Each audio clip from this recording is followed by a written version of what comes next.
Okay, welcome everybody again. It's a little And bit that's how warm here Terry for got the some duck. reason. It might have. Now, sorry. Oh, just Look, finishing the joke. look, That's how Terry got the duck between his legs. That was all. look. I can talk now for some reason. That's amazing. Now, what was I saying? Yes, it's a little bit warm here at the moment because of the fires that we're having around, and I left the screen picture that I used for the upload as a satellite view of all the fires that are down low on the low east coast. There, every year we seem to be getting these fires, and whether they're getting worse or not, or is up to a different conversation or not. But it's the reason we're getting them more and more. Now, is it to do with climate change or is it to do with something else? So that's what we're going to see if we can work out. Okay, Terry, What? What happened? I blame the frogs. Frogs? Yeah. Oh, that's Yeah. on Day Jose's one. channel. Oh, it's the hobbits. Everyone knows it's the Kiwis doing it. You know the frogs are on Jose's channel. Yeah. Happy New Year to everyone in the side chat. Oh, that's right. Yeah. Happy New Year. Merry New Year. Yeah. Happy New Year. Well, Happy actually, New Year. that's funny Yeah. because we said that to them 2 days ago. Yeah. Well, we're going to We keep did. saying it until we go into World War III mode. And Yeah. most of them spent pretty much the whole of New Year's Day, from your point of view, on a stream, listening to us being idiots, getting drunker and drunker. Yeah. Well, one particular person getting drunker and drunker. Yeah. So you guys were With an egg talking in about front. like climate change and stuff like that. So I've just pulled up something interesting here, like when every state's reached their all-time highest temperature. Okay, so South Australia's highest temperature is 50.7. That was on the 2nd of January 1960 in Whoa. Oodnadatta Airport. WA's hottest temperature is 50.5. That was on the 19th of February in 1998 in Mardi. New South Wales is 47.9 If on the that's a 10th of chart, January you can 19. share it, you know. Okay, yeah, I will. I'll just. So Yeah, the just only one that's been in fairly recent times is Victoria. Theirs is 48.8 in 2009, and Tasmania with 42.2 in 2009. Yeah, just a little something to clarify here. Okay, so Oodnadatta's in the outback, right? It's on the desert, Oodnadatta track. The record that was broken on the 24th of January in the city centre was 46.9 degrees. The previous record was 46.1. That was set in 2015. Yep, I know what you're saying. Yeah, Yeah, like, and we also had 46 back in 19. I think it was 1920 something, or around that time. Yeah. So nearly 100 years ago.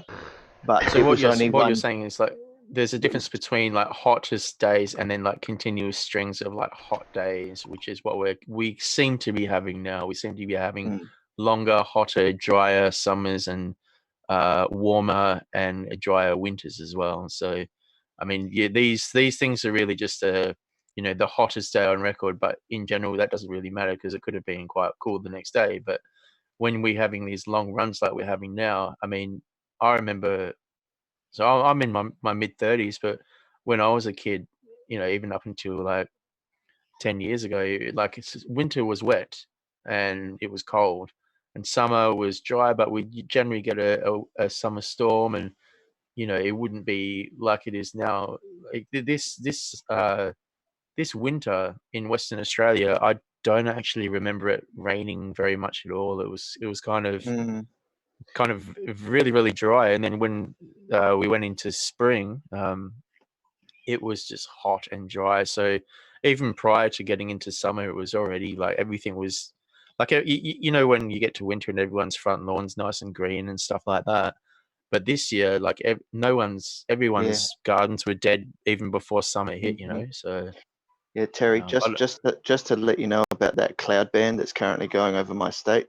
There's no rain in it Wow. because it can't pick up any moisture. And that's coming from the Indian Ocean It's- too, the cloud. Well, yeah, and it's coming from across the desert. Yeah, so Yeah, it's coming across that's really weird. I've never seen a cloud band like that. Look Yeah, at so how it clear comes is down on the from coast. Yeah, it comes down from Indonesia, right? It comes across Port Hedland Way, and Dries right out. it dries out. So all you've got is the cloud, and because the upper air is not creating the density for the water to accumulate back into raindrops, doesn't drop any rain on us. We were expecting to get rain. Tomorrow we're going for 18 degrees. What, for your max? Yeah, with 80% Yeah. chance of rain. How does that work? That's just crazy, man. Like, so you've been having these 46, high 40s, and then you're going down to 18. Like, what the heck is going on, mate? That's Yesterday crazy. we were 41. Today we're 24, and tomorrow we're going to 18. That's just not normal. That is not normal. That's what we're going through in Alabama right now. It'll be 75, 80 degrees one day, 35 the next, and tornadoes the next day. And I mean, it's been ridiculous. You can't get used to from one day to the next. What's those I u- gibberish I used to numbers you're think- using? Yeah, I used to freedom unit, the correct unit. I used to think when I heard this thing about, silent weapons for quiet wars, I always used to think it was a bit of BS. But seeing these things, I'm starting to wonder, like, we might not have a physical world war going on, but I wonder if someone's like really attacking countries or each other with weapons of, for climate, because this isn't normal. Like, this is not normal. I've got a better conspiracy. How do you know? Well, I don't even know if that's a conspiracy. Like, How do because you we know already it's not know the DARPA. planet? How do you know it's not the planet fighting against humanity? Well, we don't know, Because but I mean, because planets aren't Isn't sentient. that the plot of the happening? DARPA is actually real, and they do send microwaves up, and there's cloud seeding, and when the China had the Olympics, they actually like put into effect like weather management so it didn't rain through the Olympics. That was signal enhancement management.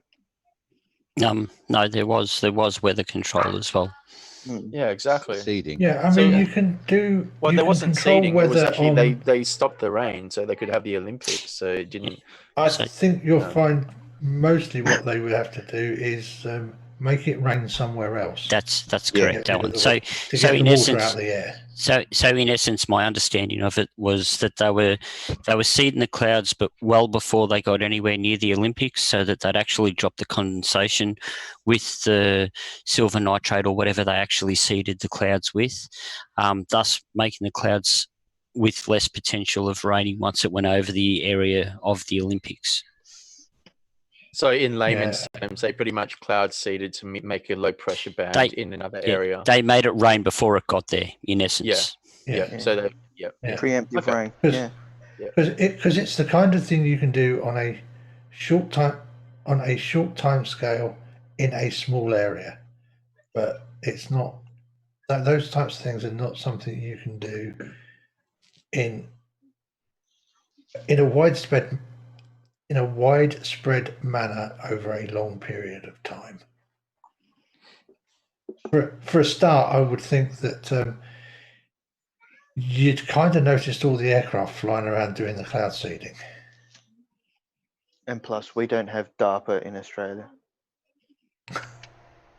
Well, are you sure?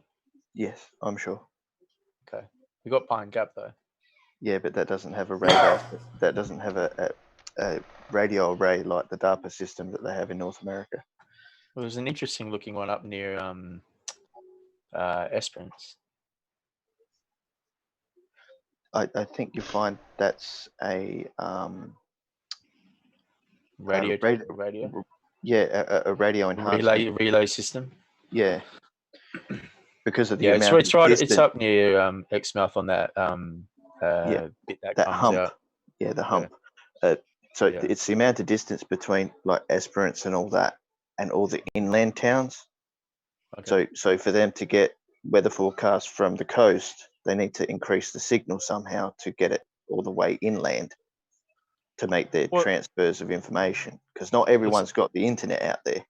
Well, it's also perfect to get ground-based like radio out to in the ocean there, because it's quite that goes quite far out. So They used it in the effort to find MH370. That radio system. yeah, But yeah, we don't do any what do they call it? Ionospheric cloud bursting or whatever they called it from DARPA. it's basically just sending microwaves up straight up. Yeah. Yeah, to disrupt the frequencies in a particular level of the atmosphere to try and disrupt planes' signals. I suppose the question we should be asking is like, generally when you get a bushfire, like I know fire has a temperature, but like when you have like a raging fire that comes across, what is the general like temperature that comes through? Like, you know, when you get quite close or surrounded, because like a lot of the footage I've been seeing is just it's like a melting metal. Have you guys seen that? Yeah, the problem is that when you get fires like that, it sucks in so much air from around it that you get the wind speed up, which fans the flames, and it's just like being in a blast furnace. Yeah. So I Literally can give blasting the air through it ups the temperatures a lot. I can was give you saying it got up to first-hand about experience from the 2009 Black Saturday fires, from what I saw. Just a little bit of background. I was actually working with the defence unit in clearing the way up through King Lake, so that the other fire appliances could actually get through the roads to clear out all the hotspots and stuff like that. So I was going through with either a front end loader or a Komatsu 115 bulldozer. For people that need the conversion to a CAT machine, you're probably looking at something around about a D9 or D11 type size. I was seeing, well, on the main road going up to King Lake, you would see pools of aluminium. So you're looking at around about the 660 odd degrees there. Well, aluminium melts at 606. Yeah, That's 600, well and truly yeah. above the melting point of aluminium. So you'd see in areas you'd actually see steel that, for all intents and purposes, looked like it'd been forged. As in cast, you'd have pig steel coming off it. So, you know, you're talking about 1,000 odd degrees there. You know, you're not talking about low temperatures. Now, like Alan alluded to just before, these generally only happened where it was a infrastructure or a building where the air from the fires itself could be funneled, and the fire would cause a chimney effect or something like that to accelerate the airflow, to accelerate the heat, to make everything burn hotter and stuff like that. So, you know, realistically, there was pig steel there. So on that intents and purposes alone, you're looking at well over 1,000 degrees. Yeah, you find your metal will start to become malleable and meltable at around I think it's 726 degrees centigrade. Yeah. As you get to 1,000, it just collapses. The entire molecular structure just, as you said, it turns it to pig metal. Yeah, turns to liquid, basically. Yeah. You know, there was sections of houses that we saw. Well, more impressively, there was sections of cars, because primarily what I had to do as one of the jobs I was doing was moving the 1.5 meter, 2 meter in diameter trees off the road so they could get the fire trucks up the road. So these trees had obviously fallen across the road, and we'd have to remove them. And we came across cars where the steel and the other metals in the car were infused with the glass from the car.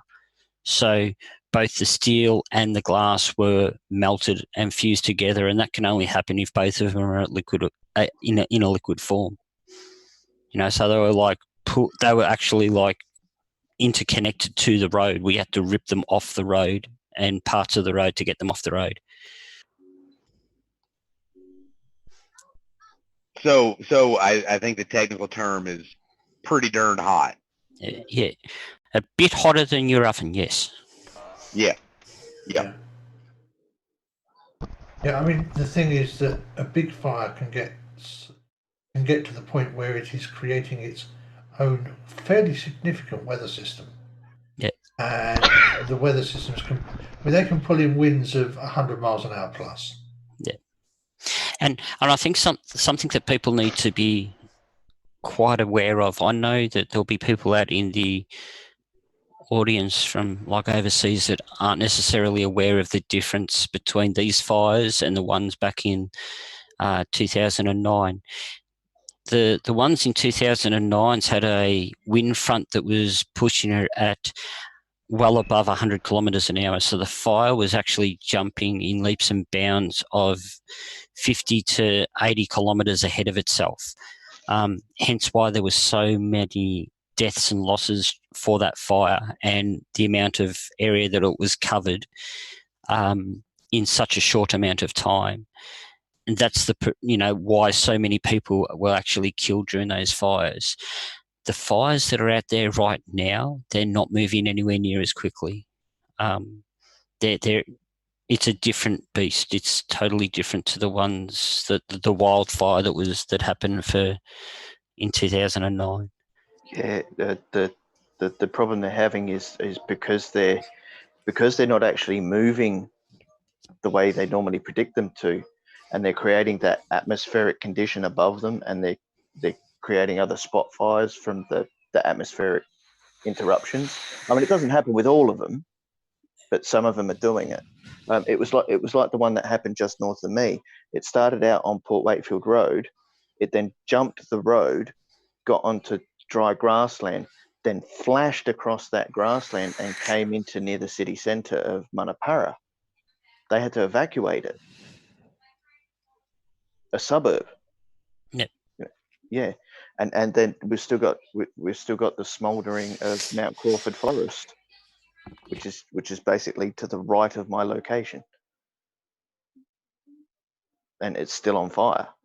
I mean, it's smouldering now because they finally got it under control, but it took them 2 weeks basically, because its front kept shifting, but because it didn't have that constant direction of going with the wind flow, the wind would stop and then it would come back and then move over. And this is what's been happening in certain other parts of the country. They're not as predictable as normal. Oh, they're just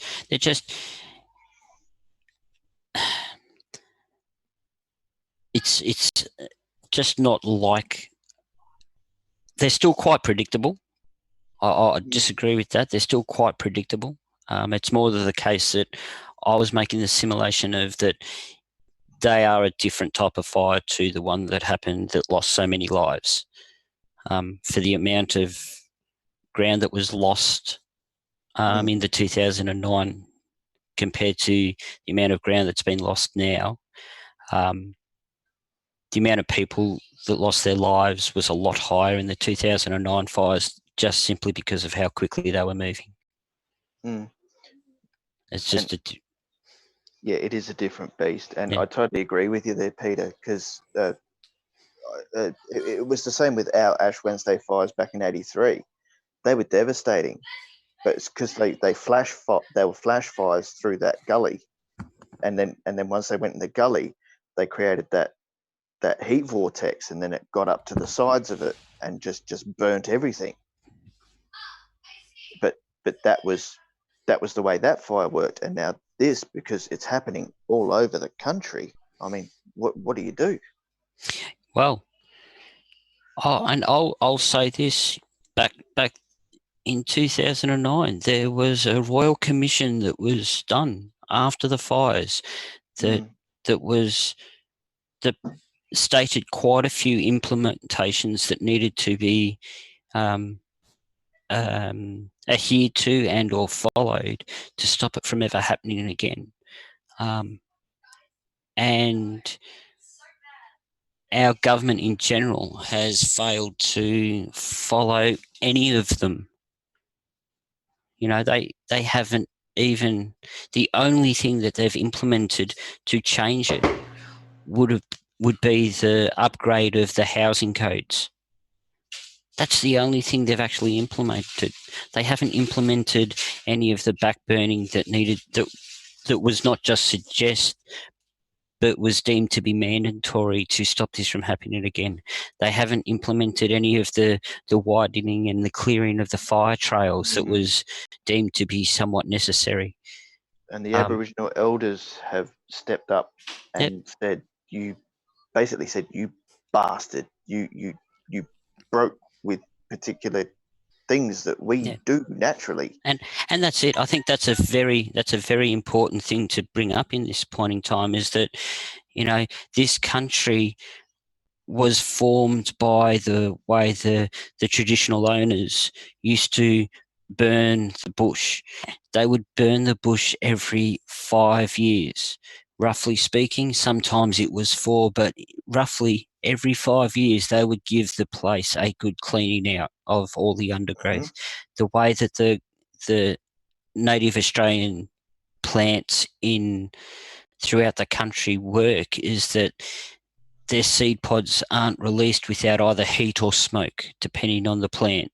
The way that they germinate once they hit the dirt is that they need the high amount of burnt material on the ground to actually excite the germination of the seed.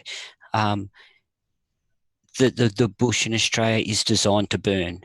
It is designed to burn, and this is something that, without trying to get political on Terry's channel, some naturalists, nature-loving individuals that don't necessarily understand the full impact of decisions made. Well, you mean city dwellers? I was going to say greenies, but we won't get into it. No, we won't pick a political gender on these people. No, not the Greens. Please understand, I'm not saying the Greens. Yeah, I'm just saying clarification. Yeah, we can generalise about it, but we don't have to be that specific. I'm saying what's normally called in Australia as greenies, but we'll call them environmental activists. That's a lovely way of putting it. They think they're doing the right thing for the country, and power to them for standing by their morals. Didn't the thing just get passed for the Greens for something? That's correct. So our wonderful Prime Minister actually just recently signed not recently, in his last election period, he signed a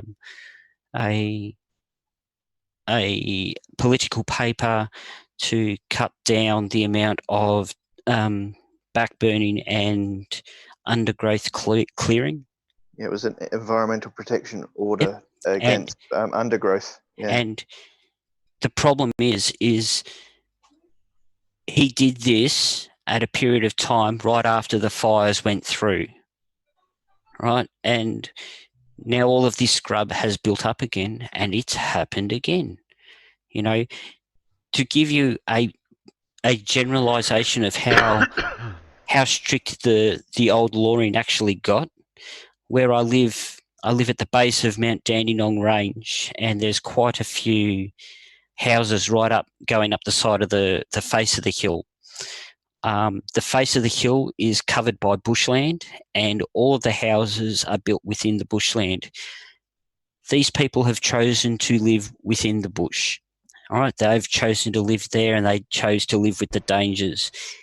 However, then the local council, following the new legislation that was implemented by the government, they couldn't remove undergrowth that was on the ground under the premise that they were removing potential habitat for lizards or wildlife. They couldn't remove dead trees because a dead tree is a habitat for wildlife. They couldn't remove logs. They couldn't cut down a dead tree that could be potentially a home for a bird. So all of this dead bushland, which is all potential fire, it's all potential fuel, they couldn't remove it. Even now, they could only move a tree that was only no further than 10 metres from their house. This has done nothing than provide a recipe for disaster. And this is why I get so frustrated with people necessarily pointing the finger at one thing and blaming one thing for this, because it's not. It's the prime conditions have been all put into the one pot, turned into a absolutely beautiful recipe for a disastrous conditions for the fire. If you look back through our records, Australia does have a drought and wet cycle. You know, it's not necessarily regular or anything like that. It is sporadic and quite erratic. However, after 2000 through to 2000 and about 2013, we went through a large dry season or dry period, followed by from 2013 onwards to a long wetter season, and then we've gone straight back into a dry season. There's been no intermediate. It's literally gone from one to the other and then back again. All of that moisture has done nothing but make all of the plants grow up really quickly, and it's just refueled all of the bush again. Peter, can I ask a quick question? Yeah. Am I right in remembering seeing on TV in years past issues with serious flooding in parts of Australia? You know, where there's been flash floods and then storms that have dumped a lot of water and serious flooding. And so there's a lovely poem / song, you know, that goes along the line saying that Australia, you know, is the home of dusty plains from, you know, our sunburnt country to the driving rains, you know, and it is so true. You know, we literally go from a fire season like it's going to be this year to probably in about 12 months' time, we're going to be flooded. You know, it's just the way Australia works. It is trying to kill us. You know, because the snakes haven't been doing their job. Oh, that's it. Mother Nature's snakes haven't been doing the job, so she stepped it up a mark. Or the drop bears. Or the drop bears. Yeah. So I don't know how a sleeping koala kills you though. Those things landing on your head. Those things are always stoned on gum leaves anyway. Or aren't them trees actually tall enough for a koala to kill you if it landed on your head? Oh, they go close. Eucalyptus trees are huge, man. Some of them like I've never actually seen a eucalyptus tree. So some of the old ones, Alan, you know, they can be up to like 100, 200 meters tall. You know, they're not a small tree. They can have a base. You know, if you can imagine a tree with a base of 1.5 meters to 2 meters, that will give you an idea of how tall the tree can be. That's a decent. I mean, that's a decent sized oak tree in the UK. Yeah. Or a big horse chestnut. Yeah, well, exactly. Like you say, 30 meters plus tall and with a big reach. Now, like I said, you know, like in some of the, we'll call them the logging coops throughout the Gippsland area, you can look at some of the old parent trees. They all gum trees that Terry's shown us. So they're all gum trees there, but they're probably only maybe 4 years, 5 years old, Alan. Yeah, but if Terry, if you turn back to that other bankment, right? see all that green there, right? That's actually fuel. Yeah. It's dry, but it looks green. So the thing, and I think what Demonic, correct me if I'm wrong, is alluding to, that the Australian eucalypt tree, which is predominantly what most of our forest is made out of, it's either eucalyptus, it can be tea tree, Wattles. all of these Wattlebrush. fuels, all these trees have a high amount of oil content in their leaves and the tree themselves. So even though the gum tree can be green, it can be fully water, have all the water that the tree wants. Once you get that tree up to the right temperature, it is still highly combustible. Oh yeah. It doesn't, unlike other trees, it doesn't actually need to dry off to light up.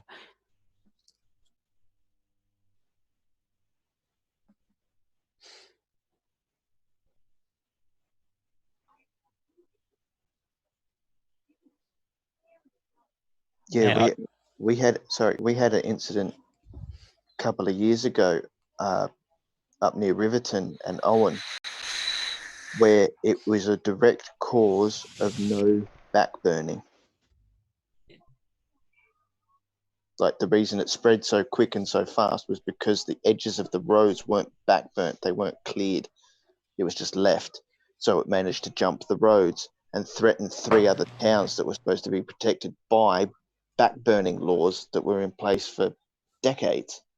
But because of that order that Scott Morrison signed, they weren't allowed to do it, and it threatened my brother and his kids,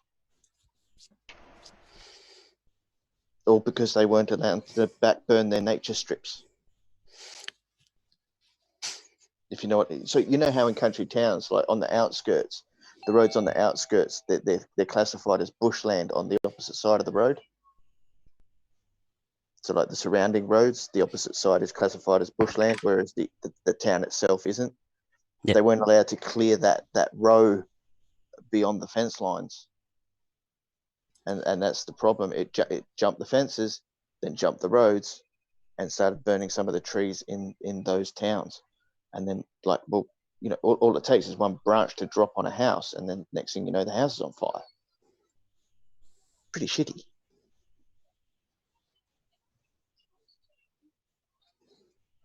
Like the whole it's actually on Main North Road on the way out to Borough,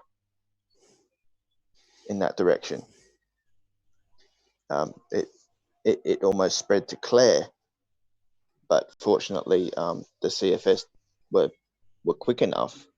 CFS from Gawler, the CFS in Riverton and Borough all managed to make it there and get it under control, and it wasn't as devastating as it could have been.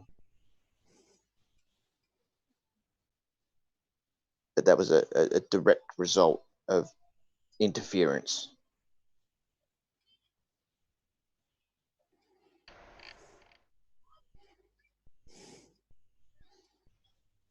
Good morning. Good morning. Morning. G'day, Casual. I think that's Malakuta. Morning, Casual. Malakuta, that's where the ship had to go and rescue the people. Yeah, so And this is the road that blocked. so They couldn't get out. Hi, Casual Spaceman. Hey, how's it going? Good, buddy. I reckon Casual's on his phone. Yeah, I am. Well, you know that. I'm guessing there was a fire through here in the past. so these trees. that area that you're looking at there, Terry, actually was affected by the fires in 2009. Mm-hmm.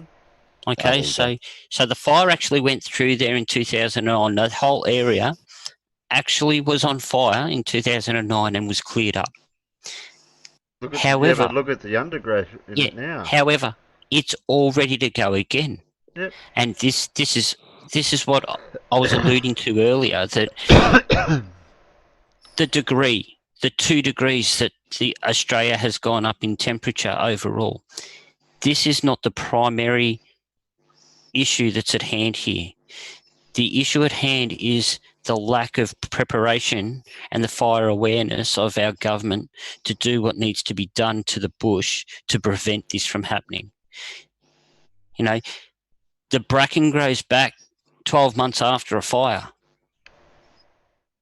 Especially when it's those fast-moving fires, the seeds don't get burnt, so everything comes back fairly quickly. Unless it's a slow-moving, controlled fire, all of that undergrowth will just grow back within 12 months. That's why they need to do the burns during winter when it's a lot wetter, where they need to actually go around and help the fire, use the moisture to control the fires. Yeah, because Well, surely, I mean, look, just with those trees alone, you know, those trees need to be cut back probably about another 20 meters either side of the road to create a natural fire break. That's a forest. No. So this is part of the problem here, Casual. Cut trees back though. Yeah. So during the 2007 fires, it was up around the Thomson Dam, which is one of Melbourne's major one of Melbourne's many water supplies. We were given the job to basically protect the Thomson Dam. Now, at that point, Department of Conservation of Land and Forest at that point, I think it was, Australia, they gave us permission to do what we needed to do to get the job done. And that was their words. We were turning roads into 30 to 40 metre wide fire breaks, which with a scorched earth approach. Because I'm talking, I don't want to wake your mum. So we were using roads that were already existing infrastructure, widening it out to 40 metres wide. The reason why we were doing that is because the wider you make that, the less likely you are to have the fire to breach it. It also makes it safer for the firefighters because they've got an area where they can have their fire trucks, their water tankers and whatever go, where there's less likely of them catching on fire. Since that period of time and the change of the regulations and stuff like that, what we did would have been seen to be environmental vandalism. However, it's funny with the 2009 fires that went through that the fire breaks that we put in 2007 actually stopped the fire. You know, they worked. The proof was in the pudding. That whole area of that whole Orbost Malakuta area, Terry, basically, like I said, 2009, they had the fires go through there and it's ready to burn again. You know, in particular for Victoria and parts of New South Wales, one of the biggest things that we've done wrong was remove the cattle out of the highlands of the country throughout the winter periods, because the cattle would go up into areas where people won't go and they'd eat the grass. They'd trample down the stuff. Yeah, okay, they did, but they would keep all of the fuel down to a level of somewhat controlled. As they've removed the cattle out of the high country, as they've tried to reduce the amount of fire preparation, be it the back burning, be it the putting in of the fire breaks and all of that type of stuff, well, the fires have got worse and worse. It seems to me, I would have watched a lot of programs about air crash investigations and accidents. Okay, and one of the things they actually say on each documentary is that any accident or any major incident it doesn't just happen. It's usually a collection of different things that come together to cause an accident or cause an incident. And it seems to me listening to people debating this, that it's not just down to one particular thing, climate change or mistakes made by the Greens or whatever the cause might be. It seems to be several things that have come together to produce probably, I don't know whether this is the worst year in terms of sort of bushfires in Australia or not, but certainly from my perspective and from what I've been seeing myself, I haven't seen it as widely reported in any other year, to be honest with you. And it's it seems to be a lot of different things coming together. It doesn't seem to be down to one particular cause, is what I'm trying to say. Yep. And the saddest part, whatever the cause might be, is that people's lives are basically getting destroyed. Their properties are getting destroyed. Their houses are getting destroyed. Not to speak, let alone the wildlife. Koalas are now, the RSPCA are very concerned that koalas are now becoming endangered. Critically endangered. Critically endangered, which means that you could have a well-known animal, almost like a symbol of Australia, wiped out because of these forest fires that are just completely out of control, well, more or less out of control.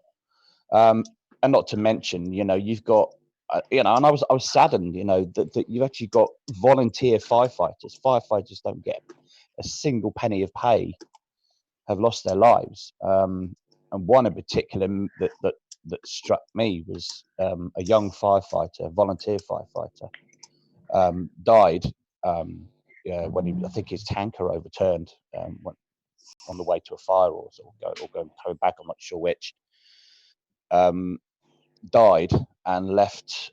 He was newlywed and left an unborn child behind. So that child now is going to grow up not knowing his father.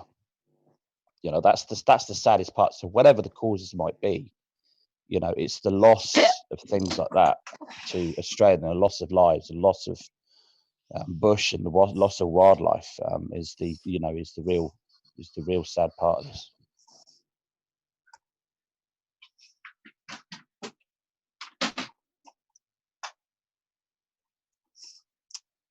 It's all gone quiet now. Yeah.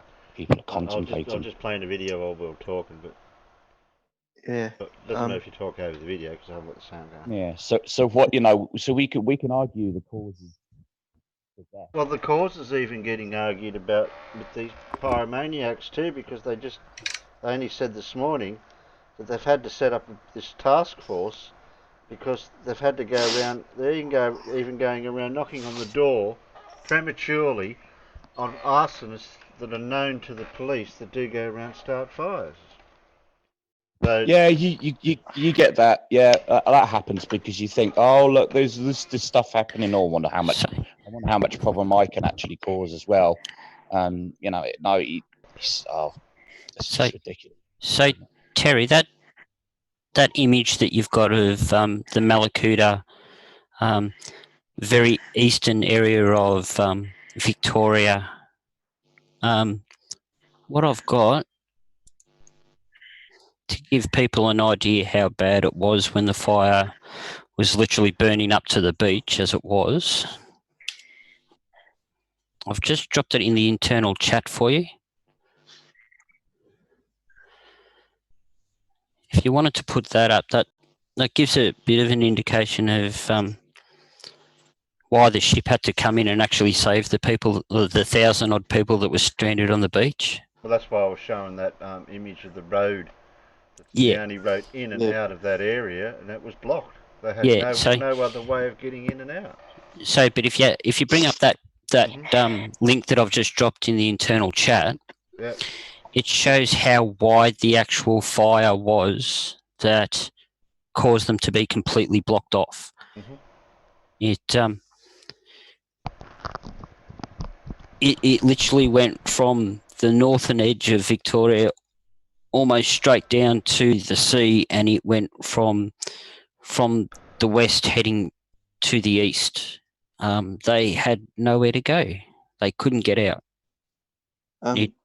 This Can is I what ju- I can was I going to just bring up with this video that we just watched with the army can, helping out with the evacuation type stuff. Now, in the past, I don't know if the army or has it or the navy has ever helped in any way, Yeah. and what can So they do? Like what that's what I resources? was doing.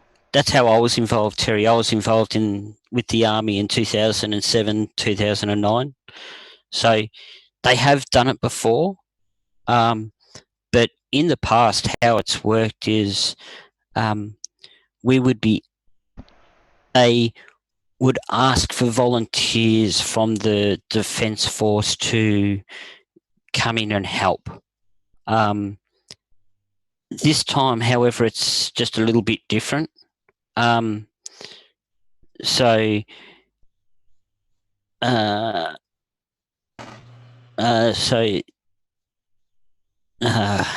on, I'm just trying to find it on Facebook so I can actually read it word for word because it's said quite nicely on. yeah, on just a little something nice that someone has done. The Superstar Pink has pledged $500,000 to the local fire services. All right, so That's actually kind of awesome. history and common sense was made today. The Government General has signed the order for the compulsory call-up of reserve soldiers, so this is only Army soldiers, to help with the Australian fire disaster. This is the first time that a compulsory call-up has been ordered. As prior to this, it's always been based on a voluntary call-up service. By after all this was what the reservists was supposed to be for, to protect the home soil against the invasion or disasters, yet have never been actively used for what they signed on for. So, generally speaking, your reserve soldiers don't necessarily go overseas and see active duty unless they turn around and sign a contract for a period of time to go to one of the overseas type things. Quite often it's things like the coup in Timor or something like that, and it's to do rectification works to bring back water and stuff like that. The reservists in an active role, their job was always seen to be fighting the home soil while the soldiers were out overseas fighting, if that makes sense to people. The government has never utilised the properties of the reservists to this extent ever before. This is the first time it's ever happened. Like I said earlier, they asked for volunteers before, and I was involved in the 2007-2009 fires, and like I was operating machinery plant, putting in fire breaks, trying to stop the fire from before it got to a place as it would be. So this is the first time the government's actually turned around and done anything like this. So this is a compulsory call up of Army Reserve. If you get called up, if you get asked to attend, you don't have a choice. Yeah, it's like an I executive understand order. that. Yeah, I mean, if a country has got to that point when they've had to call out the reserves on a compulsory basis, it's freaking serious, right? But let's not be mistaken here. There's a big difference between those reserve soldiers and the country fire authority, being the fireys, which are also reservists. The reserve soldiers get paid. They get paid danger money. They get paid separation allowance. They get paid. If they die whilst in active duty, their families are compensated. Yeah. The volunteer fireys firefighters are not. The fireys aren't. No, The volunteer firefighters are not in any way. Well, I guess that because I was looking at when I heard about those two stories, the story I was particularly telling you about that young firefighter. That I don't know if it's 2 or 3, and they're actually set up a fund to actually help the families. So that's quite obvious that they're not being compensated, which is wrong. These fireys are going out, they're risking their lives. They're not getting a penny a pay, and if anything happens to them, they don't get compensated. There's something seriously wrong there as well. I know, Anne, I know what you're going to say. Yeah, we have volunteer firefighters here as well. No, I was going to say, and I bet they can't even get insurance cover to cover them while they're being fireys. Well, I think the premiums would be so ridiculously high, Alan, that none of the volunteers would be able to afford to pay it anyway. Yeah, what's your line of volunteering? Oh, yeah, I put myself in front of 1,000-degree fire. There's a good chance I'm going to die. Yeah. Okay, thank you. $10,000 a month, please. I don't know this for sure. I don't know whether Anne can confirm that, but we have what we call retained fire stations. Now, the ones in the towns are actually quite often paid, but as Alan rightly pointed out in Discord, I think yesterday, was that the volunteer retained fire stations in the urban, not urban, Rural. and the country, rural. Sorry, I couldn't think of the word. Yeah, Rural fire stations. A lot of the rural fire paid. stations are, as you say, volunteer. Pure volunteer, yeah. Retained. But I suspect, I don't know for this for sure, but I think they have a certain amount of insurance. In other words, if anything does happen to them, they will be constantly compensated. Can't get my words out today. I might be wrong about that. I'll have to look into it. But yeah, but I mean that makes no sense to me, because it seems to me that fireys make up the bulk of the force when it comes to fighting these bushfires. To me, I could be wrong again. You might be able to correct me. And they're doing this because they want to protect property and protect lives ultimately, without a penny of pay. And that to me is just phenomenal. They're willing to do that,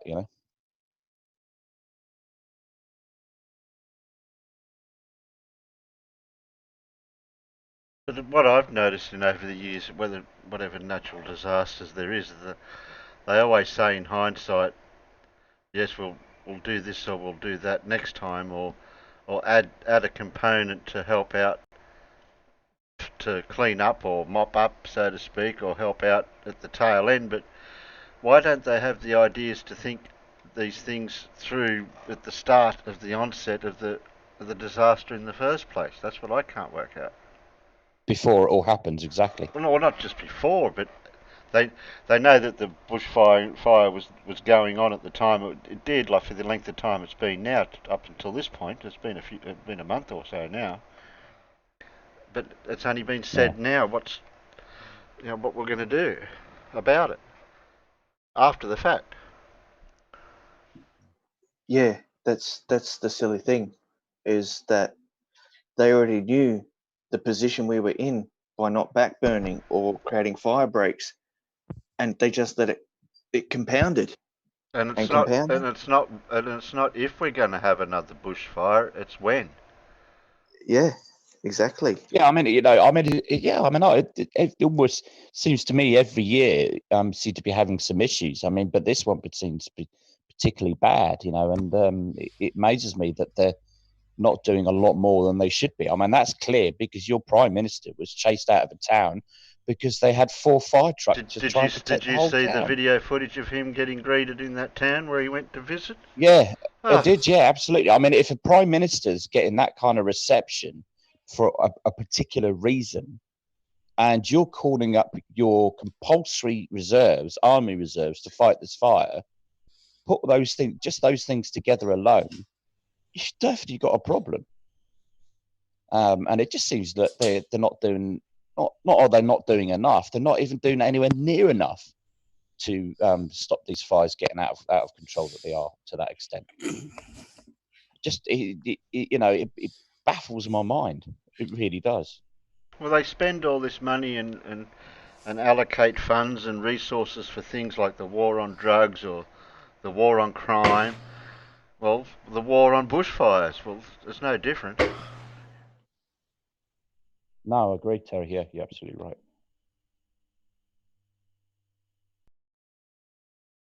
It's the fact that we have misused the land. Well, like I was saying, Davros, we can argue what the causes are. No, death, the Aboriginal elders have hold on. gone to the government. Let me finish my point. Okay, it's always, in all cases, major incidents, not just down to a single thing. It's down to a multitude of different causes. So, like I said, we can argue the causes, and I've heard your arguments before on Discord and whatever, Davros, and I'm not saying you're wrong. Don't get me wrong. I'm not saying that at all. But it's clear to me that it's a collection of different things that come together to cause this disaster, and that's what it is.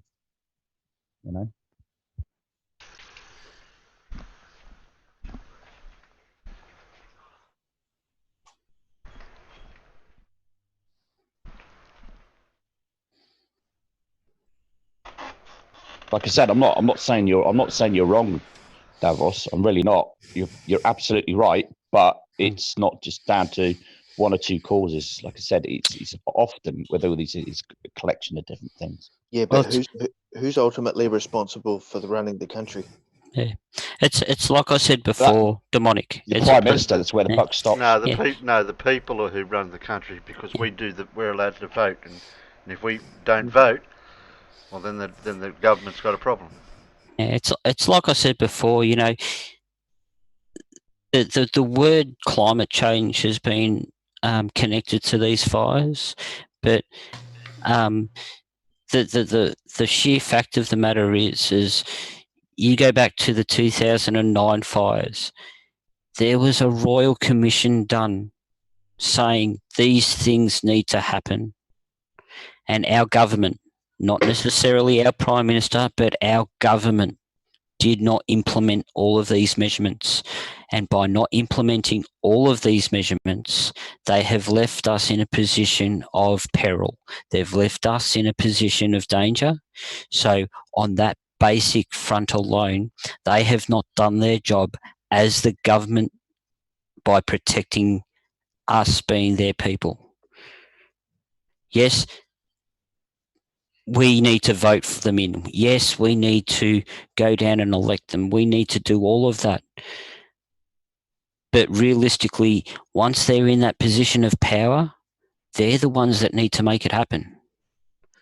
They can't be cutting corners so that they can pass their crappy policies so that they get an extra $10 a week in their pocket. So they get their extra money. They can't be doing that. They need to start doing what they need to do for the people rather than themselves. I can't see why they can't do their same job as what they do with the level of income that, say, a person on the dole gets. I totally agree, Terry. And in fact, if you have a look at it for the point of view that a Prime Minister in Australia, for the rest of his life, he's got a gold card. For the rest of his life, he gets to travel around and have a car take him, no matter where he wants to go. He gets a pension that's higher than the equivalent of a common worker. Now, if all of these factors were taken away from them and they were told, right, if you want to be the Prime Minister, not a problem. However, you're going to get the same income as an average worker because you will be an average person. If you're going to get the same, they say they're responsible for everything and that's why they get paid the big bucks. But are they responsible? No, I don't think so. I think once it all comes down to it, said and done, they turn around and say, oh, it's not my fault. They made me do it. And then they're not in next year anyway, so it doesn't matter. And it's just it's turned a blind eye to. It's blamed the next person that's in the position.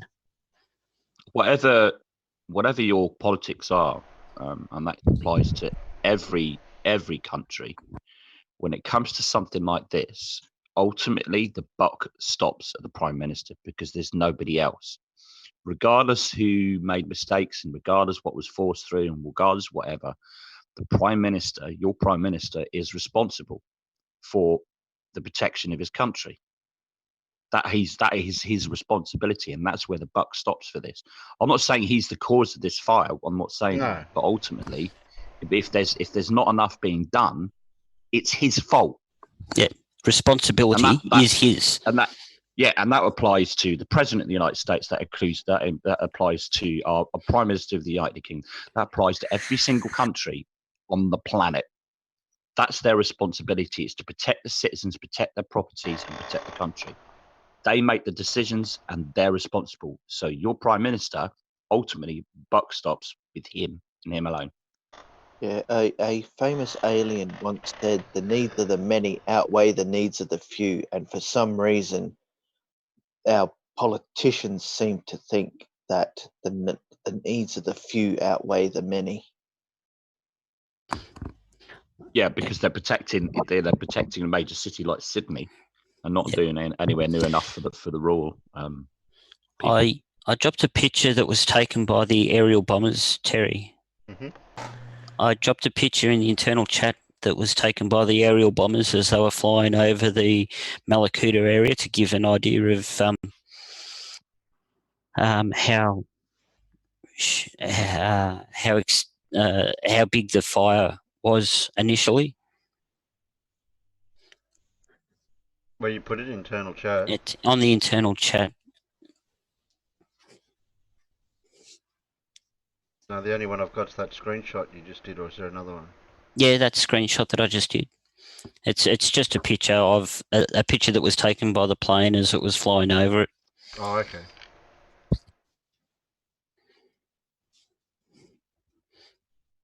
Well, if you can imagine all that forest that's burning down there, and the amount that we've got behind me that goes all the way down to Nowra and up to Sydney and out west to the Blue Mountains, we've just got a tinderbox here waiting to go. Yep. And when was the last time that you actually saw them actively doing control burns in that area, Terry? I don't think I have. Yeah, and that's it. You know, the bush does not look after itself. Well, that's not quite right. It does, and this is how it does it. This is what happens when we don't actively That do fire's something about created it. its own weather system. Yeah, so that's why I wanted you to bring it up. If you have a look, you can see the heat from the fire has caused a vortex, Mm-hmm. and so you can see the dark smoke that's spiraling up around the column of smoke itself. And this is what happens once the fire actually gets intense to that point. It will create its own weather system. It will create its own wind. It will fan itself in any direction. It doesn't actually need wind to move it along. The more intense the fire gets, the more it will fan itself. Because it does feed on one component that it loves. Yep. Besides the fuel. It Yeah, only oxygen. It only needs that one other component, and it'll get more of it. Yeah. And That 21%. In fact, guys, that was exactly that picture shows exactly what I was trying to talk about earlier. That's why I brought it in, Alan. The problem with it going up and because it's creating that weather system that's sucking air upwards and bringing air in along the ground at such high speed, is that the air gets a big charge differential between the ground, and then downwind of it, you get lightning storms. You don't get any rain, but you get lightning storms. Actually, you do get rain, Alan. You will get rain. You don't. So what I meant to say was, for a lightning storm, you don't have to have rain. you can have But this is dry lightning storms. yeah, but this is low atmospheric conditions, and the high charged particles not only create the lightning, but because it draws moisture out of the air, that then creates that little bit of rain. It's even further than that, because like you've got green gum trees that are burning. When they're superheated and fan force like they are, every single bit of moisture is coming out of those trees and they're burning. All that moisture is going straight up into the tree, and it's got all the particulate matter in the air as well. It's turning into cumulus clouds, which cause the lightning, which also causes the rain. Now, the problem with this is there's a flow-on effect that because of the lightning, you have more lightning strikes, which cause more fires. And then on top of that, you get this rain. Now, it's not heavy rain, but it's enough to turn the first, inch of dust into something that's slimy and slippery and highly dangerous for the firefighters. They can't actually work. They can't get out to fight the fires. They can't get their vehicles into where the fires are because they're getting bogged. There's this big flow-on effect that once it gets to this point, it becomes so dangerous because of all the other elements that are involved in a fire that's this size, that the fire can't be fought because it's so big, because it's causing rain, because it's causing lightning storm ahead of itself. You're getting gum leaves that are being lifted up by these vortexes that are being thrown 50 kilometres ahead of itself. So you're having forward spotting of fires between 20 to 50 kilometres away. And the worst thing is that at ground level, all the air movement is towards the existing fire. That's correct. So all the stuff that's being lit in front is actually more likely to run towards the existing fire to cut people off. What Because I'd like to know is why can't they're fighting the fire. Sorry, Terry. No, you're right, though. So, because what will be happening, you can have people fighting the fire, and then the forward spotted fires are actually running back on them. That's correct, Alan. Yeah, so the fire will travel in the direction of the wind, generally speaking. But when you've got a super fire causing the wind, the fire will run towards, or in the direction of the wind, towards the other fire, which ends up causing people to be cut off because the two fire fronts join and become one super fire front. What I'd like to know is why can't they put the fires out before they get too big in the first place? Is it because by the time they realise that there's a fire, resources they can't get the resources there quick enough? Or it's access is the biggest problem, Terry. So, and this is why in the Royal Commission, one of the things that were brought up was the fire access tracks throughout the bushland. They stipulated that they needed to be wide enough for a minimum of a truck and a car, because a lot of those fire access tracks, ACE, are single lane tracks, one car, one direction type tracks, which means the firefighting appliances, if they come across a car up there of someone escaping the fires, they can't get to the fires. They have to go back to a place where the two of them can pass each other safely, so the appliance can go on. So, which then leaves it down to the aircraft. Now, predominantly your aircraft are kept at your capital cities, and as in general, what happens is that, okay, so a small fire starts, the local fire brigade get called out. If they can't get there in time to get it under control, then they need to call back to base. Base needs to call up the major city, get an authorization for the aircraft to fill up their tanks and bring out the water bombers to start bombing the fire. This all takes time. For an aircraft to get from Melbourne down to Mallacoota, you're still looking at least a 2-hour flying time. And on top of that, you've still got to allow for fueling the plane, filling the tanks on the plane, You need the um, water source as well. having the pilots turn up to fly the plane. You know, it's logistically, Australia's a big place. You know, I think so from Melbourne to Morwell, I think it's 150 kilometres. I think to Lakes Entrance, you're looking at about another 200. So you're looking at between 300 and 500 kilometres over to Malakuta. You know, a fully laden plane, it's going at top speed. It's still going to take, you know, at least an hour to get there. Now, because of how ferocious these fires can get, an hour is a long time.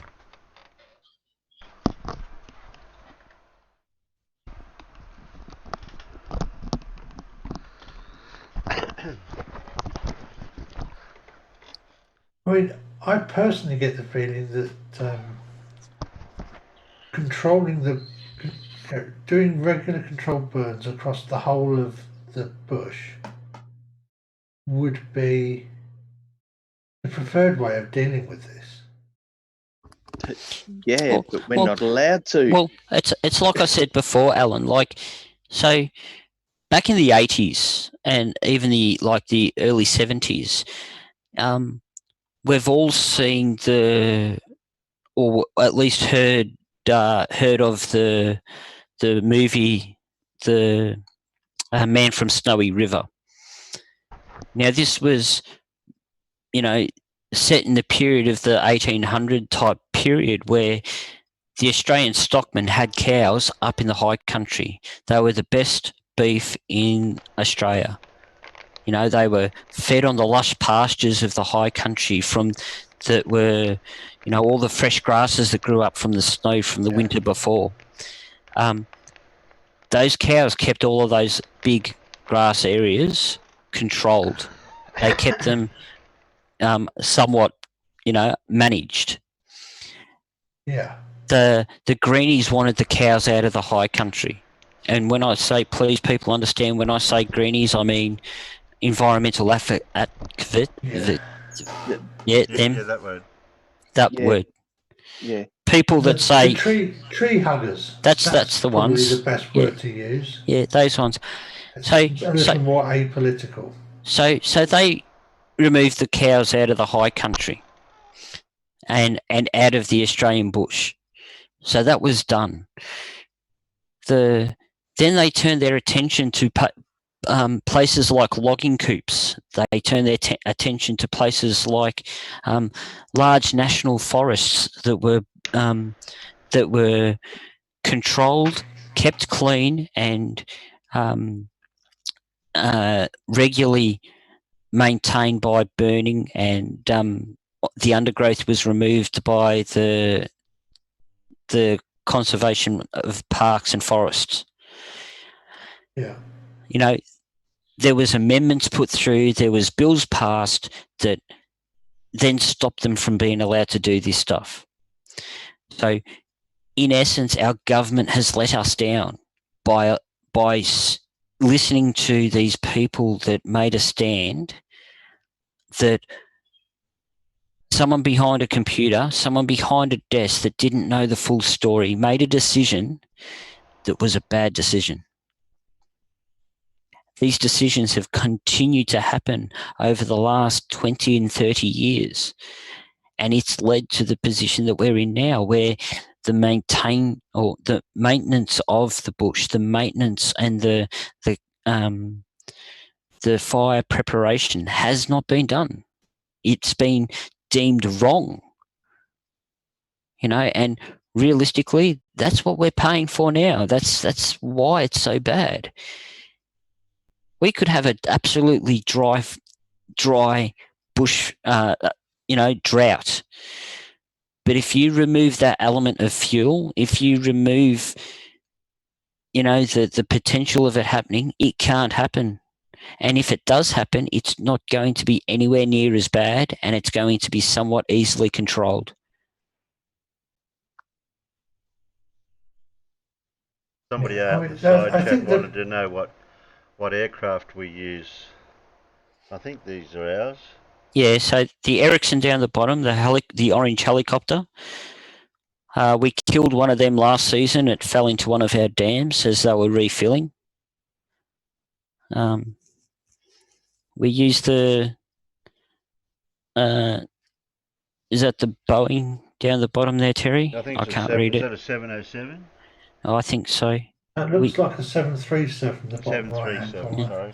sorry. So we use the large aircraft bombers like that. So basically we just use a combination of everything. It's not as if we've got enough of one particular type. No, it's whatever's available and whatever can do the job. And of course, sometimes you might need a big aircraft, and sometimes you might actually need a small aircraft, depending on the location. That's actually true with the location just to the east of me, which is where Mount Crawford Forest is. Because it's such an undulating terrain, you wouldn't be able to use those bigger planes because they wouldn't be able to get low enough to make the spread. What's this pic, So Milkman Dan? The start of the year, Walhalla fires. Walhalla. Yeah. Yep. Yes, that's it. That's our Norse area. No, so Walhalla's a small country town for those people that don't know. Walhalla's a small country town that's it's pretty much centralised to Gippsland, which is in the southeast region of Victoria. Now, Walhalla actually used to be a gold mining area, but one of the other things that used to come out of there was coal. Now, there's a bit of an issue with that area, and that is that there's 3 active fires that never go out there that are in coal seams, which basically means the same area gets burnt out every single year. So every single year, this time of year, there is a fire in Walhalla. They can't put the fire out for people that don't know or don't understand how a coal fire works. It's a coal seam fire, which basically means that even if they were to put water down the cracks in that go underground to the fire, the temperatures are so hot that it actually splits the water molecule into its 2 elements, which is hydrogen and oxygen, which ends up fueling the fire even more. You turn it into rocket fuel. Yeah, so you can't just pour water down it. The best that they can do is just cover it up. And unfortunately, the amount of oxygen that's trapped within the earth itself is enough to allow it just to keep smouldering away. So every year, those fires in the Walhalla area flare up.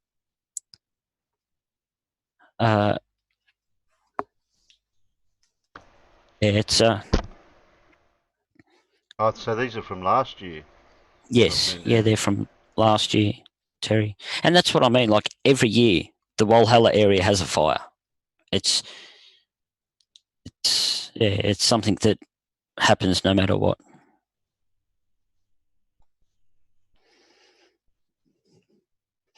So, just from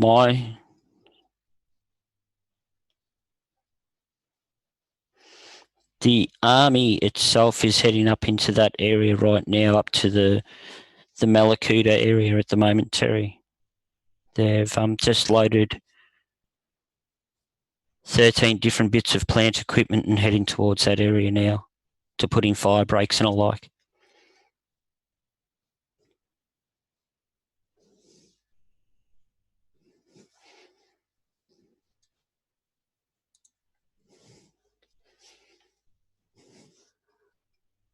Yeah, Terry.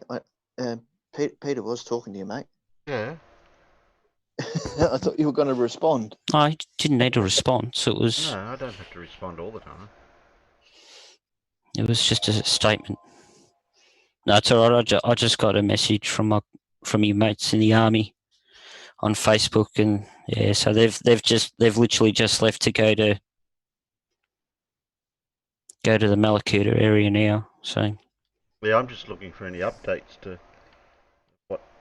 That's on the YouTube videos I was looking at there. Well, Um, I've got another link for you here, Terry. From depends on what you type in. yeah, well, this one's a link from NASA. As soon as it lets me cut and paste the link. Oh, you can't trust that. It's bloody NASA, mate. Yeah, bloody Jeez. NASA satellites. They must be all. Oh, come Well, on. I've got the running satellite here. The one that's that's actually live. That one. Is that the Imahari one? Yeah, this is the live one. All right. So this one's at a slightly That's live. yes. So this one's at a slightly different frequency. So you can actually this one you can't see the clouds. You can only see the smoke, Mhm. which is pretty cool. I didn't even notice Sheeple was in here. Yeah, he snuck in. Yeah, he snuck in through the door.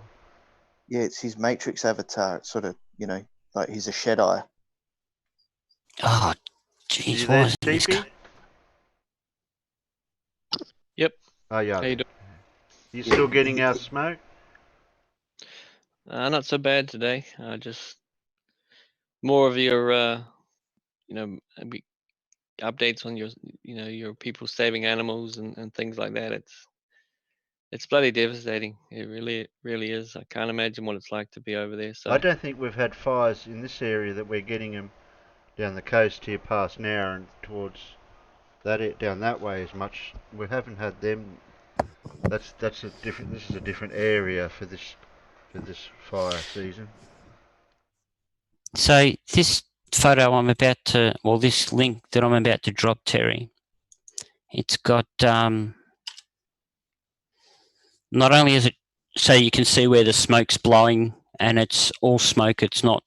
It's well predominantly smoke rather than cloud.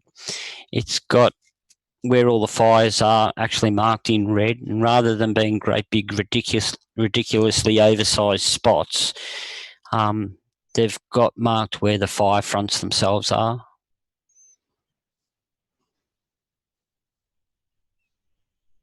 It's just a bit more realistic than some of the stuff that you're seeing on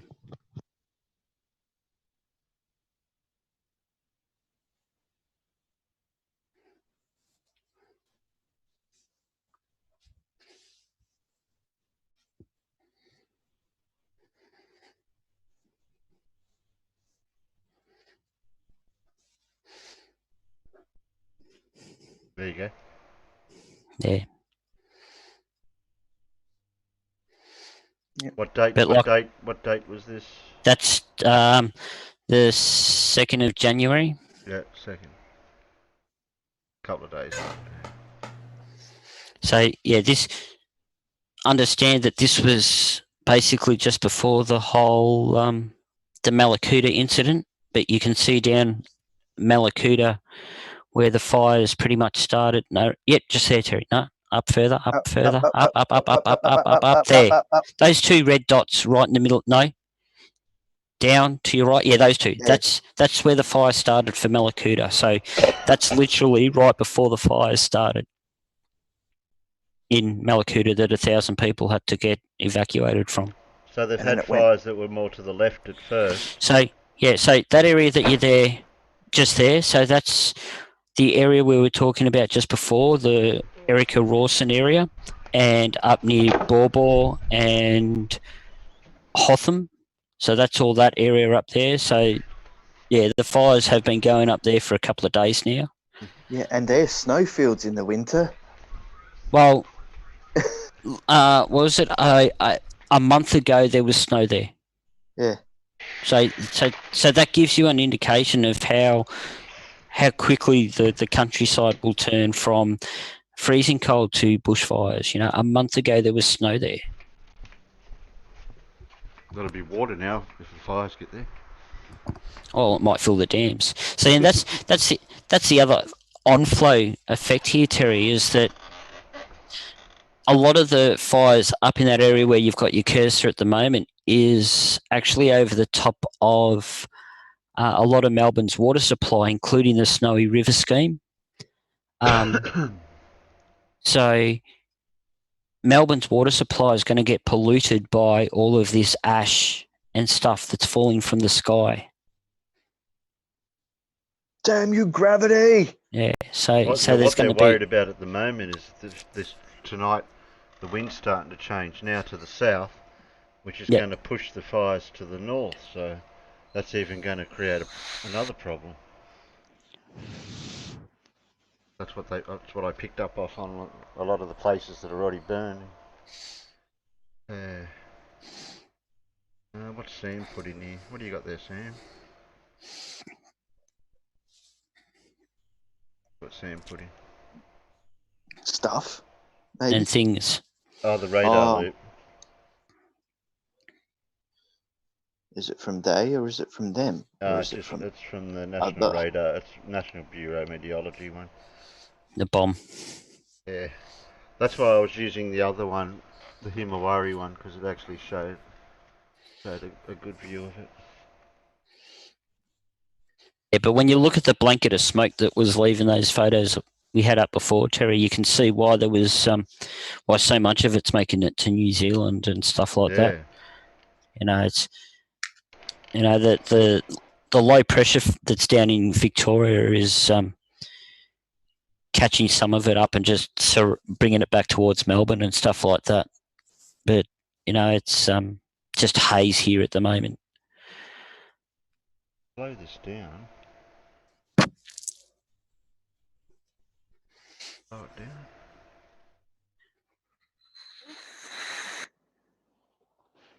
Go speed here. Haven't you got a speed thing, you stupid thing?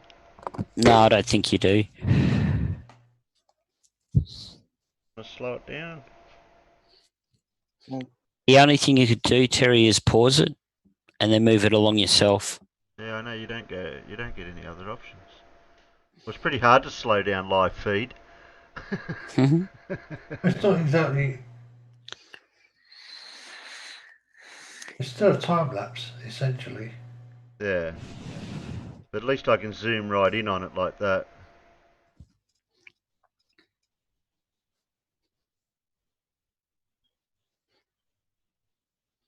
But you can see just from that photo alone how dry we are here at the moment. That green section is bushland, as in natural bush. A lot of that brown area is farmland and stuff like that. Yeah, well, that's why I brought up my favourite tool.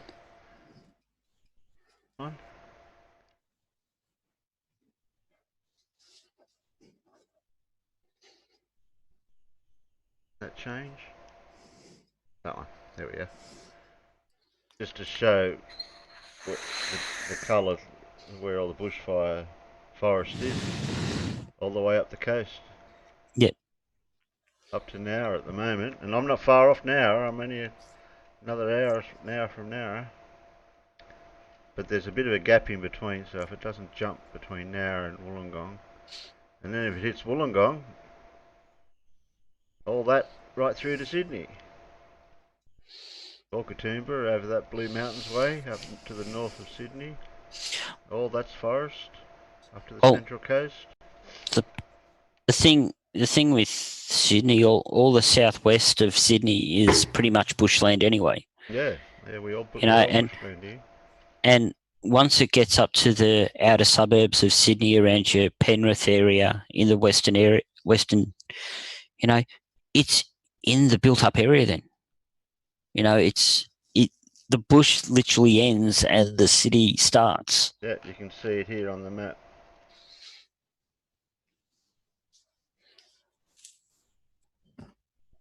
That's all Terry, the outskirts. That's all the outskirts of Sydney. Sorry, Alan? Got somebody naked in the side chat. We've got a naked person in the side chat. Unstructured you something understanding.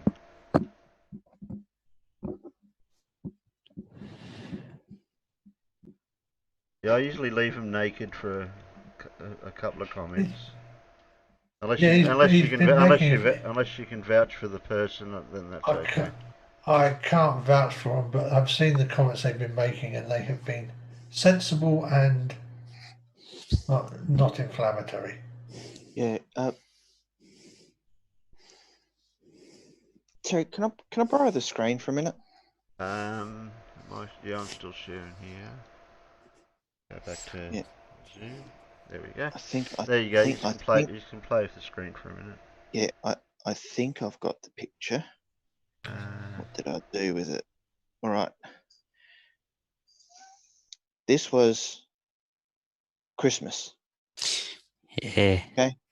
That's how many different places had fires. The problem with that map, Demonic, is that the dots are just so big. Yeah. It's a really bad representation. No. It's not about the size of the dots. It's not about size. Are those It's about the are those amount to of location. scale? It's the That's- amount Are of those- locations. I'd like to disagree because she's always complaining about the size of the dots. No, unless Yeah, I that's don't in think those writing. dots are to scale. Yeah, Yeah. they're not. And that's all I'm getting at is that that's where fires are, but you got to understand that it's really not to scale.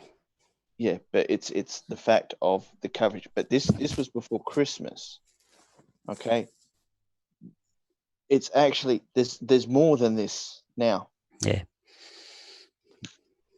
This just gives you a perspective of the fact that people understand that the entire country has a problem all at the same time. Yeah.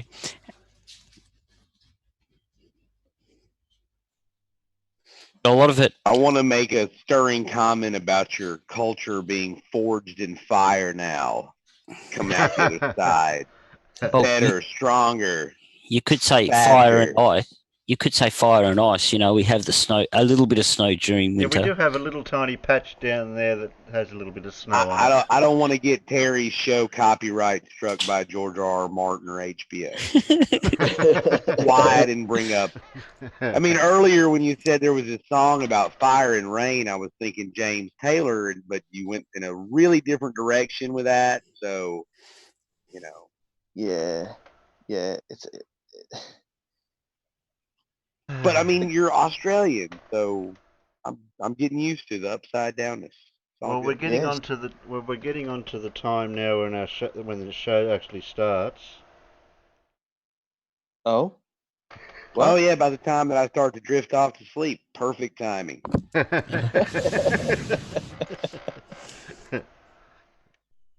This comes from the man who earlier in someone else's Discord stated, "I have been corrupted by the Australian perspective. They have disrupted my patterns.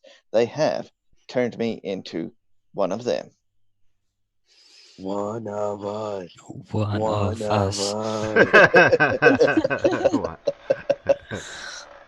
Right? Can I? Well, so can we change the subject? I know What could be a good segue from fires, burning stuff? I've got a conspiracy. Dragons. I've got a Dragons, conspiracy. yeah, dragons breathe Dragons. fire. Yeah, dragons breathe fire. Yeah, and dragons oftentimes die and leave behind giant fossil mountain chains. Oh yes, they do. I know things about dragons. Yeah. Ask away. Feel free. This is my dragon AMA. I'm willing. I'm pretty sure that only happens if your name's Flat Earth Ozzie Jesus. Damn it. Okay. Or BB. Yeah, Roth has the best stories. He really does. Yeah. And he's a lot easier to follow for me than Pete Shea. Oh yes, no, I totally agree. Yeah. At least Ross's stories have, you know, it's a bit like watching something from I don't know. It's almost listening to someone read a novel to you. Flat Earth Aussie Jesus stories, you know. Yes.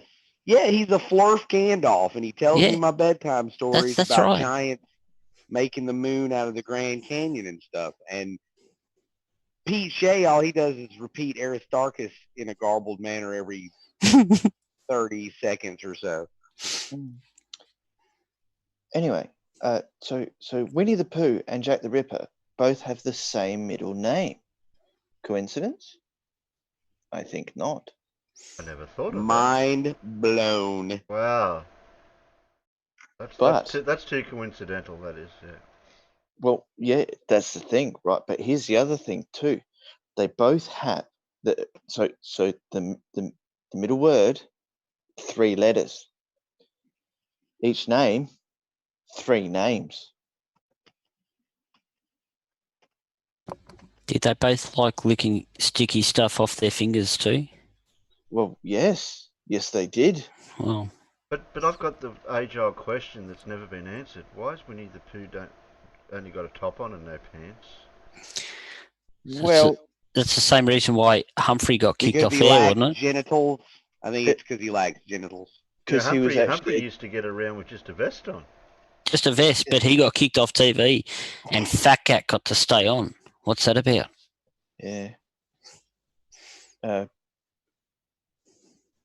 But Pooh Bear was a teddy bear. Remember that? But he wasn't a real bear. Well, it's also the fact he was a cartoon, right? He was all. Yeah. I'm going to go with the fact that he lacked genitalia and therefore had nothing to cover up. That's just my working theory. Yes, but you guys are missing the entire point of the. Is it the or the?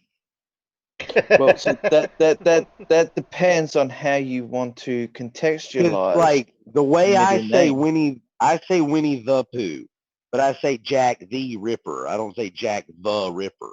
Yeah, Right? look, So I look, think you just- it's just a Pete Shea style coincidence where Oh, the no. two words are very No. similar but different. No, it's definitely Winnie the Pooh. Sorry, but that's just it. It is Winnie the Pooh. And Jack Yeah, you would never Ripper. say And, you would never and say Jack Winnie the Ripper. Is it No. Jack the Ripper?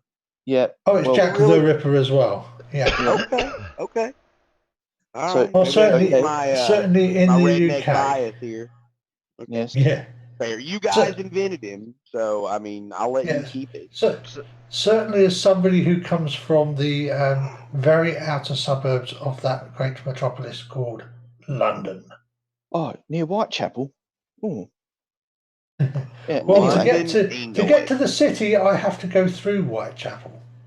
In fact, I tell you one thing: you don't want to get off the district line at the Whitechapel station because it's bloody scary. Blown. Alan And Alan is Jack the Ripper.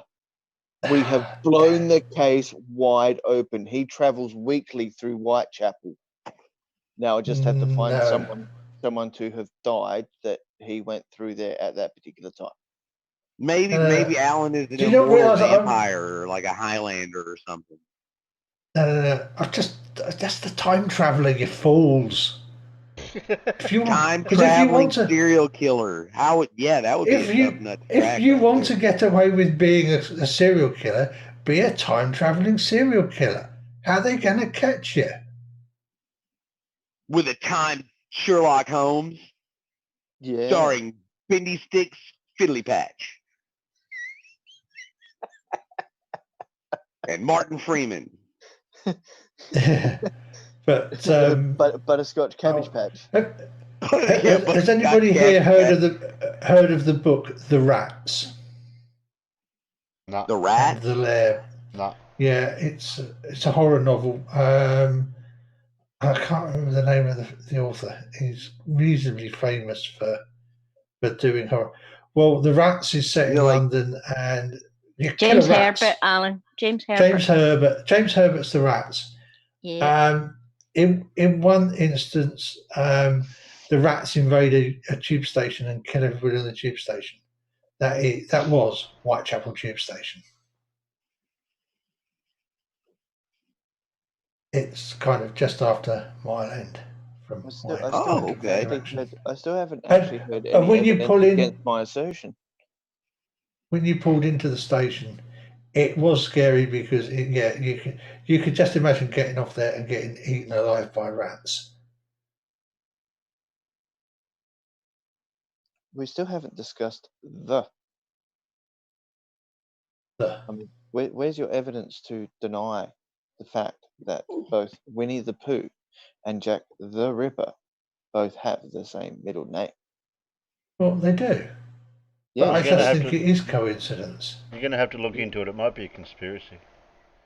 But then does that include Thomas the Tank Engine? Could do. well, Could okay. do. Now you've just entered into another complete and utter paradigm of the travel system that these two used. That is, you're pushing into woo territory there, Pip. I mean, you're Okay. getting a little wacky for me there. Thomas the train engine. You know, that's just what. Ivor the engine. They're both trains. But for Yeah, it to fit, but it can Ivor's only be Welsh. Thomas the Tank. That's true. What's the And- one? What isn't there like a Thomas and Friends, a choo choo train? That's with Thomas like the Tank Engine. Charlie. Yes. Thomas the Tank Yeah. Engine. Okay. Tank engine. Gotcha. On the island the of creepiest- what's the Sodor. island? Sodor. Creepiest faces you've ever seen in your life. That's nightmare fuel. Yeah, guys, That show is you do nightmare understand. I currently have a 5-year-old son, and he has over $1,000 worth of Thomas the Tank Engine gear. I used to have a 5-year-old son and we still got all the shit. Fuel. Oh yeah. Oh, my little nephew Charlie, he loves you. Thomas. Woo, Thomas. He's so cute. They even when had he a says it. bed, Thomas bed. Oh, might But I've watched a few of those shows and it's terrifying. I don't see how you Yep. people do. Fat controller. What do you mean? Anthropomorphized trains. What's that? Anthropomorphized. That's what I just. Yes, that's what I said. Trains. Yeah, Yeah, sorry, anthropomorphized my No, it's not. I'm it's only not going to the get that word out concept- once. No, I never heard you. Yeah, it's It- not the it- concept of anthropomorphic trains that bothers me. It's their creepy ass faces, guys. I mean, it's just terrifying. I don't know how to describe it or explain it. They're just My something favourite was creepy. Percy.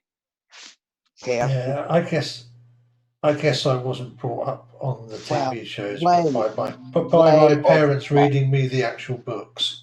Yeah, way off seeing the track. You illustrations in the guys have books. just done a James going down the hill too fast with the naughty trucks on his back, and he falls off. Now,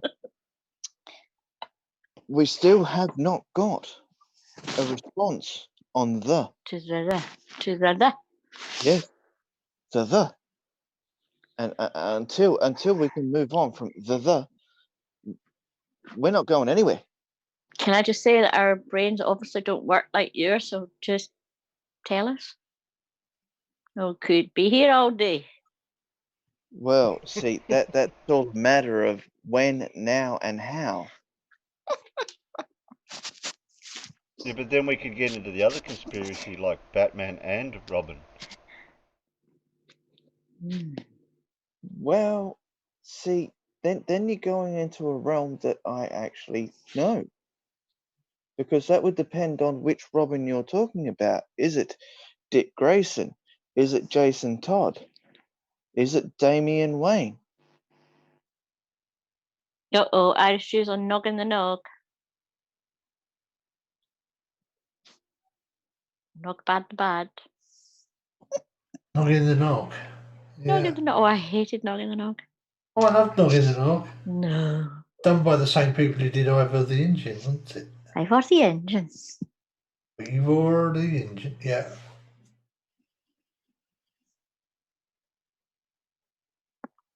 Yeah, because Ivor was powered by a dragon, wasn't he? He was.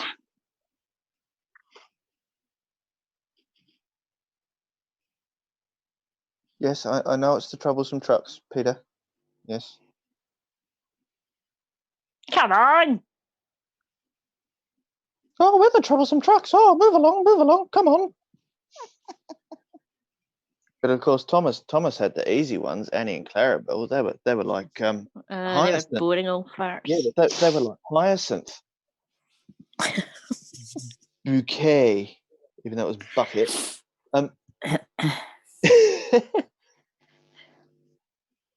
Ahem.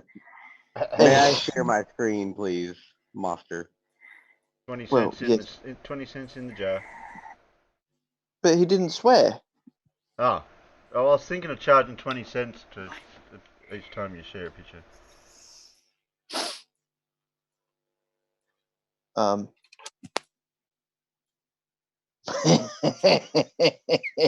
Watch Thomas the Train. Watch Thomas the Train. They said it's not creepy at all. They said. Look at those eyes, man. I mean, come on. I'm gonna have nightmares. Yeah, but I'm saying. it's they. Like for some people it's clowns. For me, it's that face. There's creepier ones, but like he looks like you'd wake up in the middle of the night and he'd be standing over your bed, you know. Oh, I was just checking on you, buddy. What about the You know, big something like that. marshmallow in Ghostbusters? That wasn't creepy at all, was it? No. Oh, he the was Stay Puft Fluffy. Marshmallow Man. Yeah, no. He's just a sailor in New York looking for a good time. That's all he was. I just tried to think of the one thing that I knew would never hurt me. Yeah. And I thought back to that summer camp days where we roasted Stay Puft marshmallows. Ray, what part of don't think did you not get? No. He goes, Ray, when someone asks you if you're a god, you say yes. Ding dong. Someone's at the door. Can someone get it? I'm in the kitchen. Well, no, How we do can't you- because how do you- it's And your we can door. hear you in the kitchen Ugh. rattling teaspoons. Oh, Yeah, but Spaceman. How do you Oh, he's let back people again. in? I know Big Blue's over on Discord asleep. Can you blame him? I don't know. Yeah, well, he's had a hard day. I mean, Yeah? Yeah, I think he was in Sean's earlier on. I seen him in Sean's, Oh, wasn't it? yeah, he was. He was. So I had a bit of a talk with Blue earlier today. Time is it over How there? did the shows go? I haven't had a chance Oh, to watch them. yeah, I he fell won't asleep be last here night. for a while. It's only 5:15. The Shields was fun. Me and DKG had a ball. I'll watch it Um, later. It's good fun, the Shields, isn't it? Being on the panel. It's good fun. Yeah, I woke well, up at Jutmonk- 11:30 and went, ah, bugger. Yeah, Jutmonk was actually impressed with my ranting skills. He was quite happy. Anyway, the story from Spaceman's needed to be told about what happened when he went down the shop. What? Why? Oh, the PC repair shop. Well, nothing really. Just dropped it off, and they said I'll have a look. Okay. That's about it at the moment. You'd think they would have done it for you in front of you, like while you wait. What? He's going to wait 3 hours for a diagnostic? Oh no. No, Take that it's long. not. I don't think they really need to do a diagnostic. I just explained the situation, and then they'll have a look at it. He said he's got a few on the bench, but he said he should be able to have a look, at least have a look at it later on today. What was the situation? Well, I got a new processor. I haven't actually. It's nothing that I've done wrong myself. But what happened was took the old one out. Now the problem with taking the old one out was that I think the heat paste or thermal paste, whatever you want to call it, is completely dried onto the heatsink. Yeah. So when I did the clips to the heatsink, usually if you give it a tiny little turn, you would just sort of start to slide and it'll come away, but it just would not budge at all. So what I actually ended up doing was that when I pulled the old one out, the heatsink came out with the processor before obviously lifting the arm for the actual, the clamp arm for the actual processor itself. Oh no. Now, as a result of that I've only just discovered now, he looked at it really, really closely with his little with his magnifying glass. There's a few pins that have been bent. Now, if he has to, he thinks that it's just literally just 2 or 3 on the end, right on the end. He thinks he'd be able to actually bend them back into shape, but he said he can't make any guarantees. So that's the old one. Now, the new one, I put it in without any issues at all. That went absolutely fine, no problems at all. But when I came to plugging it in, what happens is that the computer goes to boot up for about 5 seconds and then shuts down. Tries to boot up, shuts down, tries to boot up, shuts down. Now, we went through a whole process of checking a whole load of different things with the, taking the GPU out and plugging the you know, the Did you video pull? straight Did into you the pull the motherboard. CMOS battery out? Yes, hold on, I'm getting to that.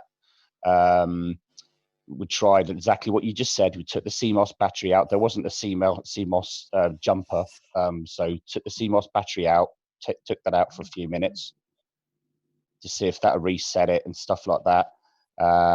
Tried taking the different RAM cards out and swapping them into different sockets, all different things. Kept trying it, but no joy.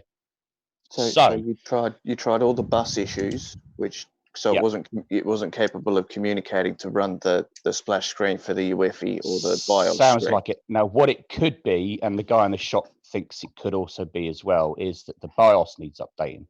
But of course, I can't plug in my old my old processor because I didn't realize. Obviously, till I only realized he's only just told me now that he found a few pins, but because the old processor was still stuck to the heatsink, I could not shift it off, and I didn't want to start hacking at it to try and get it off and damage it.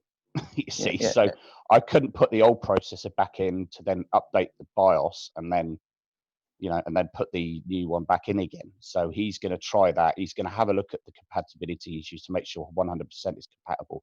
I have actually checked myself on a couple of different websites, and I was confident that that processor is compatible. It's the same socket set, it's the same series. It's only differences, but I've got a 7600 and that one's a 7680. But he said there still could be some compatibility issues, so he's going to check that out and he's going to give me a call later on today, let me know what's going on, and if I need to get another processor, I need to get another processor, but I just need my computer. Basically, that's the situation. Yeah, because if your BIOS isn't updated to the amount of thread counts that CPU can run, it won't click. Yeah. So so even if you couldn't get those pins bent back into the right place and it doesn't work, he could put one of his own processors in just to update the BIOS. Who's the comedian? What comedian? What are you talking about? I'm not going to bed yet. Not looking at that face. Because it would be impossible to. I rest my case, Your Honor. I rest my case. And with that, I am off to beddy bye. Good night. You're going to have bed? that image in your mind now when you go to sleep. Yeah, Where- go Oh to yeah, man. sleep. What time is it where you are, No Name? 4:19 in the AM. What are you doing up this time in the morning? Why are you Being not corrupted sleeping? by Aussies. Yeah, I know that feeling, buddy. Yeah, we Oh, just. yeah. You can have nightmares about Thomas the Tank Engine now. He works afternoon, evening shift, don't you know, Name? Yeah, I mean this is kind of okay. late even for me though, but I've been trying to hang tough, and my hanging out with toughness your spiritual advisor. Well, if / you go and get about representative. if you go and get about 3 hours sleep, we'll be still here when you wake up.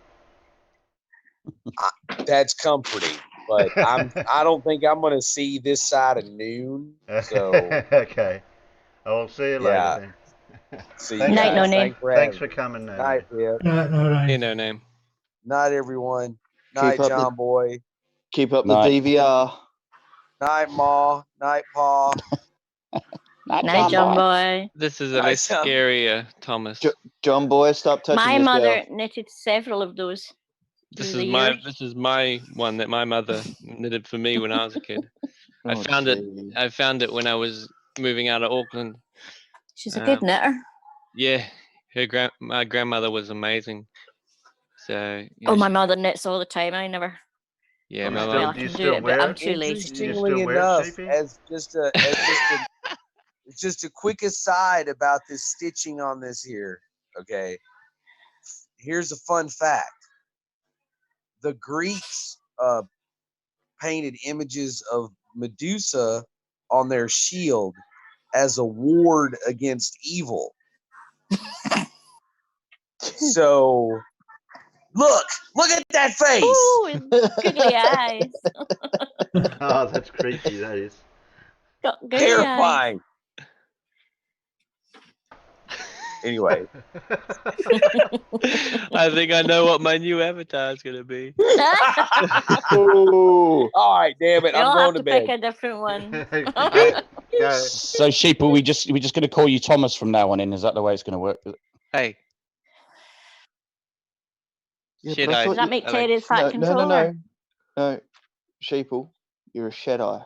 I gotta put this face in the shit eye head. That's what Yeah. I gotta do.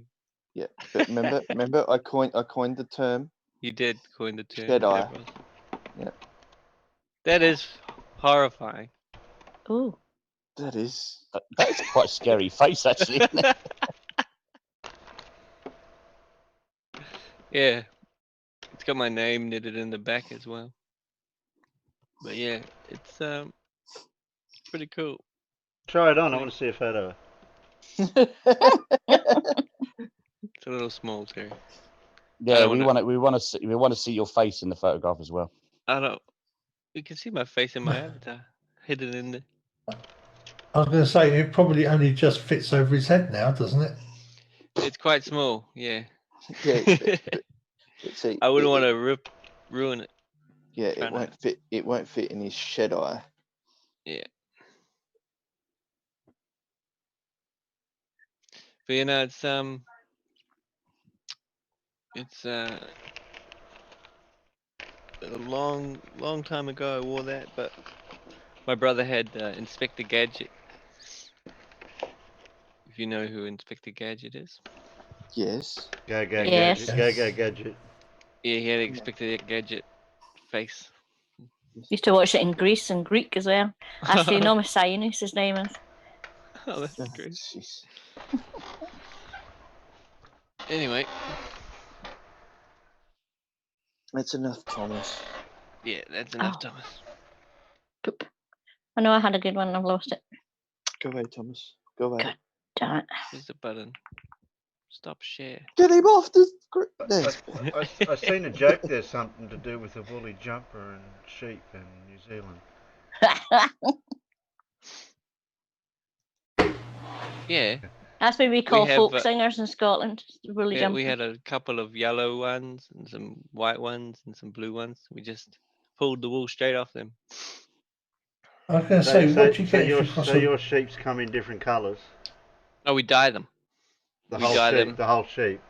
Yeah, you know how people use it like a wool spindle. We used just to have different color sheep lined up, and we just used to knit straight off them. Yeah. Best way to do it. Yeah. Yeah. Yeah, well, I'm going to say, what do you get if you cross a sheep with a kangaroo? A woolly jumper. Woolly jumper. Sorry, I just had to go there. Yeah, that's yeah. Well, I said woolly jumper sheep in New Zealand, but I was trying to think That's of the that's it. connection. That's your That's your classic. Australian sheep, classic- though, isn't it? That's your classic dad joke. If you're a dad, you know that joke off by heart. You used Of to- course. And I'm about to become a granddad, so you know I've got to be up there with the dad jokes. Granddad jokes. Yeah. You save up all the cracker jokes this year, Alan. Yes. He's gonna recite them off by heart. Tell us a cracker joke, and I'll tell you mine. I can't even remember any of them. They're Okay, so so bad. there's this white guy and he goes into a black neighborhood and he gets called Cracker. Hold on, that's not a cracker joke. That's not a cracker That's not joke. a cracker joke. That was a You wise said crack. You said Cracker. No, Christmas cracker joke. Oh. You just reified your necessary Oh. antecedent. But how do you have gas pressure without a cracker? Well, that's all dependent on your R value. Oh dear. Oh. Who put that up? People are going to Who put bloody that the up? hospital for cracker burns. Who's sharing that? That's crazy shit. Oh no. Was I? Oh no. Don't do drugs. Twas her. Was I? This one for the immature ones. Let's just shit house. So 63 years can fit inside Uranus. One day I'll be mature enough to read this without laughing. No. Yeah, if you call it its right name, it's not funny. Yeah, it's not funny, that joke. Yes, but if you can fit 63 Earths in Uranus, I'll give you a medal. It's Uranus. You're needing the hospital. Thank you, Terry. It's Uranus. It makes me cross when people say Yeah, it Uranus. does. It makes Honey. It's like chalk on a chalkboard with fingernails on a chalkboard when people say things the wrong way. Mm. That's Oh, you made it amazing. smaller. Imagine what that Make looks it like. Yeah, I bigger. have to make it smaller so it fits the YouTube Right, screen on I've mobile devices. zoomed it out. Yeah, that's right there. That's it, right there. Make it bigger to fit it on YouTube. On the. Has anyone seen the I can't read it now.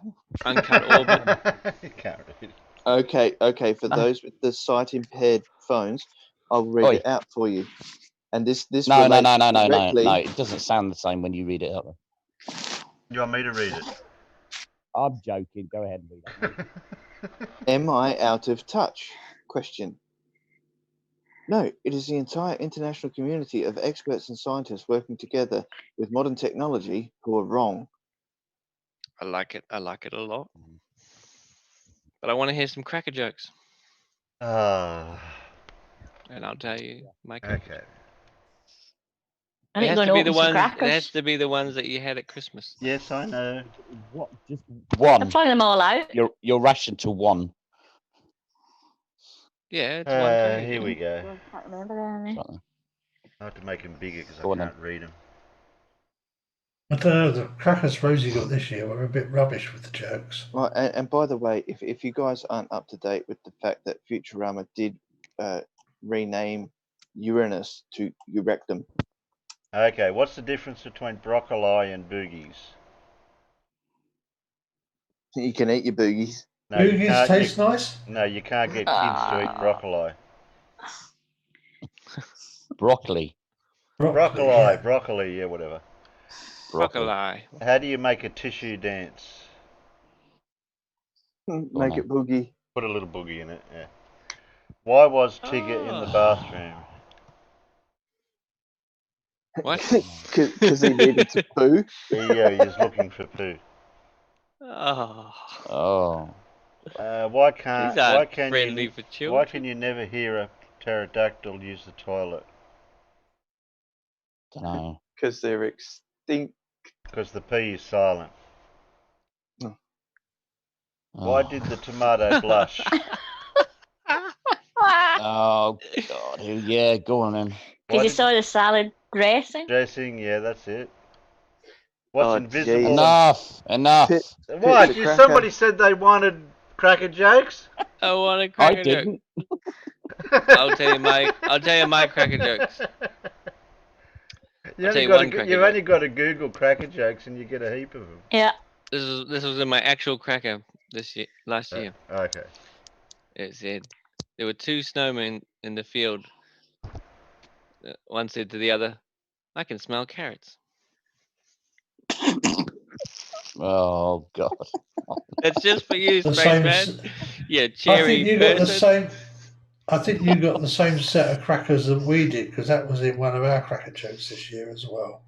This year, hold on. I'm here they're from the same, the future to they're the same remind you. jokes. They're the same jokes each year. What are you talking about? Well, why would you change Yeah, I it? know, but sometimes some have better ones than others.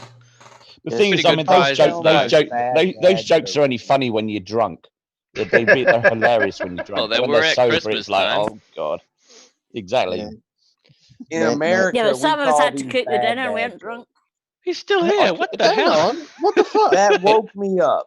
That woke me up. You up. You're woke now, are you?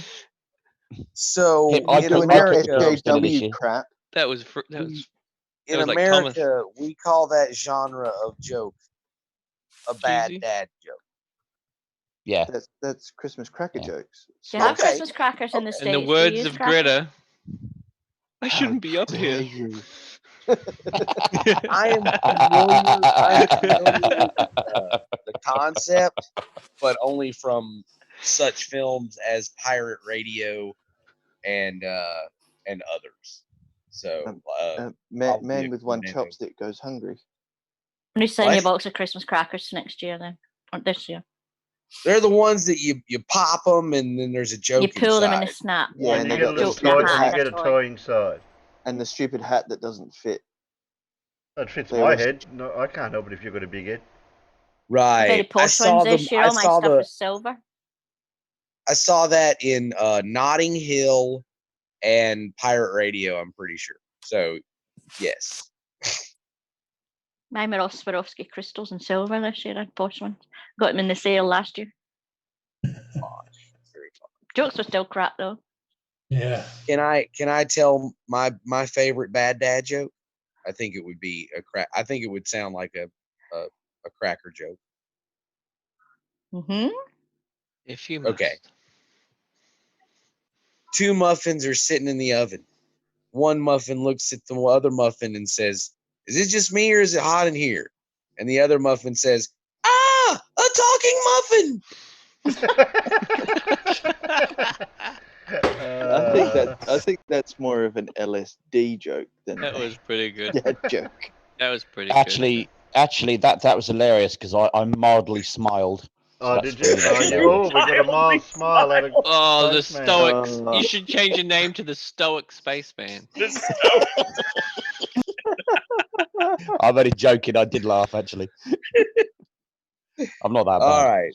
I'm going back to sleep. Yeah, he's back. Yeah, but that's funny because he was typing inside chat, right? And notice how all he's done is mute himself. He never really left. No, Yeah, no. never left. He's just at all. orbiting. Yeah, he just moved the goalpost. He'll nod off again and then wake up again and go, "Oh, I've got another joke." he's sleep typing. That's what Oh, he's okay. doing. Yes. Sleep typing. Oh dear. He must be sleepwalking, sleep talking as well. Sleep typing. That's good. Okay, no more. Has anyone no more seen- Christmas cracker jokes then. No more Christmas. No more Finish with Christmas. Oh, Has what anyone seen the full uncut orbit of the Earth in 4K? It's pretty cool. Many times, many times. Very, very cool. Speaking of many times. Speaking of many times. Mm. Oh, You why is scream it it's blocked? fake.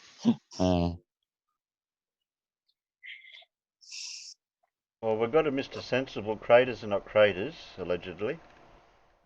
Or I've got a Randy Hocus Flat pocus. Earth pulls the shawl over. Mr. You Sensible's guys? one sounds Yeah, interesting. it's good. I watched it last night and I It fell is asleep good. at the Yeah, on the it's other good. one. We've got Mr. Sensible D-Marble fake satellites busted. No, I've looked at that. No, one. I've seen that one before. Yeah, the Craters one, Mr. Sensible, sounds good. I've only It's got good, Mr. it's fun. Sensible lately been posting videos. I got a casual spaceman here, but that was a while ago. We No, didn't watch jeez. Why would we want to watch his crap? Stoic. that. Oi, mister. Bloody watch it then. He let a bloody mouse on that CRS-19 mission. I mean, jeez, asshole. That's my fault, is it? Yeah, we caused a conspiracy, mate. Apparently, ice the is fact a mouse. that it doesn't. The fact that it doesn't even look like a mouse is irrelevant, but it's still a mouse according to Flurs. That's It a moves ferret. like a mouse. It's a ferret, not a mouse. It Oh, moves where's your like a evidence? mouse.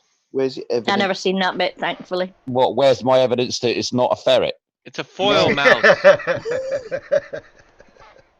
It's a foil mouse. Ice. Is that what you're asking me? Where's my evidence that it's not a ferret or a mouse? Well, it's a faux I mouse, just, so you can't. Okay. I just wish, It's a yeah. It's I a just for wish mouse. Amazon would hurry up and hurry up and deliver my mouse, my new mouse, because my new mouse is due today. Oh, you get a new mouse. How's Awesome. it going to be kept alive in the post? Yeah.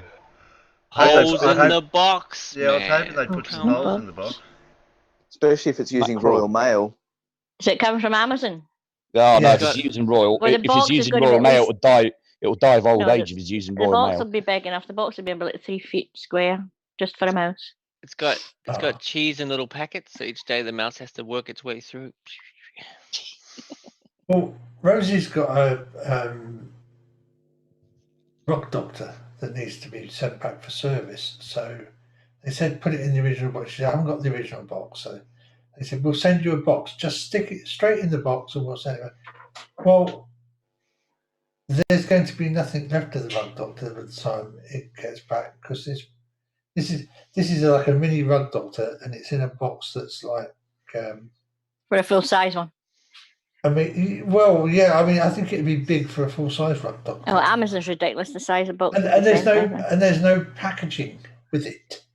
Yeah. To stop it from being there, and they just said stick it loose in the box. That's ridiculous. Well, that's clever. FBI warning. How are you going to watch my videos on your little tiny phone, Stacey?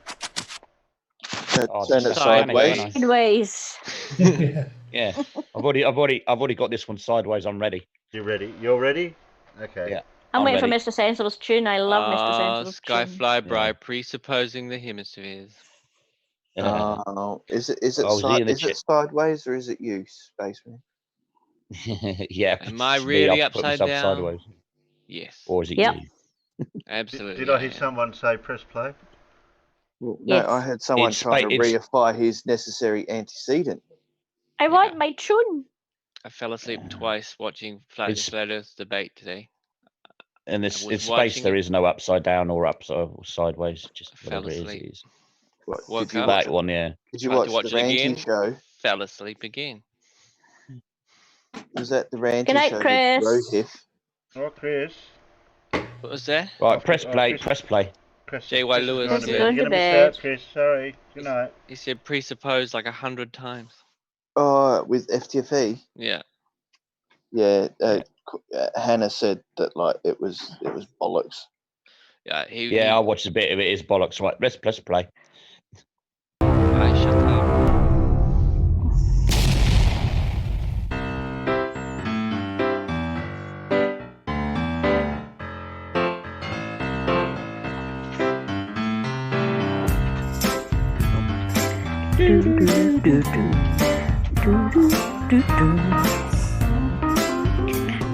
Funky. Hello and welcome back to the channel. Grab a chair, get yourself comfy. Today we're going to have a look at a guy called Terry Iker. Now he's not on YouTube. Not me. I think he got his accounts all kicked off. But he does publish videos on Facebook. And this one has been hosted by Vincent Rhodes. Now Vincent is a Christian, but he's a Christian who tends to accept any conspiracy theory as long as the theorist mentions the Bible. And this one is a doozy. Before we see it, big thanks to my patrons. With massive thanks to all my patrons, including new patrons Alexander Henkel, Janie, Stephen Huxtable, Paul Reap, Surf, Number 6, and my newest patrons Corpus Defectus, Tiffany Hall, Erebathron and Bardtail. Thank you all so very much. Alright, and Vincent, I think you better show us Terry's video. Terry, the man with the deepest voice in the world. Roll VT. It can't be me then. Okay everyone, in my last video I showed you a meteorite crater in Arizona that is supposedly 55,000 years old, and I showed you how the crater is still there, but the not this one again. big meteorite that landed there is just totally gone. How big do you think this asteroid was? I'm just sure that you're thinking it was a hulking great rock that plopped down, and that divot is the shape of it. The Barringer crater is huge. Have a look at this. Meteor Crater, Arizona, is the most pristine They've actually still got example part of the of a meteorite impact crater available on Earth. It's about... What do you have? No, the museum that's there, they've actually got a part of it. Oh, but the Flirts keep saying, "Oh, it's disappeared, it's gone." No, it hasn't. They've got part of it. A bit of it. They actually found part of it. I think it was only about 100 metres across anyway, wasn't it? That meteor that hit. Yeah, they reckon something along those lines. Yeah. If that, yeah. The only thing that's gone is my pineapple lumps. Yeah, well, okay, so just think about this, right? The Chicxulub crater, right? It covers the entire. It's the size of the Yucatan Peninsula, right? It's massive. Yeah. But Yeah. the asteroid that hit was only approximately 10 kilometers wide. Yeah. Right? Yes, and it's about 1,000 kilometers in diameter, if I remember right. Yeah. Isn't it? So To the so very it goes outer up edge. by a magnitude. So it's 100 magnitudes Yeah. basically. So Yeah, and if there's asteroids out there that are a whole lot bigger than that still. absolutely. But that's the whole thing. These folks don't understand the amount of speed that these things come into the planet with is the reason for such a big divot. It's not the size of the object, it's the impact. Yeah, exactly. And I'm going to predict, right? I'm going to make a prediction. I haven't seen this video, and I'm going to make a prediction that he's going to complain about the fact that the crater is completely round, and he's going to complain the fact that not all meteorites come in at a 90-degree angle. That's what Wrong. I'm going to make a Yeah. prediction. No? Okay, No. I was wrong then. But given the velocity they come in at, any impact that is above 14 degrees will only leave a round impact crater. Yeah, I did a video about that actually.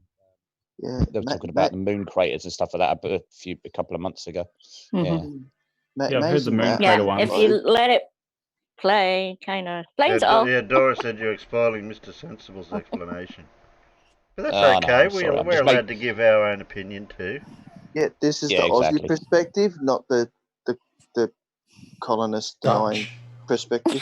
The Dutch. Exactly, Davos. Davos, I'm agreeing with you for once. Wow, that's amazing. I just watched it before I went to sleep last night, so I know what's coming. Pip, Come on, then, 3/4 of a mile across and 560 feet deep. The meteor that hit it was about 50 meters across, but it hit it at 29,000 miles per hour, vaporizing, or mostly vaporizing on impact. The impact energy was around 10 megatons. That's why there's nothing left of it, apart from a few fragments. This is the largest fragment that's been found, the Holsinger meteorite fragment. Is it just fake? Is it CGI? No, and I know it isn't, because I've touched it. And here I am, stood on the rim of the Barringer crater around 18 years ago. It was absolutely amazing. And I also went on to let you know that if you Google or whatever you want to do to look for asteroids, they're all computer generated images by an artist. No. That's an actual image. No. That's an actual image. Yes. It gets worse. Fuck's sake. Oh, Let's get through it. damn you. Hold your nose to the end. Why He's a do they dullard Luddite. repeat the same thing over and over and over again? No. No.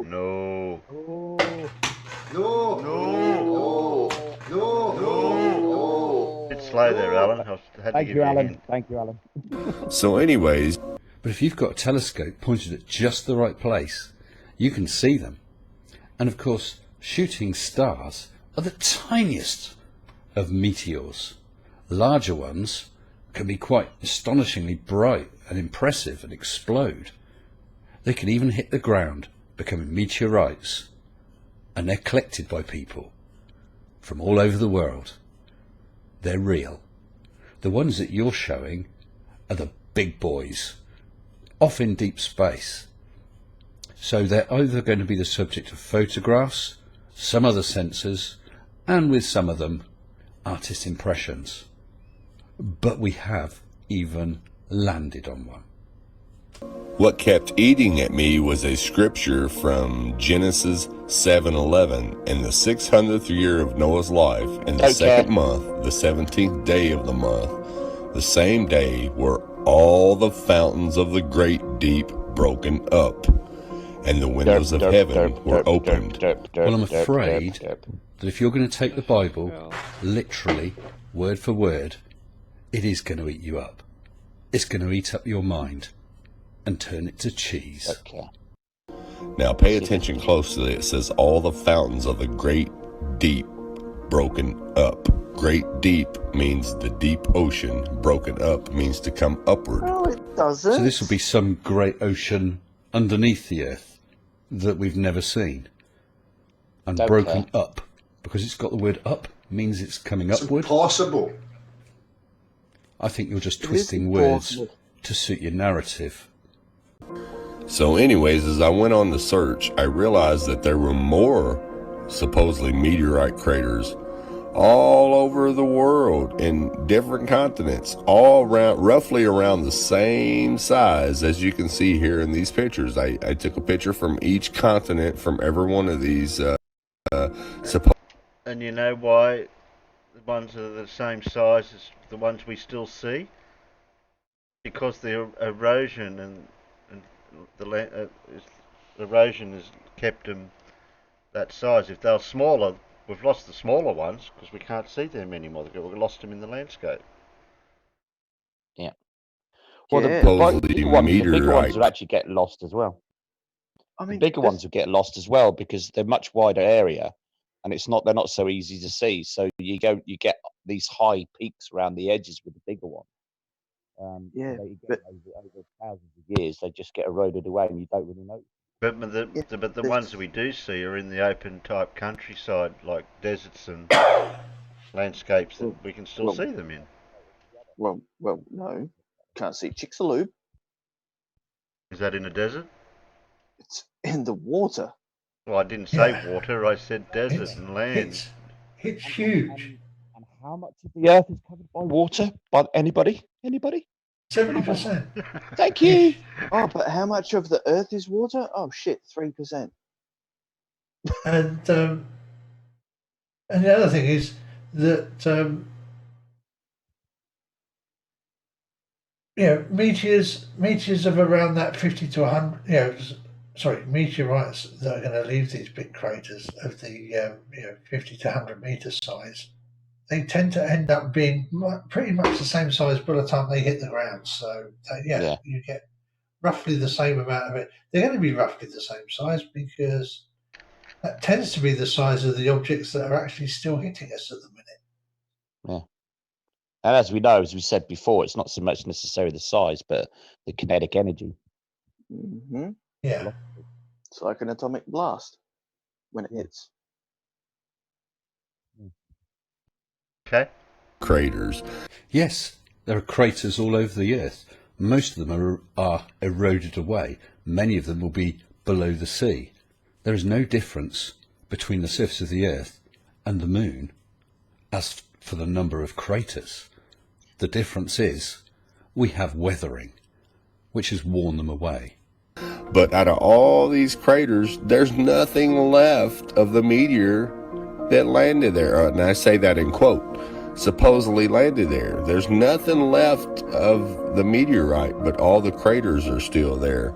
Well, as I said, when an object tens of meters across or larger strikes the Earth at 20, 30, 40, 50,000 miles per hour, you're going to get the equivalent of a nuclear explosion. All you're going to have left is fragments and dust. So I went to investigate a little more. And I'd remembered researching geysers many, many years ago. Now, here's a few images of what geysers look like.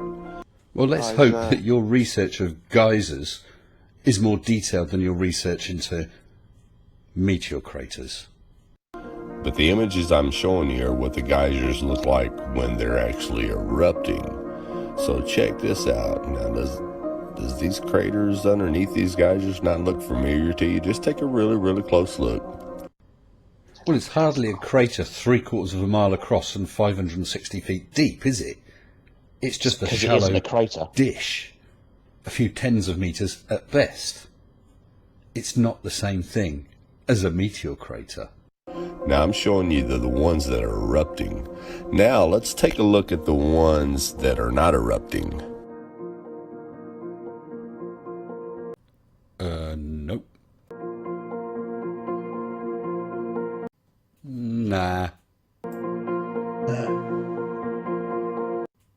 I think there's something he's forgetting about these geysers, and that is they also tend to have an awful lot of dissolved minerals in them. Like that you're seeing now. Yeah, that as it blows up, the some of the minerals get deposited around the edge and actually build the edge up. The point is that they're not impact craters, are they? They're not craters. No, they're actually growing in the opposite direction. Yeah, exactly. Yeah, they're depressions that are caused by superheated water underneath it from lava. Magma. Sorry. It's not lava until it expels. Not so much. No. No. Getting bored now. No.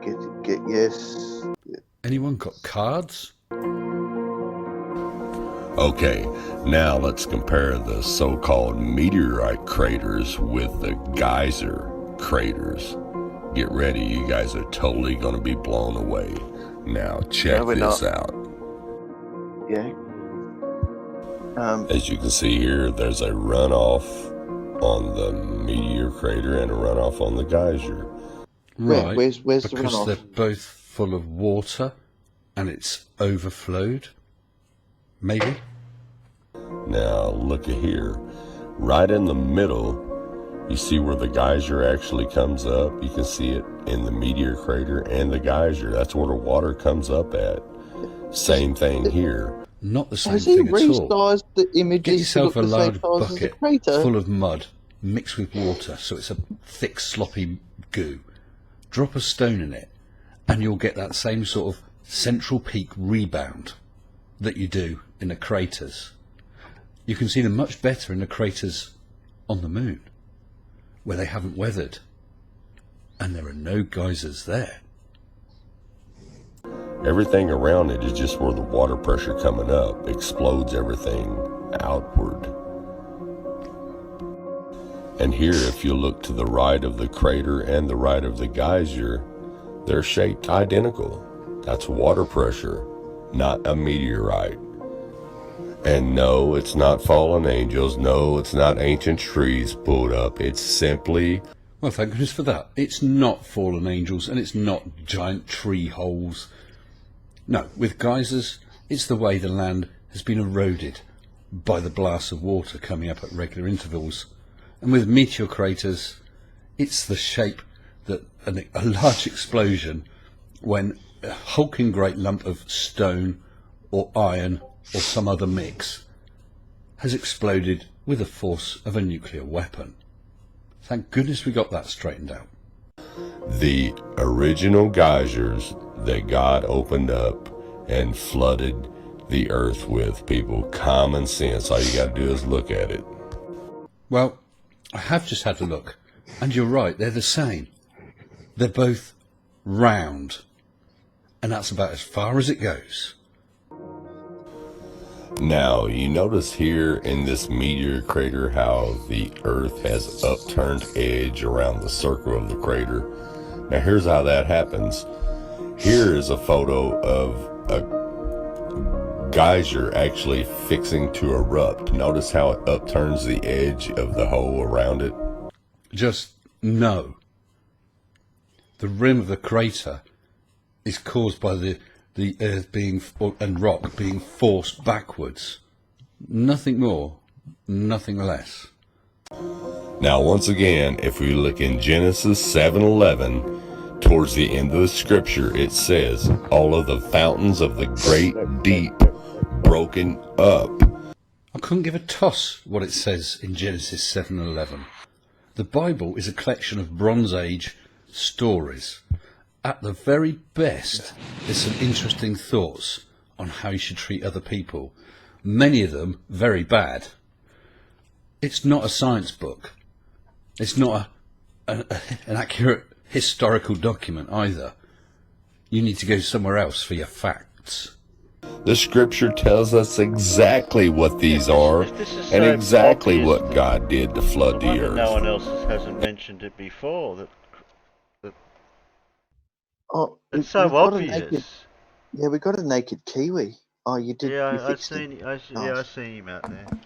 I'm Yeah, just seeing if I've got him on the speed dial. Yeah, Hello, I guys. just need to. Don't care. Don't care. Yeah, don't care about Mad, but Mippet69's asked me a question about a geological anomaly in in South Australia called Geological Wilpena. problem. No, it's called Wilpena Oh, Pound. Big Blue! Who woke up Big Blue? There is a slight problem here again That's with mad Flurfers scale. I'll mute myself in Discord. You should have just went into Discord playing a walk, and then I could have just linked you straight away. There's a problem with scale here. Anyone seen a geyser hole 3/4 of a mile across? Yeah. So, was he wearing a hat? Was he a Peaky Blinder? Was he wearing a Peaky Blinder hat, the old geezer? Yeah. The old geezer was, yeah. He Shout got out very to wet as well. He got very wet. I'm gonna have to after this give him stupid- I'm gonna have to give him the key to the special place. Hello, Kiwi. Yeah, after this stupid, we need to look up Wilpena Pound because. Can we just derp over Genesis 7:11? Every time he keeps popping up, can we just go derp? Because it's completely and utterly irrelevant. Terry, do you want me to do the link thing for Planet Walk? Atta. No, I've got it. Atta. You've got it? All right. Planet Walk. Exactly. Are you from Invercargill? Exactly. Kia ora, bro. We're going to end up with two Kiwis in here. Yeah, so we better go get our chili bins and some jandals and make them feel at home, eh? Yeah, but that's actually going to make 3 Kiwis in here, eh? Oh, Right, 'cause Cherry we got the get a Kiwi, right? To the Kiwi. Hey, he forgets. Hey, His bro. ancestry. Hey, bro. No, we've almost got a fruit salad with 3 kiwis, haven't we? Three. Well, We just need some ice bombs cream. as well. Stop making. We just need some ice Bro, cream. you're making fun of me, bro. No, we just from need New some Zealand. pavlova. You got 3 poms. You got 3 poms, in other words, apples. No, You got 3 pomegranate. kiwis. Pomegranates, yeah. It's time to make the Pomegranates, or balance. 3 kiwis. You got a fruit salad. Straight up, cause it's time to make the balance. Eh? Yeah, Too many yeah. Aussies on here. Mippet, I'm trying to continue, but we've gone into a land of stupid because 7-Eleven's not giving us a Slurpee. Damn, the original convenience store. Where's your avatar, Planer? Ahoy hoy. Ahoy hoy. Ahoy hoy. Ahoy hoy. Ahoy hoy hoy. Hey, Blainer. How's it going? Hey, Karen. I don't want to dox you, Karen. but do you Change live in your name. Chicago? That is top Hey, Planet secret. Walk. I swear I saw you when I was in Chicago, like kind of halfway through last year.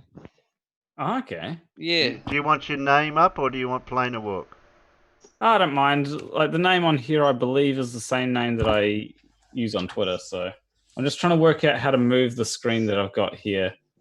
What do you mean pick move it up. it? Remove Pick it or up. move? Pick it up and move it. Oh, there we go. It was just full screening on one of my screens. I wanted to move it over to another screen. He's in his 20s. He's got to do everything digitally. If he can't do it by a click of a mouse. And Planer Walk cannot be excused for not knowing how to put an avatar up for Zoom. Yes, he can. No, he can't. No, he can't because he's Wolfie 3010. Yes, he can if he doesn't know. If he's never used Zoom before. I have only used Zoom a few times. Oh, no excuse. That's all right. He's getting around it by just having his picture up anyway. Yeah. Yeah. Well, we He's all got know a what he real looks live like. avatar. He's not doxing himself. He's got. I don't want to He's got dox real- Plainer Walk because I don't know, He's got but I a- saw someone who looks very, very much like you. Oh, that's with a Sheeple. guitar. Sheeple. With a guitar on the No. street. No, Sheeple, that's Wait. Heath. That's Heath. Hold up. But he still hasn't proved he's got legs yet. Anyway, so I'm still suspicious Hold about up. that. Question.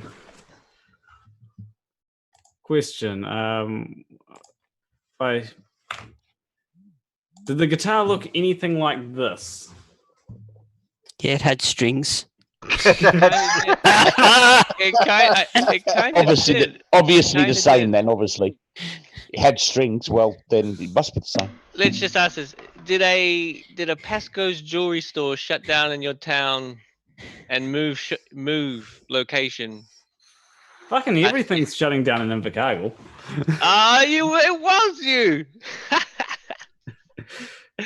Don't worry, no one knows where we are anyway. They think we're Yeah, East Australia, right? yeah. So get used to East it. Australia, okay. America thinks we're part of Australia, so we're all good. We're all good. Pretty much. Except for IKEA. IKEA don't think you even exist. I'm in Christchurch. Okay, yeah. Who woke you up, Blue? Don't Hi, Blue. confuse us. Hey, good morning. Morning. So Or who's afternoon or whatever. Yeah, night Morning. time. Blue. Good evening, Blue. It is 10 p.m. in the Morning. Eastern States. Did somebody mention something about a video that we were playing? Perhaps I don't know. Maybe Oh, I thought we were bollocks. watching a video. It's nearly, Bollocks. it's nearly finished. Oh, Yeah. can we finish the video? It's only got 3 minutes of pain left to go. Well, it's not my I fault. like Ex-Penguin 95's barbecue recipe. Barbecue kiwi fruit lamb kebabs. Yeah, don't care. Video.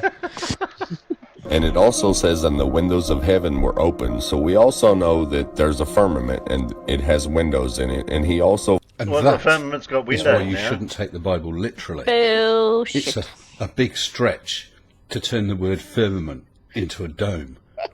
But because it said windows, now we got windows open. What about Is that front Windows door? 7 How does or post Windows get to 10? that? This is idiotic. flooded it from above as he did below. Now this is where your inner wisdom should kick in. Yeah.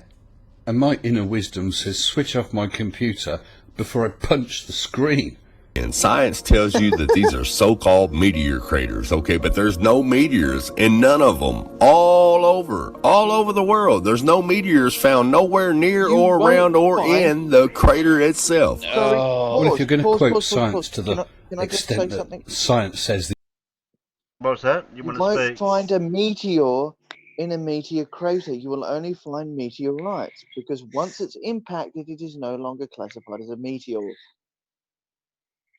And I seem to remember that they found Chicxulub meteor, right? Chicxulub meteorite bits all over the northern hemisphere. Hold on. They found meteorite bits with in or around most meteor craters. Not all of them, most of them. But he's ignoring that fact because he's not doing his research. That's why. That iridium, that thin layer of iridium at the KT boundary, isn't that mostly just Chicxulub meteorite? It's global, and yes, it is almost the entirety of the atomized Chicxulub meteorite. So Or does he asteroid. honestly expect to find this massive rock sitting in there in the middle of a crater? Like Yes. firing a car at a brick wall at But 25,000 miles an hour. The other thing is, it's also not so much the kinetic energy, but the heat it produces as well. It's the phenomenal. evidence they found around the geology of the area inside the crater could have only happened if it's exposed to an extreme heat. Is he telling me that a geyser can produce that kind of heat? Yeah. That's not the point of what he's trying to make, though. Like he Yeah, I made know at the cookies moment, once, but all right? I'm He's just- made I'm just- cookies once. He used the cookie cutter. He's like, the cookie cutter makes a cookie that big, so the meteor has to be that big to make a hole that big. You can't think outside the square. But the And also the fact that thing- we've actually seen meteors come into the Earth's atmosphere, like the one in Russia, caused quite a bit of damage, and it was a big fucking bright thing in the sky, whizzing across the sky that literally millions of people saw, and hundreds of videos have been made of. Yeah. What the heck was that then? Create a Let's talk sound about- wave that blew a lot of windows out. Yeah. It didn't even impact. It just exploded. No, exactly in the atmosphere. Yeah, exactly. Tunguska, anyone? 1908? Russia, Siberia Oh. district? Yeah. Same Yeah, thing. that impacted. Yeah. Oh no, that didn't. Did no, it? it didn't Yeah, impact. they- It they flattened the never whole found it. forest, though, That's didn't what I it? mean. Yeah, it didn't. Yeah, but that was it. Yeah. I'd like Never to were see able this to find the guy. crater.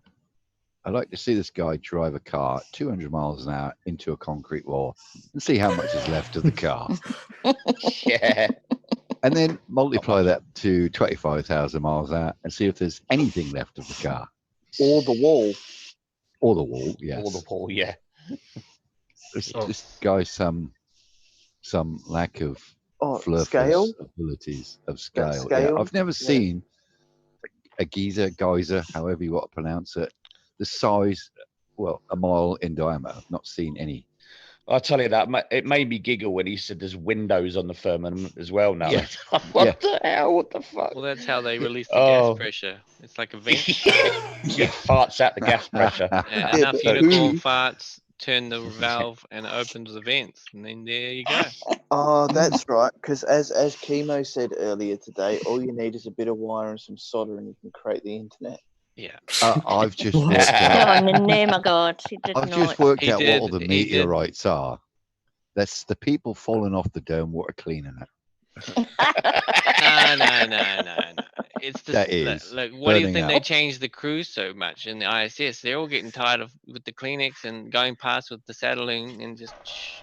Yeah, but they don't fall back to Earth, do they, and burn up? It's Can it's not the man that's changing the light globes, is it, to make the stars? Oh no, that's Yeah. a different. You're talking that's a- about that's a Bobby. different- Yeah, Bobby. Yeah, Yeah, different Bobby had schedule. to. Yeah, the Bobby unions takes a few won't allow the LEDs two up to there mix. every now and then. Oh, yeah, it must be the Yeah. spent LEDs or bulbs There's that are only, falling back. there's only another 2 minutes left, so should we get this pain out the way and then we can discuss it? No, we're No. trying to delay the inevitable. Oh, please. Deflection. Just Can't we like take the piss out of them even longer? Let's get it over and done with. Yeah, I know. I just want to rip this delay and band. I deflection, just like movie night. just want to rip this band-aid off. These are meteor craters. You should actually read the next page where it says where the bloody meteors have gone. But yet these craters are identical to geyser craters. That's because No, they're not. these so-called meteor craters are the giant craters that opened up from the deep, the great deep, and flooded the earth. Geysers Just wanted to are say mainly found Oh. in 5 locations around the world. All of them That is incorrect. geologically active, as it requires bloody hot rock not too far below the surface. Whereas meteor craters are scattered all over the world, wherever the meteor happened to land. Now there's not much hot water spouting out the ground in the middle of the Arizona desert now, is there? The Bible is real. It is very accurate. And the flood of Noah happened, and I just showed you how it happened. The Bible extremely accurate. Like talking about rabbits chewing the cud and flying insects 3 with 4 legs. 3. And the mustard 3. seed being the smallest of all seeds. 3 makes No, pi. accurate, not so much. And have you shown us? No. You have just made a claim. Your only evidence is that craters are round and the mark left by geysers around. That's not really hard evidence, is it? And the funny thing about it is, they even showed you in the 2014 movie Noah. Check it out. And are you really suggesting that whatever they happen to have put in a film is evidence? This is a whole bunch of fails. So what does he I say? The suggest 2014 Noah is you go back 2014 Noah movie was a documentary. again, have a look at some Allegedly. science and learn something. I hope you've all enjoyed this. Until next time, stay sensible. No. I'm gonna have to disagree with Mr. Sensible, I'm afraid. Yeah. Why? Well, because he said it's a whole bunch of fail. It's not a whole bunch of fail. It's a whole bunch of is what it is. You're trying to say shit. Yeah, a whole bunch of bullshit. I wasn't sure Blah, whether blah, to say blah, it or blah, not. blah. Yeah. It is blah, blah, blah, blah, blah. While you've got your window open, can you look up Wilpena Pound? Yeah. Blue, I don't know. can you Willie. throw your pilot's book away and just read the Bible? You'll be able to fly the plane a lot easier then. That sure would make it simpler, wouldn't it? Yeah. Yeah, just Could be. remember just remember, right? If your woman has her bad time of the month, you're not allowed to spill your seed on the floor. Oh. And you could fly your plane with prayer. Just pray. I've tried that. You tried that. Yeah, didn't work. Didn't work. No. What's the biggest geyser about then? Old Faithful, isn't it, in Yellowstone? Yeah. The diameter so. wise. Oh. And how wide is that? No idea. I've seen Old Faithful. Mad, I've you know, on been a to computer. Thunderfoot did one on My Google don't work, sorry. But geysers. just geysers, yeah. I've been Not to that- the Old Faithful and I've been to Arizona. They don't look the same to me. I don't think they have any geysers in Arizona. No, exactly. No, they got a big ass A big meteorite. old damn hole in the ground, though. Yep, very big. Wondering if Terry's found this Wilpena pound yet. How did that hole happen then? Someone should go and comment on that guy and say, where did all the water go afterwards? Oh, that went back down the hole, like a plug hole. Yeah. Well, it's a fountain. plug They hole. turned off the fountain and then, didn't pump the water anymore. So. And how did it get back up in the firmament? The firmament. Well, let me tell you. Okay. Somebody left I the know window. why. Water is not actually water. It's ionized ether. And when the sun... You've got to go deep. See that going. hole is deep. Deep is my derp. And when the sun my derp shines is down deep. on the ionized ether, it evaporates into the heavens. Okay. That makes sense. That's Well, what it can't Lemonbird have. would say. But Lemonbird would Perfect say, sense. Well, water is not actually water. It's an ionized ether. Oh, hang on. It's Are we not gonna yellow get into bird. water gas? that's Lemonbird. Is I that channeled water gas? inner Lemon. Ionized ether.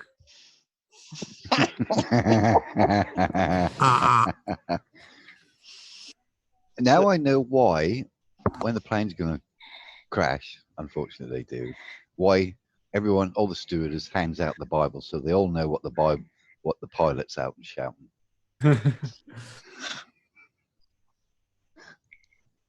What say you, Plainer Walk? What say you? May I the don't have force much to be say. with you. Karen, can I ask you a question?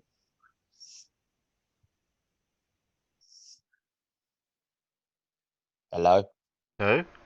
Wait, who are Karen. you talking to? I Karen. don't know. Well, you're the only person I know that can play Karen. Oh, Karen, not Kieran.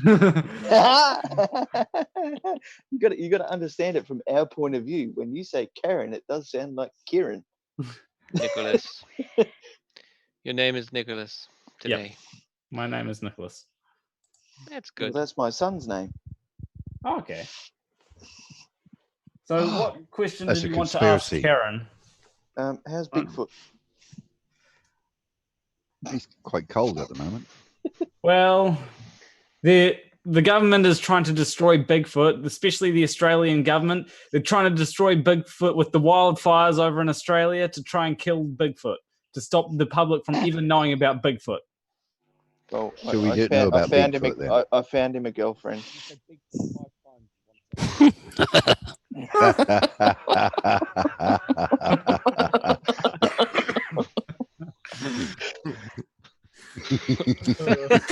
That's great. It took me a minute there. See it Oh now. my goodness. She's got a big pair of feet, isn't she? Wow, what a beautiful pair. That's I just love it. perspective.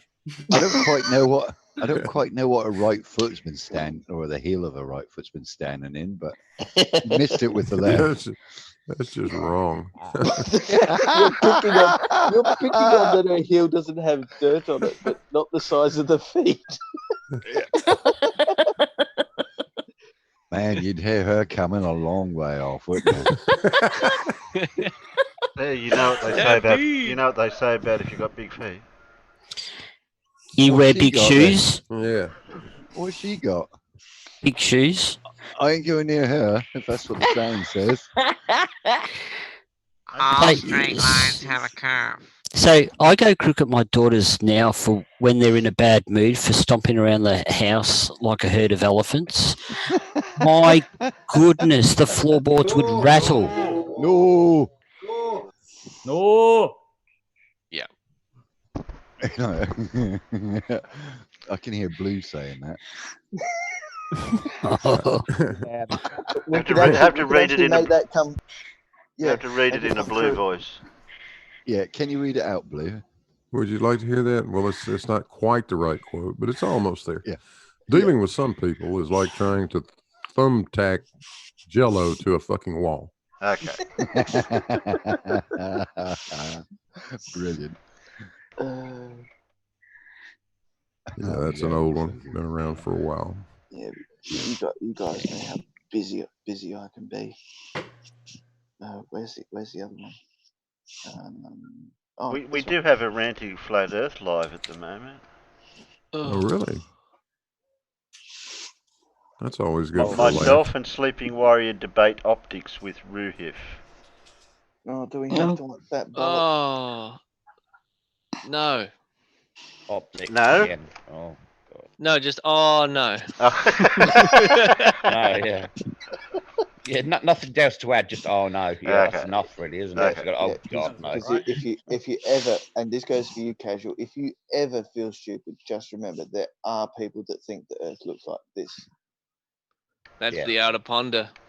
It does make me feel better, actually. I feel quite intelligent when I recognise that. I feel positively Einstein, if people believe in that. Whoever said about the ranty stream, Wally's asking, is Ruhif in it? I tell you. Oh, God. Yeah, if the Earth is flat, then I'm a freaking math genius. Yeah, I found this one for fans of Pluto. In 5 to 7 billion years from now, when the sun turns into a red giant star and swallows Mercury, Venus, and possibly Earth, Pluto will be like, who's not a planet now? It'll be the only one left. That's good. I like that. That's good. Hello, where's Wally? Hey, where's Wally? I think he said bye. I don't know if he's here or not. I flatly refuse to believe that the Pluto isn't a planet anyway. So you've got 9 I planets. know. But I can't let go. Casual. It's still a planet. It's just a dwarf planet. Yeah, I know exactly. That's what I don't get. You know, they say it's not a planet, but it's a dwarf planet. Well, it's still a freaking planet, isn't it? Just because it's smaller and it's not on. Just because it's smaller and it's not on the same elliptical plane, doesn't mean it can't. Yeah, be exactly. a planet. Size isn't. They do say that size isn't everything. Apparently, There's this big bit of That's a evidence. lie. There's this big bit of evidence called the Kuiper Belt that says it's not a planet. Yeah. Also, the fact I reckon. I know there's a lot more details than that, but I can't let go.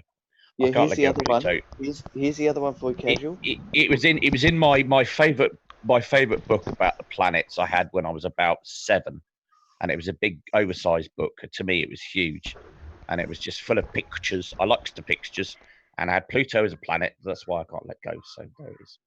Yeah, but the thing is, if Pluto was in the same orbit as Earth, 50% of it would disappear as a bloody contrail. Yeah, because the way it's made up. Mm-hmm. It's a giant mud snowball. But I can't let go of it. It's a planet. I can't. Let it I'm go. the same, Cash. Let it go. It doesn't. It's. I know, but I look. I've been taught there's 9 planets all my life. Yeah. Now in recent years, I've been told now there's 8. Oh, I can't. Just can't. I just can't. You know, Eros is bigger than Pluto, right? I don't care. But that's not a planet. No one cares. I don't care. We're indoctrinated. It's the 9th planet. Yeah. Right? No one cares more about Pluto than Casual. Okay. Well, actually, it's only people born after 1919, because no one knew about the fucking thing before then. Davros, you could give me facts, everything that's completely true, but I don't care. It's still a Flurf, planet. okay? It's still a planet. Casuals are fucking flatter fucks. God, sorry. I I'll heard put that. $5 in the swear jar. Dartman, what's Ranty at this time?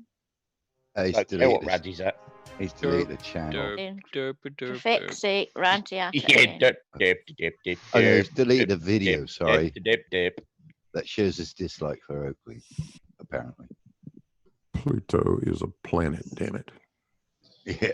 Indeedly. YouTube, 200 proofs. Do not It's make flat. me invoke Thank you, the Blue. Tyson Thank you, Blue. rule of derpity debunking. Oh, it's a bashed up car. It was at Dallas, isn't it? Dip. Hang Hey, on a Blue, minute. did you get my Discord message about that video? I haven't had a chance to look at it. I think I did. Let me check. I- Let me check. yeah. Has anyone seen this video about the Flat Earth Conference? Well, they obviously can't drive very well. Blah, blah, Either. blah, blah, blah. You should see the No, front I of that haven't, car. Terry. Hold on, Alan. Are you okay? You should see the front of Blah, that blah, blah, car. blah. It is bad. It's impossible. Oh, but by the way, 4 days and we find out who the dumbest fuck is. Well, we know Four it. days. Four days. Well, we That know was it. six. Anthony Well, has to win. wrong. Excuse As me. long as Riley comes second, I don't care. Yeah. Jam it- truth to win. Yeah, They'll all come first except Riley. He'll come. Oh, second. Riley that's has because to none come of you- first because then he can't get nominated again. None of you No, watch that's the whole this reason why he We can't want him come to run it up. first. Oh. Yeah, Plain none out, of what- you- Especially who when have you he's chosen? been promoting None of himself, you. for Christ's sake. None I'm of you. choosing JM Truth. Okay. Thank you Yeah, very that much, was my Mr. note. Clatterwalk. Good man. likewise.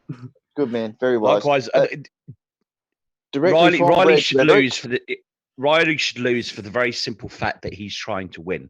Yeah. In fact, I think he should be disqualified for that very fact. Yeah. Yeah, No, just made to come second. Yeah, exactly. You should just be made to come second every year. Side chat, who are you all voting for? Perpetual second. Peanut Gallery. Yeah. Yes, but Because heard directly that from just Red proves Rhetoric. because that just proves you can't even win a losers competition. Yeah, but he's Yeah, already Truth proved says it demon. twice. So, yeah. Proof. Directly from Red's Rhetoric on the Shields today, he messaged them in the chat stating that it will be drawn on the 8th of January. Okay. Which is the 9th. well, they lied. Uh, They said it was the 6th. No, Yes. Yes. it It'll be was the 9th. Yes, it originally was supposed to be it the was 6th. originally going to be the Yes. 16th of January. First. No. The 6th. Yeah. 6th. No. I didn't even watch Ooh, this it's all gonna be this the 9th. crap. In reality, it'll No, be the it's 9th. 6th. Right? Yeah, For all So of it should us be in the 6 future. and a half. Actually, It should be 3. or 3. Yeah. Come on, It should have side been- chat. I've it got should one have been JM yesterday. truth. Riley's pathetic, but JM has had Yeah, some we real got a good moments. truth. JM had Truth, some and real maybe dirt another moments, truth but from Riley is Fred. pathetic. I don't think that guy was nominated, was he? He should have been, No. but Well, No. he's Well, deleted his he's channel. irrelevant now because he's Yeah, I He's wonder why he irrelevant now 'cause deleted he's his gone, channel isn't he? there, Planer. Yeah, we seem to have the baseball bat of death in the chat with us. yes. Baseball. yeah. With spiky nails in the end of it, just to make. Yes, it's the Breakfast Club. I don't think it was me that caused that guy to delete his channel. No, it's somebody else on the panel. Somebody else Yeah. we know. Yeah, I wonder think who that'd Gladys be. is going to go and Truth. beat up Karen. It was Big Blue. He That was Pip. he destroyed That was me. I thought it was Mr. Yeah, Sensible, Let me. Mr. Who? There- Mr. Sensible. No, there was an ongoing Billy Blue Yes, Ball. Wally. Wally and Blue. Blue Marble Science, who's in chat, Yeah. basically pushed him to the point where he got so, so desperate that he challenged him, prove it on the model, make me this, make me that, and Blue Marble did it with oranges. I think Gladys had a Mippet, you hand let in me that too. down. Yeah, and he blew him out of the water. No, Yeah. Blue didn't do it with oranges, right? You haven't seen his video, obviously, with it when he uses his whole flipping workshop virtually. No, Yeah. it was over See, with the demonstrate it. oranges, though. It was over with the I- oranges. yeah. It was overkill told with the you. workshop. I Yeah, already but that, told no, you. but the workshop presentation was the nail in the coffin. I already Definitely, told without you. a shadow of a If, doubt. Yeah. I already told you, if you say oranges slowly, it sounds like gullible. And if you say frisbee fast enough, you sound like that guy.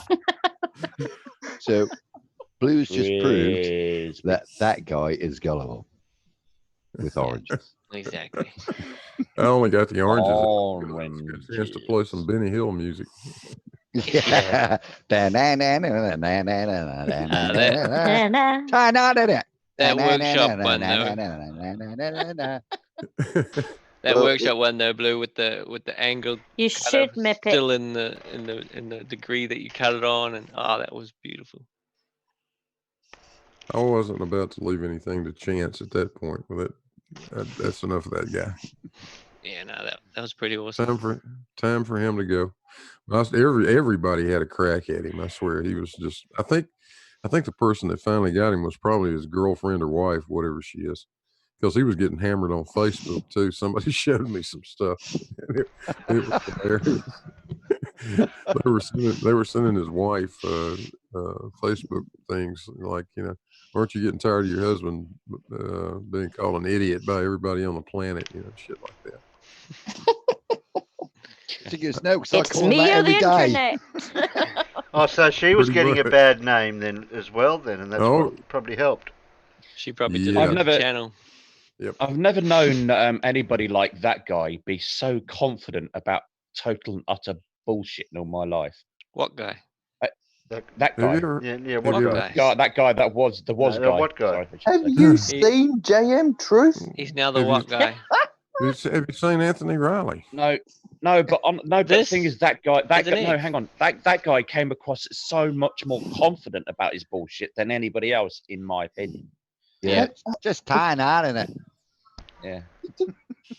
Have you Generally, she watched says he blocked 20,000 any of people. Riders of Dinosaurs videos? And the amount of confidence that JM Truth puts into every lie and bullshit that No, he but says? the thing is, we all know that JM Truth is flipping dumb anyway. So, General it doesn't sound as confident as that guy did. Yeah, as General E. Shady's put in the side chat, he blocked 20,000 people stroke account and only had 350 subs. I mean, JM Truth compared to that guy is a drip. Total drip. Am I allowed to watch this video?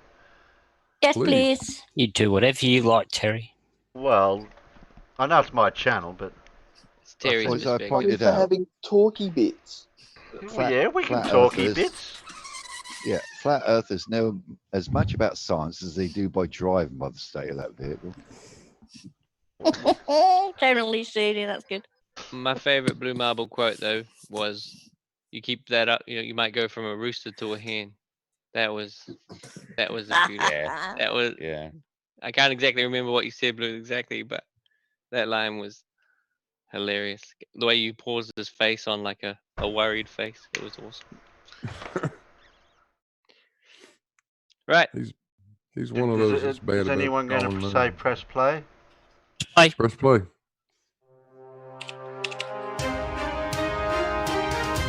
Brain Blast. This is not real. We are here at the Flat Earth Convention in Dallas, Texas, where nearly 100 people have traveled across this two-dimensional planet plane to share the truth about what the hell is going on. Flat gang, baby. Flat game all the way. It's flat. What the hell is going on? The energy inside is electric. There's a lot of big words being thrown around, and frankly, I believe all of them. Let's go inside and figure out who's doing the lying. Who's doing the lying? Who's doing the lying? Who's doing the lying? Fucking tell me, Andrew, who is doing the lying? What do you think about this guy? Oh, God. Dave Nye, the lying guy. I think he's a clown. I think he's an agent. I think he's a controlled operative. Basically, a black magician that's been compromised working for the sorcery elite. He's selling solipsism. He's selling snake oil. He's selling deception. He's selling moral relativism. He's a demon, charlatan, manipulator, deceiver, and somebody to, keep a distance from. So he's doing the lying. Absolutely. If you had to guess, who put this guy up to it? Again, you keep asking. You want me to define who they are? I don't know who. I mean, you just can't have a blanket statement and say it's the global Zionists, or say it's the Jesuits, or say it's the Mossad, or say it's the Rockefellers, or say it's the Illuminati.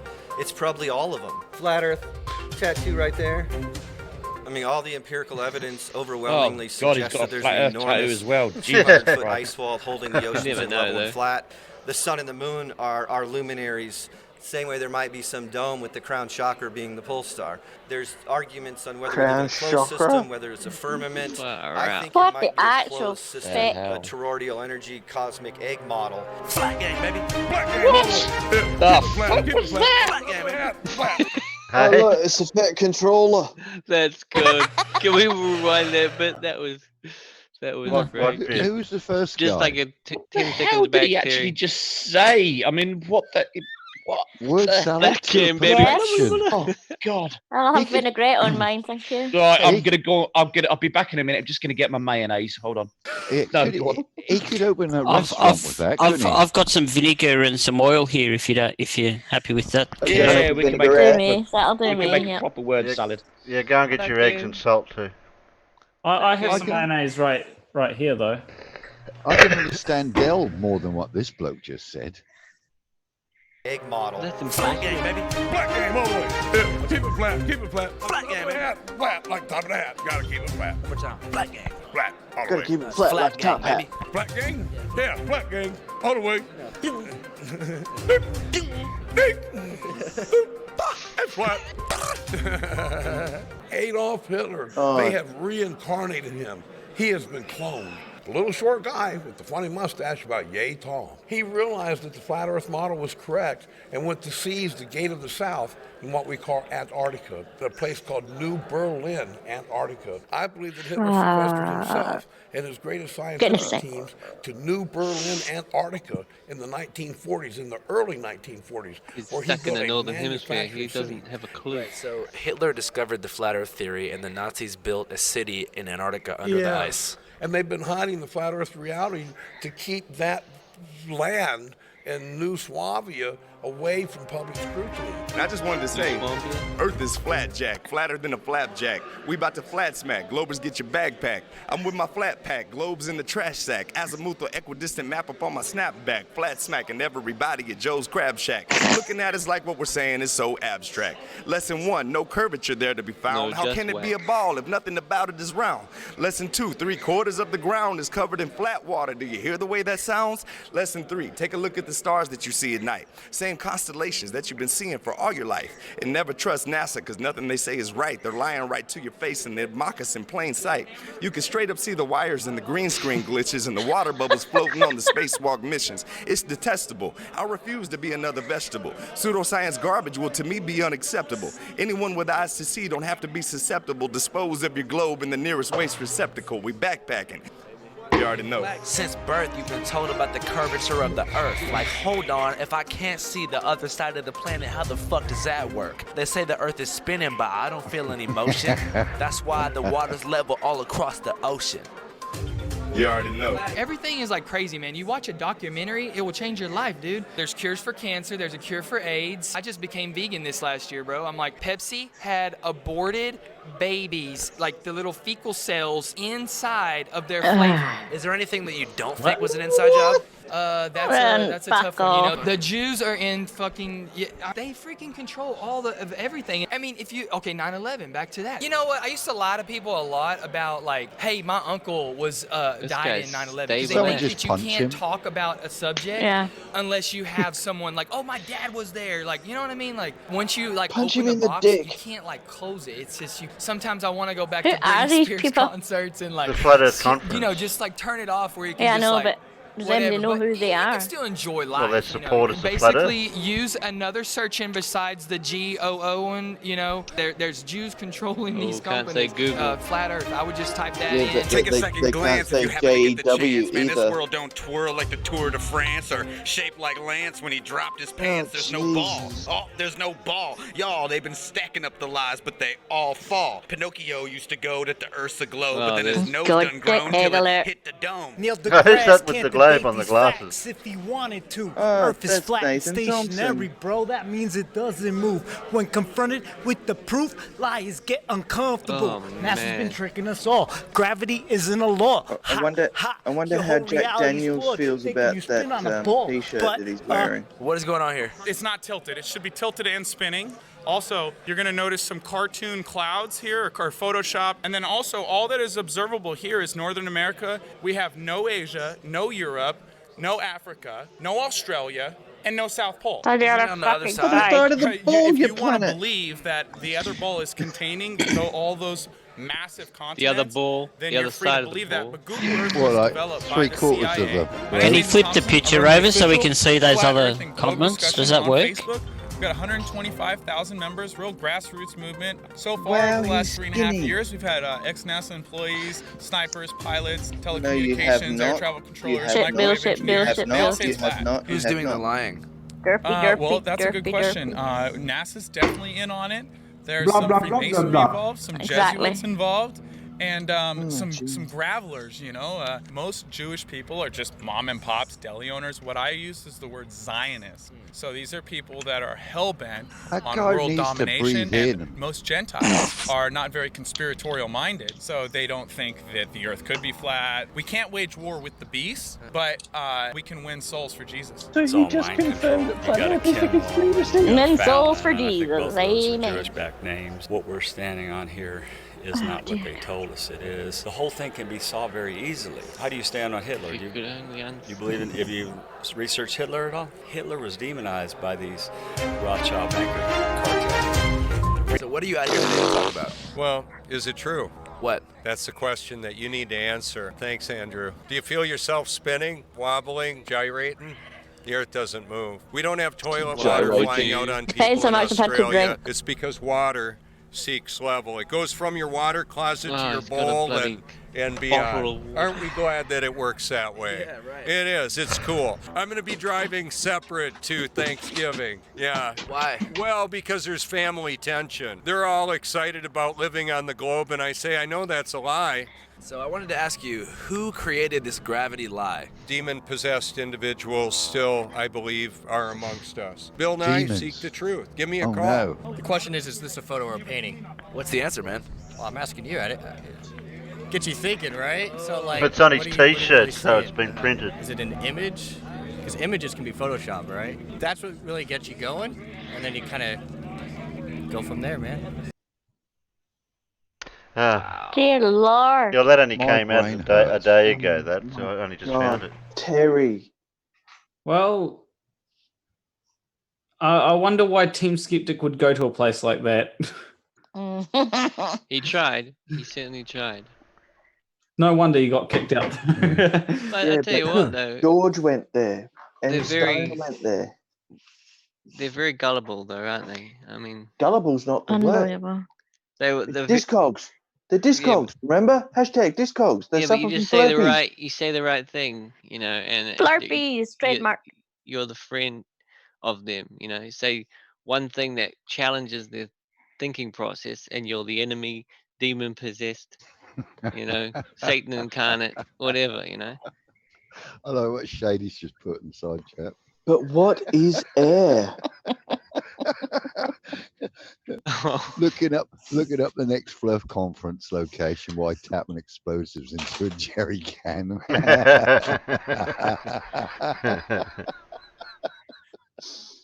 Violence is bad, but sometimes. Yeah. Blah, blah, blah, blah, blah. Violence is yeah. bad, but sometimes necessary. Yeah, it's just tongue-in-cheek stuff. It's the lesser evil. Yeah. it's You know, I can make an exception sometimes. Yeah. Oh My usual exception for the violence is I don't need to be violent to the flurfers. It's the anti-vaxxers that make me feel violent. Well, there's a lot of flurfers that And that's are as that way. and that's as far as I'll go with that. Yeah, I don't get violent. I just punch him in the face. Looks like Cannon might appear. Well, you see, I feel like I feel that most people need to just have a flurf next to them when watching a flurf video so that they can, instead of face palming themselves, they can face palm the flurf. Face or punch. Without the face palm protection? Yeah. Yes, without the face palm protection. I was With the- thinking with the more with baseball something bat. brass wrapped around those knuckles. Knuckles. Oh, I just dear. call that was a awful. rewiring. That's all it is. It's just a rewiring. Well, Continuing education. That's what that is. Yeah. No, it's attenuation. Yeah. Hey. So who would convict you, Shady? No one Who would. just corrected? Who just corrected Face Blue brick. Marble? Face brick. Oh no, I do understand that they require some education, but it's an attenuation of that education that they are lacking. Dullard Luddites. That's it. One of the things that I did want to bring up, seeing as someone brought up anti-vaxxers, is there was a brilliant video by Lewis Spears that I found a while back where he goes to an anti-vaxxer rally and he just tries to find doctors there. Oh, so he comes up Brilliant. empty. So it wasn't a very long documentary. There's no doctors there. Except Yeah, for and- Dr. Wakefield, who's a liar. Yeah, basically. No, he's not a doctor anymore. They stripped him of his. Yeah, I know, but They stripped technically, him of everything. technically, Is that the one with he's the a autism doctor. thing? No, he's not technically a doctor anymore. They literally stripped him of everything. They removed As well as all of his just- qualifications and any of all of his doctorates. Yeah. Well, what happened when Lemon Bird went up against Brian Peck, claiming all the things about vaccines and things? 4 times in a row consecutive. I don't know. I don't know. I don't know. I don't know. Yeah. That sounds like. I don't know. I have actually had Lemon Bird and Right the Hand tell me that my son's autism is due to vaccines, even though he had the autism before he was vaccinated. Yeah, I've been told it as well. Yes, I have Morons. evidence to the same with my son having been diagnosed with GDD, which is a form of autism, prior to his MMR vaccine. You see, I always, whenever I find an anti-vaxxer on Twitter or something, I'll say that says, "Oh, I got my sons vaccinated and they haven't been the same since," or I have received vaccine injury. I'm like, okay, what vaccine injury have you received? And what evidence do you have to show that this is a widespread problem? I never get a response, though. No. Well, that's because they know you're Wolfie 3010. Whenever I come across an anti-vaxxer on Twitter, I scroll on past. Simple as that. You see, I've only had one anti-vaxxer try and give me any kind of evidence, right? They told me their vaccine injury, and I actually found that their supposed vaccine injury comes from viruses making the way to the brain. And the number one thing that it says to prevent this thing, I can't remember what injury it was. I can try and find it though. But the number one thing they say to prevent this is vaccinations can prevent this. So your acquired brain injury from vaccines could have been stopped if you actually vaccinated. Yep. And they linked me a study which was supposedly proving that vaccines cause autism. Problem is they were drawing a false correlation or false causation of that. But the study showed that in patients with autism, there is an increased amount of mercury in the bloodstream, right? But it also showed, funnily enough, that there is a decreased amount of mercury in urine samples. So that's a bit contradictory. Yeah, the funny thing is you actually never see them do a comparative study of individuals that haven't been vaccinated at all. Actually, there is one. Yeah, there's a big comparative study. 635,000 children. No, not in reality. That's not what I'm saying. I'm saying you never see the anti-vaxxers show the comparative study, because the comparative study turns around and is pretty much the same as well, with or without. The numbers work out to be about the same percentage. Yeah, guys, I don't know if you know, but there was a study that was done. I actually did share it on Twitter. I'll have to try and find it. Oh, did And you there was a find it in the study, quite annals?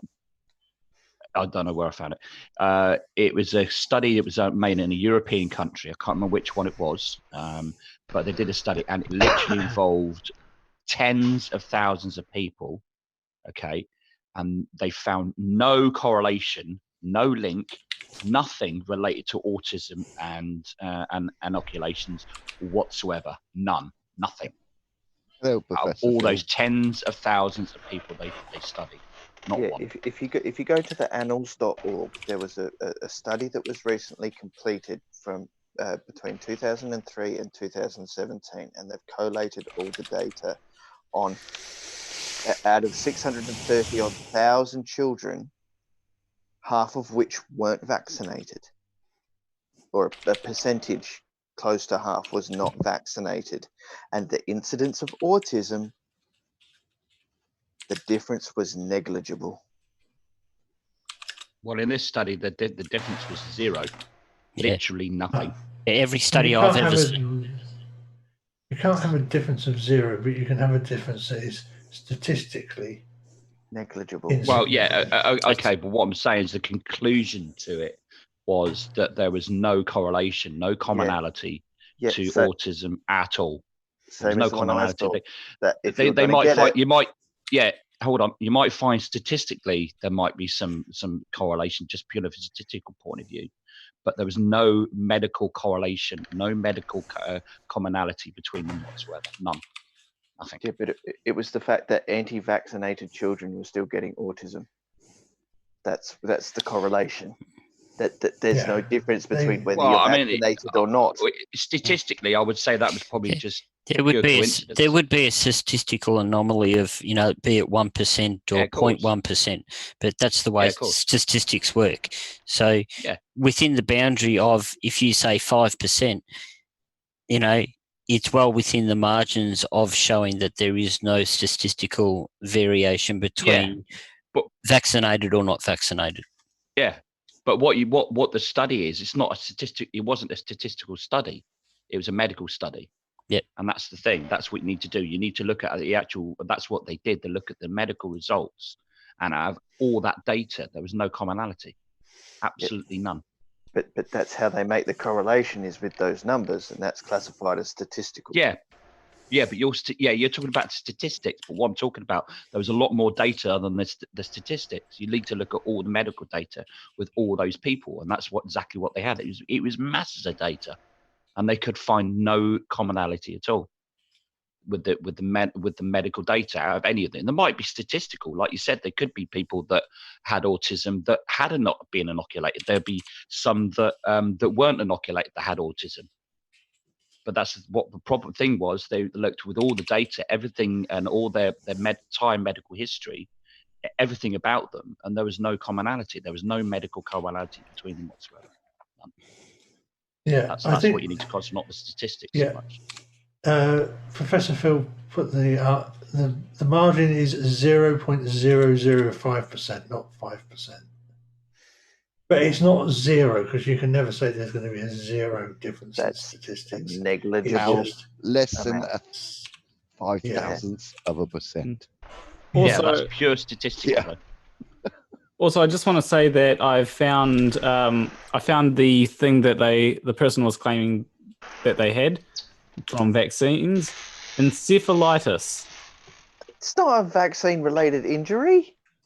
No. Encephalitis, I believe, can be caused by viral infections or something. It can be caused by any perforation of the skin. Yeah. If you like tetanus, if you perforate the skin and you can get the infection into your body, well, any way that infection can get in, it can cause encephalitis. Yeah, absolutely. Yeah, because basically encephalitis is just an inflammation of the brain. Yeah. So if you get a viral or a bacterial infection in your brain, it's most likely going to be called encephalitis. And one of the recommendations that when you look up encephalitis, one of the recommendations that they say is to prevent it, vaccinate. Exactly. Yes, it Yeah. says there are several causes, but the most common is viral infection. Yeah. How do you stop viral infections? Oh, that's right. Hello, 1950s. We're calling up to see if you still have the measles. Hi, 2020. We didn't, but now we do. Yeah. Here we go. Prevention. The best way to prevent viral encephalitis is to take precautions to avoid exposure to viruses that can cause the disease. Try to practice good hygiene. Don't share utensils. Teach your children good habits. Oh, and what's this last one here? Get vaccinations. I like what Shady's put in the side chat. Drinking spirits straight on the rocks. Vodka, brain injury. Bourbon, brain injury. Whiskey, brain injury. I'll be damned if I let anyone put ice in my drink again.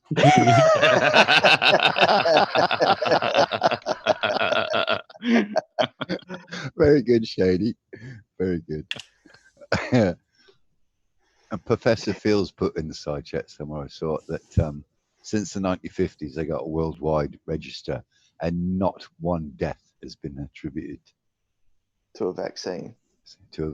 Not one single death. We do have some anomalies of people suffering injuries due to out-of-date vaccines, and there is, well, I know of one death that was caused, but that's not by a healthy vaccine. That is by one that was out of date, and the doctor should have known better. There has been a couple of very remote cases where people have gone into not toxic shock. I can't think of the word. Anaphylaxis. That's the words. Thank you very much. Anaphylactic shock, because some of your vaccines, like your vaccine for chickenpox, is actually cultured in chicken eggs, and at the age that they give the chickenpox vaccine to children, they're actually at that stage where quite often kids haven't had eggs yet, so they don't know if they're allergic to them or not. So there has been some very isolated cases of children going into anaphylactic shock after having the vaccine, and that's quite often why nowadays the doctor will say, "Bang, here's your vaccine. Just wait out in the waiting room for 15 minutes, just so we make sure nothing happens." And in Australia, our vaccine schedule over a 72-year life period is 13 vaccines mandatory. 13. That's it. I'd be interested to actually hear from the panel. Do you think that vaccines should be compulsory? Yes. In your country? Yes. Okay. Yes. I've got a more nuanced answer. I think it should be compulsory if you want to interact with society. Well, if you want your children to interact with society. So what you're saying? So hold on. So what you're saying is then, Planner Walk, if you don't get inoculated, you have to be locked away in your home. You're not allowed out of your home. Is that what you're saying, or put into prison? Well, essentially, basically, what it comes down to is you're not allowed to send your kid to a public school that does not allow for unvaccinated children if your children are not but vaccinated. the thing is then that kids don't just necessarily just socialize at school. They will socialize in all sorts of different places. So I like the way that Australia's law is actually written up at the moment, Casual.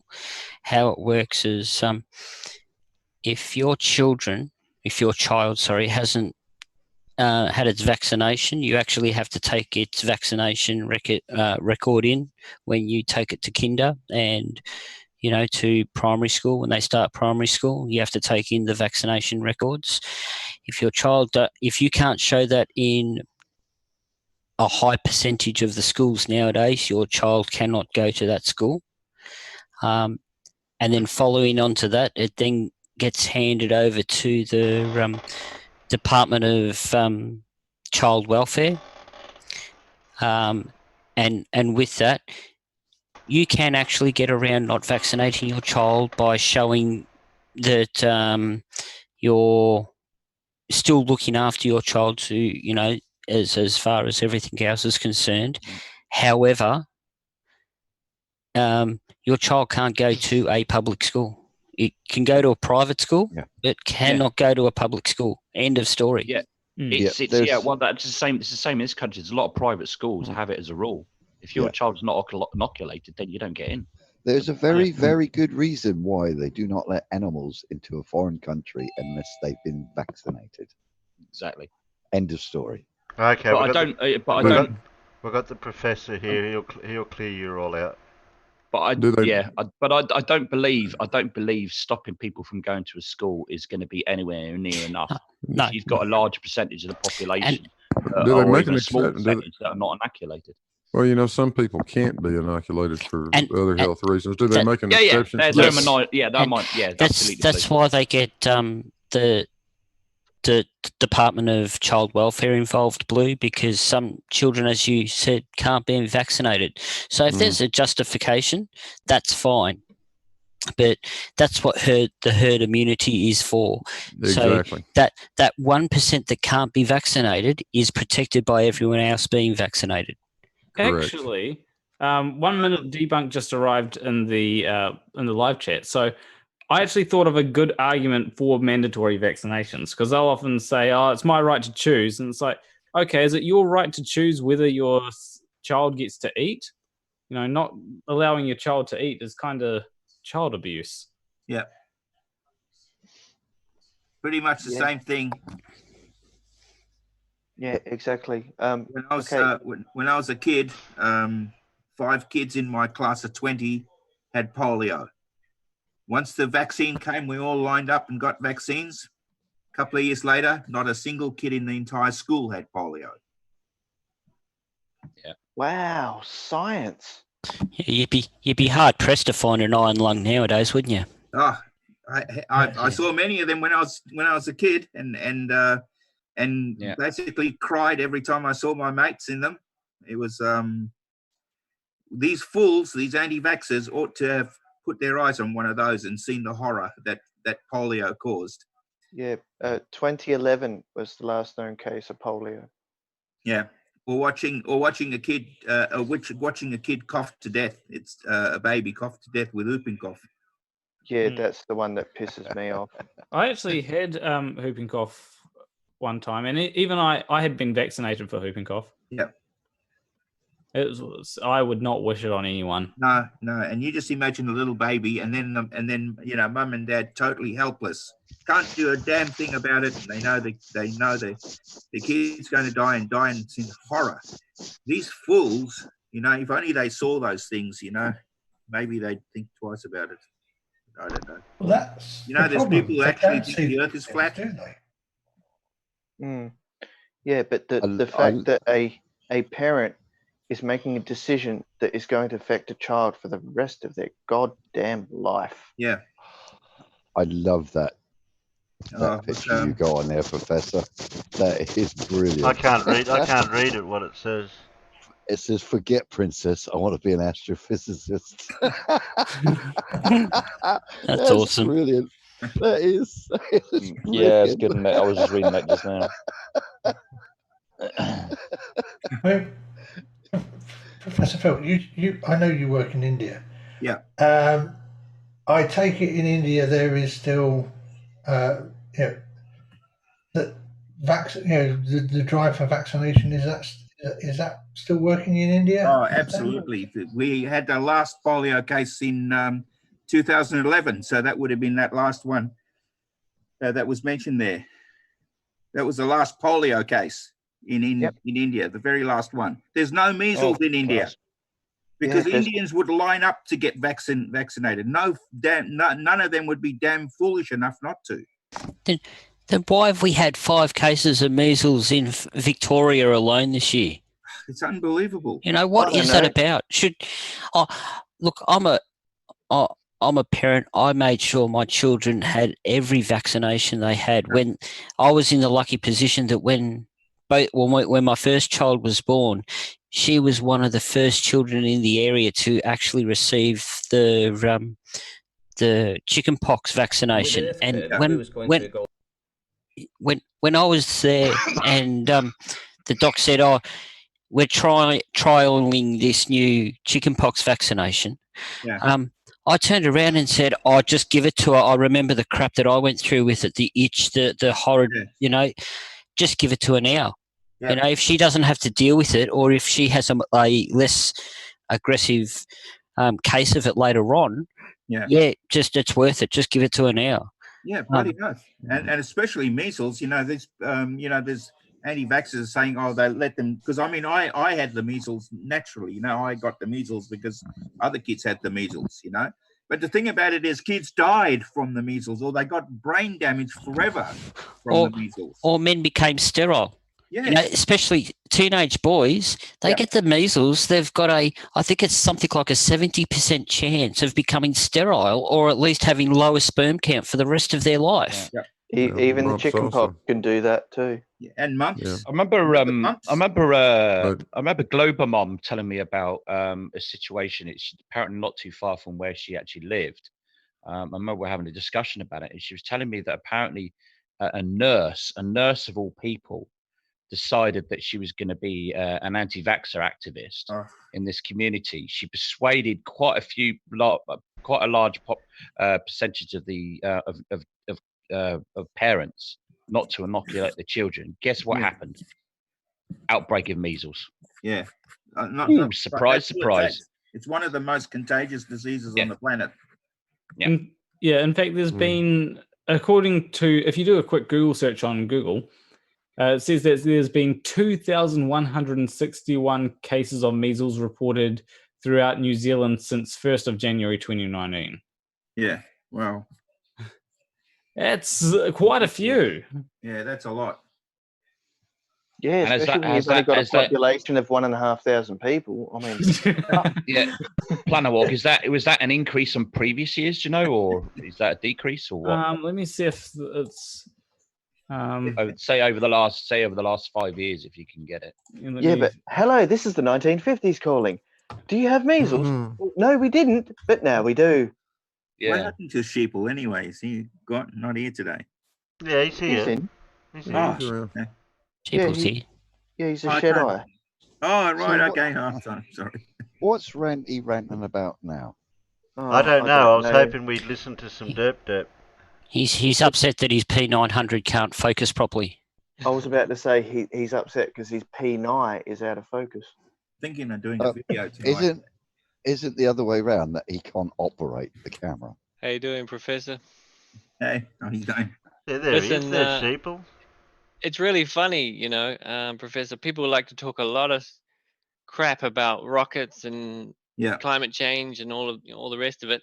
But when I offer them a chance to debate with you, suddenly the confidence seems to dwindle. I just don't know what it is. Then I get accused of not even knowing you. Yeah.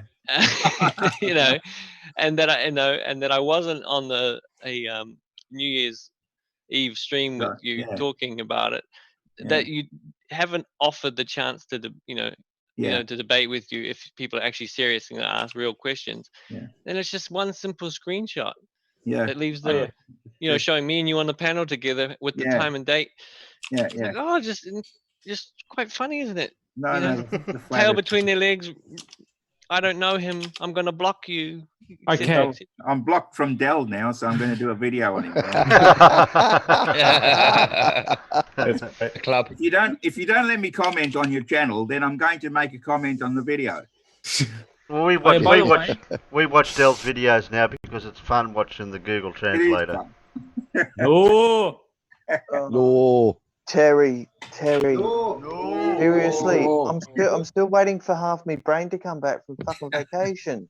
I tell you what, that was anyways, crazy, dude. I got a question, Terry. What happened about the title of the video? Which title? Is it just your title of your? Well, we did talk about it for 2.5 hours. Yeah. I have an article on. I was asleep. Sorry. Oh, sorry, man. You missed out on all the good stuff. Yeah, I think Planawalk was trying to talk there. Yeah, so I actually had an article. Who's there? Oh, good day, to talk about that because I've got an article from tvnz.co.nz which actually says, "Are these fires triggering thunderstorms?" Yes. Yes. Yeah. Yes. Wow. Yes, they are. Yeah, of course. Yeah. And lightning as well, of course. Yeah. And we spoke all about that. Mm. You know, like Yeah. the effects of the moisture and that being lifted up out off the ground puts moisture into the air, and then you've got the fine particulates that get into that moisture. It's the fine particulates that create a Yeah, potential that, difference. so that makes your rain, Yeah. and because you've got the clouds there, that creates the thunderstorms because you've got the high amount of heat coming off the fires, which causes massive amounts of air movement, and the friction of the air movement working on each other creates the static charges, which creates the thunderstorms. That's You right. mean ionization? There's Oh a my potential goodness. difference between the two layers creates the lightning. It's a massive. This must be over New Zealand by now. Oh yeah. So New Year's Day, I actually had the sky was very orangey looking. Yeah. Oh, you mean the day that you didn't have because you could hardly see the sun because it was at its vanishing point. Yeah, New Year's Day it was. Yeah, New Year's Day the sky was just completely orange, and I was like, oh, that's interesting. Then I saw later, oh, it's because of the whole You got stuff your New Zealand's covered in cloud at the moment. This is Yeah, the I know. Himawari that you're looking at now. Yeah, but you guys pinch out unemployment benefits, and now you want all our smoke. I mean, shit. How much more do you want from us? You guys are lying. You know that there's a team of Japanese CGI artists making all of this, right? Oh, you're learning, Professor. Nice. A team of 500, each drawing a little piece of cloud. And they're bloody experts at fires too. Okay. Are you rotate saying the wrong it's- direction too? Yeah. Look at that. Are you Rotates the saying wrong way. it's all CGI, the fires? Yeah, oh, definitely. There's a whole team of Japanese just there because you know how important us flat earthers are, right? You know. By the way, there is a reason why us New Zealanders are stealing all your smoke because it's bloody expensive to smoke here. So we've got to steal some of yours. Well, you know something there'd be quite a. This is from New South Wales, you know where Ozzie Jesus comes from. There'd be quite a lot of weed plantations in amongst all of that. No, that's not where Float Are you Ozzie saying- Jesus come from, Phil. He's a bit further this north comes in from Byron Bay. this comes just south from me. From Wollongong. Are you? Oh well, that's He ought to give even up worse then. smoking. He ought to give up smoking. Are you that telling me Ozzie there's no Jesus. weed in Wollongong? It's illegal in Canberra now, so I'll be growing everywhere there. Yeah, absolutely. I think Ozzy ought to stop smoking his pipe. He's causing a hell of a bloody. Actually, I know a few people doing it in Orange, so there you go. Yeah. Well, basically, in amongst those fruit trees. Well, basically, in Byron Bay, smoking weed is completely legal. Well, technically, I guess. Yeah. It's because everyone in Byron Bay is pretty much smoking weed. So The real reason is because if they started locking up everyone in Byron Bay that smoked weed, they'd have to build a bigger police station. There wouldn't be no one would be working in The shops would all close because no one would buy anything. Yeah. Byron Bay would close down. Yeah, and the police would have to arrest themselves because I guarantee you half that police force probably smokes it too. Yeah, I know things about people getting pulled up and thinking that they were going to get arrested because it was obvious that they were smoking weed, and the police were just like, "Oh, do you have a disabled permit?" And it's like, "Yeah." It's like, "Okay, cool." Just checking. So what's it like in New Zealand? They smoke weed over there? Some people do. Oh, okay. They're looking at legalizing it. They're going to put out a referendum next year, I think it is, and I'm going to be voting to legalize it. So Well, it's legal over here for medicinal stuff. Oh, okay. Yeah. So if you're crook, you can have it. If the doctor says you can have it.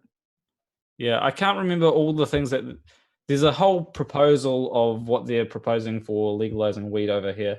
It is probably going to be primarily for medicinal use, and I've had arguments with people who say, "Oh, we shouldn't legalize it for recreational use because then people will be able to sell weed, saying, oh, this is for medicinal use when it's not, and it will have the higher THC." And I'm just like, you do realize that there is a whole thing with there's a whole thing with false advertising. If you tell someone that you're selling them medicinal marijuana, and you're not selling them medicinal marijuana, you can actually get fined for that. Oh wow, okay.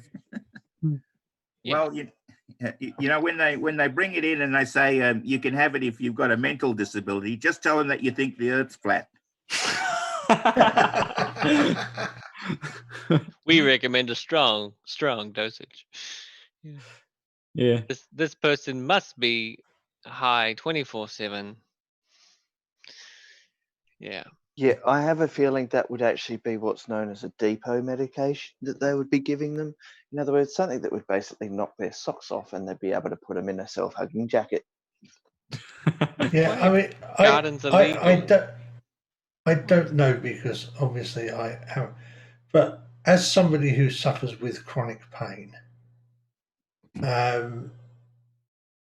is the weed going to be any better than being on opiates? Yes. Where yes. Oh yeah. Because it's a muscle relaxer. I was just being. Yeah, where it stopped working after a while, and you just get a bigger and bigger dose just to keep it from. That's what happens with opiates. Yes. We need to find someone. We need to find a good dealer near you, Alan. And coming off opiates was not very pleasant. Alan, speak to Bob the Science Guy. Alan, we need to what get he you some does. weed. I know someone that had weed because they're in constant pain, and when they're on weed, they're like, "This is great. I don't feel like I'm in pain." Yeah. Well, So that's the point. Yeah.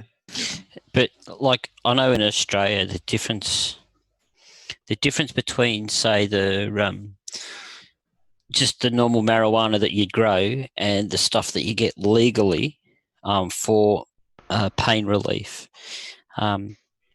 The stuff that you get legally for pain relief doesn't have any of the THC in it. Yeah. It's THC free, so you don't get that high. The problem with it, though, is that it still comes up as a indicator on the random roadside drug test. So it still comes up as a positive, and this is an issue that the police are dealing with at the moment because is it the T?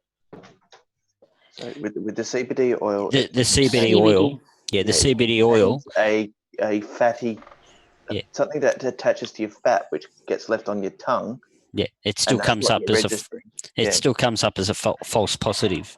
So, however, the CBD oil itself doesn't give you that high that is the main reason why the cannabis is not allowed to be in your system when you're driving.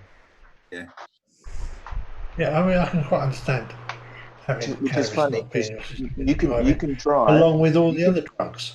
Yeah, you can drive on OxyContin. Yeah. If it's not affecting you. I was driving on morphine. Yeah, and that's right. The thing is you can have any opiate in your system that, as long as if you've got a script for it and a prescription, you can drive with any of that in your system, even though it says on the bottle or the box may cause drowsiness, do not operate heavy machinery. It might not affect you. That's why. And that's it. So you can still drive with that in your system. However, if the wrong person has it, they can knock, 5 minutes after taking it, they're asleep, and they can be asleep behind the wheel. Hey, listen, can I just ask the questions just off topic just for a second? There's this guy harassing me. His name is Gary Y. Benga, and I'm thinking of doing a video on him. What would that... Gary. Oh, Gary. Yeah, he's just a keyboard warrior. He reckons that Einstein and Newton are dopes, and I'm in the same bag. So I thought I would like to be in the same bag as them, but If then he it's called- just a called us. keyboard warrior you're trying to go against, I wouldn't go that far to debunk. He's Yeah. well known though, so if you know Oh, is he? if you tie a knot in it, then it might help. All right, I'll give him a You little can bit. bring But him here's- up, bring his comment up in one of your videos, but that's about all you can do. Yeah, no, really. I'm gonna base it on his comments. Yeah, Can I give you a point of argument there, yeah, go Professor? for it. Yeah. Does he realise that if it wasn't for calculus, he wouldn't be able to talk to you on the fucking internet? I'll mention that. I'm just write that down over here. Yeah. Professor, if you need any Words of wisdom. like digital work done or anything like that, if you want to like get a whole bunch of Oh. screenshots to me and I can cut them all out and like put them all on one screen or something like that for you, anything Oh, like that. fantastic! That'd be brilliant. Rather than having to bring up each one, it's like this is the crap he says, and poof, Yeah. there it is, all in one. Oh, that'd be brilliant. Okay, all right, no worries. I'll do a. I don't usually write a script, but for this one, because I'm using his words, I'll probably write a bit. Yeah, no problem. Yeah, good stuff. Thank you. Yeah, appreciate Happy it. to help. I like the last two comments in the thing. Irish Stew, ignore him, Professor. He's a worthless idiot, and mention Gary, then just laugh your head off. Generally shady. Yeah. I see YouTube Translate has a problem with Ranty's language as well. Okay.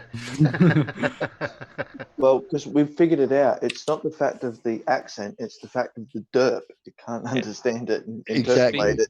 It can't understand flirt. stupid. Speaking flirt. No, it can't understand stupid. Yeah. It's doing its best, but it can't keep up. He does call himself Ranty. So. Yeah. I really would like to see Ranty answer my He won't. radar challenge He for the won't. Radar Horizon. Yeah, just keep bombarding them with them. Alan, just keep bombarding with it. What about See. Level Earth Observer? Do you know who this is? Oh, please take that person out. Take that person out. No, I tell you why. You've got a couple out there, Professor, that the Flat Earth community refer to, and Level Earth Observer is one of the ones okay. that they're going with. He's got Another one Night is Mippet. Taboo Night Mippet. Conspiracy, Later, Mippet. and they are like the go-to. Oh, I okay. joined Karen B's live stream yesterday, Oh, okay. You super chatted there. and they were trying to do some flat smacking in the mall, and they had all these people watching, and they're like, I love it. So I against my better judgment, I sent a super chat so that it would be read out, and so she's like, oh, I got it. And then it was like, there is no truth or proof in flat Earth. Yeah. That is why I left it. Nothing but rhetoric and lies. Facts, Did she read it all out? She read it all out, and then she was like, I don't agree with you. Taboo Conspiracy has da-da-da-da-da-da. But you heard the hesitation in her voice. She was scrambling for an answer. It was very funny. Very, very funny. But yeah. I'll give it a go. I think it's great that there's someone called Karen that's a flat earther. Yeah. Debbie as well. There's a Debbie. Debbie Duran. Yes, I've had words with There's her. not many women in this flat Earth thing, is there? It is Debbie Duran. I've had the unfortunate dismay of being able to actually talk with her. So we talked with her in Gem Panda's Discord server. Oh, same. Yeah, she's back. One of the things, okay, even though the talks that I've had with her was an absolute dumpster fire, at least she brought up Antarctica, because someone actually said, oh, hey, I know someone who's been to Antarctica, let me just bring him in. And the guy that the person brought in was Landon Knoll. Yeah. Great guy. So my aunt remarried, so I don't know if I'd call him my cousin, my step cousin. Yeah, my step cousin. So my step cousin's actually there right now. Yeah, well, our whole team is there right now in India. No, in in no, in Antarctica. in Our Antarctica. Indian team Yep. from our satellite team is there now. Yep. I got some text from them yesterday at 11:20 in the night. They gave me the pictures, and it's broad daylight. Yeah. Oh, I wonder how that happens on a flat Earth. Yes, I've got it on my phone. I can show them. It's That's because they 11:20 turned the at night, light on. broad daylight. Yeah, it's like when flat earthers ask for 24/7. Like, yeah, I recently did a video on Eric Dubay where he said there's no 24-hour time lapse of the sun in Antarctica. So I searched up 24-hour time lapse of sun in Antarctica. Oh, what's this? It came from a channel, Wolfie 6020. Yeah. He had put it up from your dad. video. Your dad. Your dad. Oh, you guys are relatives, are you? No. It's a meme created by a YouTuber called McFlatty. Oh, okay. I was going to say, you've got an accent that he doesn't have. Oh, McFlatty. I know him personally. He's trying to get into Mensa. Oh yeah, I think I heard about that. No, he got into Mensa, didn't he? He got into the front gate. No, he got into the parking lot. Yeah. How did he find his way to the parking lot? In Mensa. What's that? Isn't there somebody called Red Pill in Mensa? Oh, No, Orphan Red. Now Mensa Girl. Mensa Girl. Right. Okay. It's a woman, Phil. Orphan Red. She's a fucking doll. So here's a question for you, Professor. If you were there, you walk into a class, a brand new class, start of the year. Yeah. And one of your new students turned around to you and told you you were wrong and the earth was flat. I have had that. Really? How did you deal with it? Like, honestly, how did you deal with it? Well, I tried not to make this, because I looked at this person, I thought, are you kidding me? Or you just, you're having a bit of fun. And others told me privately later on that he's fair income. So then because I just brushed it off and laughed, when he said that. And then I had to deal with it after that. And then realized that that this guy actually does believe that. And I'm thinking, how the hell did you get past A-level physics? He did. He said that. So eventually, when I got around to him, he says, "Well, I passed physics because I just repeated what they told me to say." I said, "You didn't do the experiments?" "No, they didn't do them in our school." I said, "Well, you're going to be doing them here, buddy, and you'll see, you'll see the Earth is round." Anyway, did he finished up being an engineer, and he's in his third year now, and the Earth is round, so he's okay with it. So, good one here. So that supports my whole thought that, generally speaking, the ones that actually believe it, it's more of a case of, I don't want to use the word of a lack of education, but just a lack of experience. Yeah, that's it. Just misinformation. But there's a bunch that no matter how much evidence you give them, it doesn't help. Okay. You just go over and over it again. But this guy's in class. Obviously, I think you feel like eventually after doing the course. I mean, we do orbital mechanics, right? He's doing that. We're talking about bloody satellites. What is he going to say? They don't exist after the whole thing?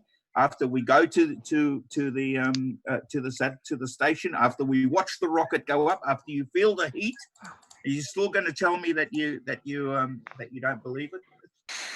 Helium balloon. Bits. Curious. Eventually they go, oh yeah, okay, and then they shut up about it after that. Not say a word. So I just want to say something about the video that's playing right now.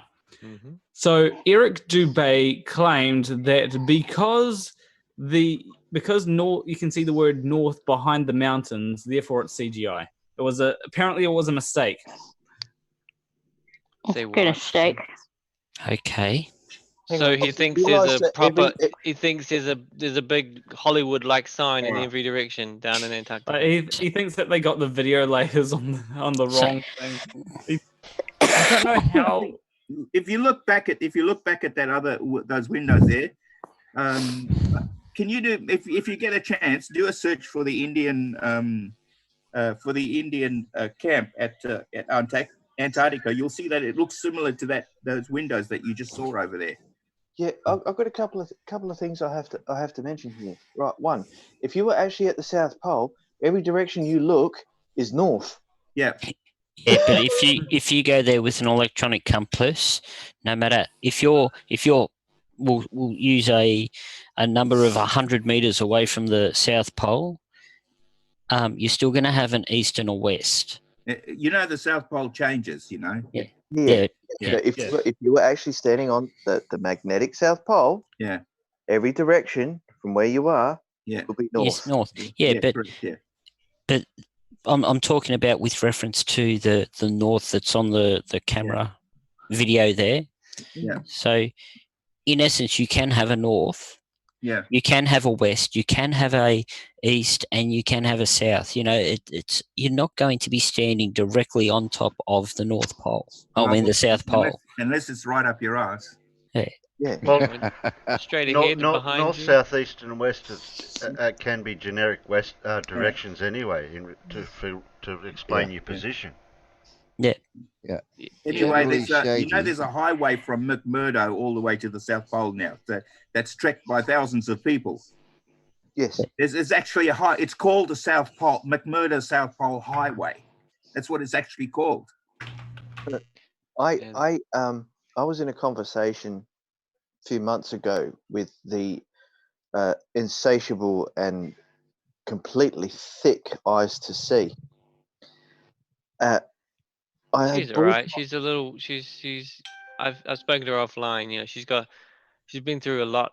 It would seem, and she's kind of one of those people that, you know, brings it out. So don't be too harsh on her, Demonic. She's not.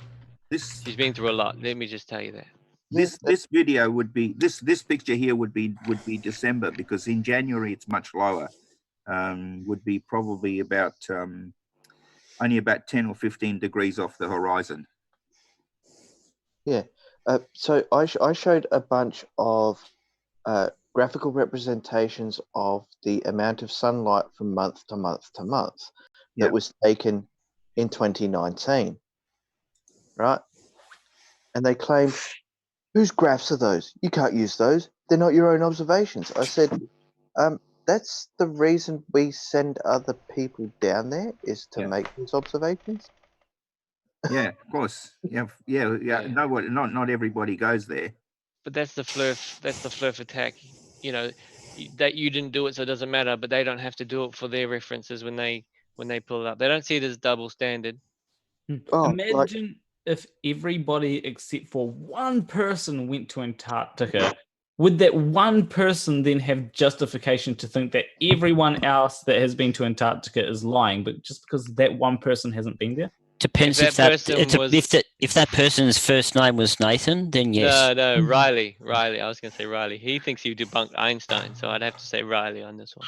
Yeah, I couldn't get Dallas David to get a jar, and a balloon, and a stick. Don't say his name. He might turn up. My only thing there would be they say that the South Pole doesn't exist and all of this type of stuff, and you can't use data unless you've been there. Well, on that same premise, they can't say that there's a dome there that reaches down to the South Pole because they haven't been there. Yeah. You know, they haven't been to the dome. They haven't touched it. Therefore, it doesn't exist. Yeah, Professor, what's the rules on strapping Flurf to a rocket? Is there any? Well, you must use. They make sure you got to make sure they stay strapped tightly. Considering that we have to be at least 1 kilometer away from the pad. You couldn't use them. I can't use how a Flurf would survive it. Well, they don't believe in fuel. Then they don't believe in gravity, heat from I the know, rocket. I know how you can get away with it. I know how you can get away with it. Scientific method. Yeah. Well, we could put them inside the payload, but it's not that there's a lot in there. Generally, Shady is put. Can you elaborate? He put in Orphan Red renamed. I reported her and her channel to Mensa. How did you get on with that, Shady? Rough. Oh, Terry, not rough. Another naked person in the chat. Embo. Yep. You can post the link now, Ball. But what if she is a Mensa girl? Or am? She's not. She claims she's in Mensa, does she? No, she is in Mensa. She got in Canadian Mensa because she passed Canadian the test. Mensa. Oh no, Canadian Mensa. Right, they have a 25% discount on your IQ. She could just be so smart she's playing dumb to all the minions. What? So you she know? can't be credited for proving bouncity and density anymore. Yeah, but she's big shot. She's taking the piss, so you know. Pip got that. Yeah. Well, explain that to a 70-year-old woman about gravity. Never mind a 70-year-old woman. Like a 56-year-old woman. It's gone south, mate. Yeah. Is there a flat Earth argument for? Is there a flat Earth argument for the 9.8 meters per second squared? Is there a point or Yes. whatever? Property. Yes, there is. There is. Property. No. Down is down. No. Relative density disequilibrium. It's a No, fella. there is no gravity because Einstein superseded Newton. Yeah, but how do they explain that everything falls at 9.8 meters per second squared, no matter what size or weight it is? Relative acceleration density disequilibrium. That's it, Professor. That's how they explain it. Down is down, Professor. What equilibrium? No, it's disequilibrium. Disequilibrium. Yeah. But they're the same. It finds its natural state. Marble, they'll fall at the same rate. It finds its natural state.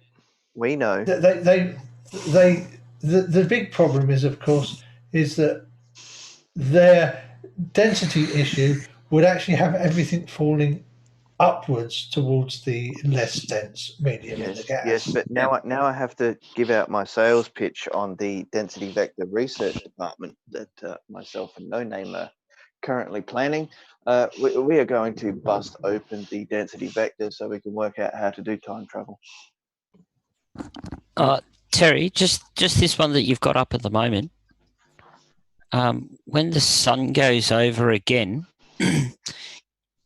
you'll notice that there's a black spot over the top of the sun. If you can pause it just as the sun goes down behind the buildings. Yeah, I know why. I thought it was just my eyes. No, I know why. I know why. That's just a standard Stop issue it. of pause it about there. couple devices. So there is a flat earther out there that turned around and said, "Look at that! You can see the backside of the sun."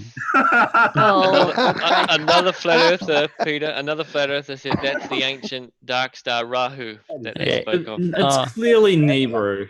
It's So Nibiru. the backside of the sun's not lit. This is the only video we've got proof of the other side of the sun. Yeah. No, that's clearly a UFO. Oh, I can flying summon sideways. That kind of makes. Come on, guys! Remember, it's just a clay pigeon.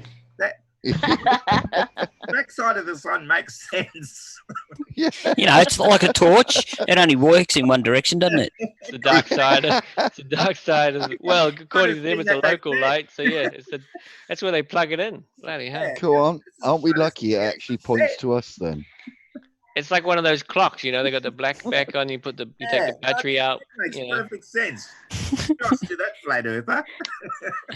Fox says you found my football. Far out. You must have kicked it very hard. Well, you only have to kick it half as far on the flat Earth because remember that all the continents are half the size and planes aren't as big as they are. Right, so why is it black anyway? Or what the hell is it? It's because it's getting too much light into the sensor of the camera, and the camera's doing an automatic feature to remove a lot of the light so that you don't burn out the sensor. Come on, don't you remember the song from the 90s? No. Black hole sun. Who got? Wash away Never the heard rain. Yeah. Yeah. You never heard of Black Hole Sun? No. No. No, they're sheltered over there, Davros. Yeah, I know. Tell you what we should have done with some fluff is actually build a little capsule that was on the Parker Solar Probe. We could send them up there with a Parker Solar Probe. That would be interesting. Can we It's a send factor 50. Yeah, can we send them up with a P1000 as well? They can take pictures of the Earth from there. Yeah, yeah.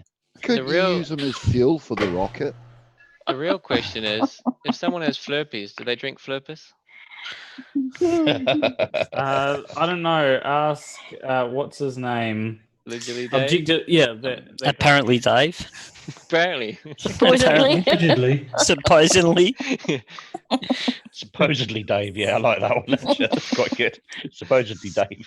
I was watching them on the Globe Light tour, and I was just like, I wonder if you tell these people you're trying to tell them about satellites would burn up in the higher atmosphere. I wonder if you told them that you drink your own piss, would they keep talking to you? I wouldn't be shaking his hand. Oh. Ew. I just want to know if Dave's mouth was watering whilst Riley was Anthony was streaming. Doing a streamy on the stream. On the shills today, we watched Lion Knives talking about corpuscular rays and parallel train lines, and he had this picture, right? It was showing sun rays coming through the clouds, right? And his understanding was that a ray going on to the left was supposed to be parallel with the ray that was coming straight down to the ground. He thought that's what it meant by parallel lines, that line shouldn't be going to the left. It should be following the same path. But the other thing was, he's paused on this picture of the train lines, and he goes, parallel lines don't diverge when they're coming towards you. The funny thing is, the perspective of the picture, you see the train lines looking as if they're going past your field of vision. You gotta love Flurpers and their inability to recognize simple things. Is allegedly Dave's back in England, or are they still stuck in Spain on I their don't flat care. tour? Honestly, really, do you want him Well, back? Consulate would have gave him a passport or something. Yeah, I just wonder if he got back into Britain if he hasn't got a passport. Consulate would have gave him something. I think they issued him a temporary passport. How the fuck did he get out without it? Yeah. Well, was it benevolent? I've got a theory behind that, because I actually left going through the tunnel. Now, if they had gone through the tunnel and he was asleep in the van at the time, there is the possibility that he didn't get checked. Yeah, that's true. They stopped. They stopped. Like hiding in you. the loo in the train, so you don't get a ticket. No, they stop and check you. I don't know. I haven't used that. It actually reminds me of this time that I was on a bus and they were unable to keep going because one of the people that was in the bus had fallen asleep, and they're like, okay, we need to wake this person up to get them off the bus because otherwise we can't go. And it's like, done that many a time. You definitely don't need a passport to leave the UK, but you need one to come back in. Mm-hmm.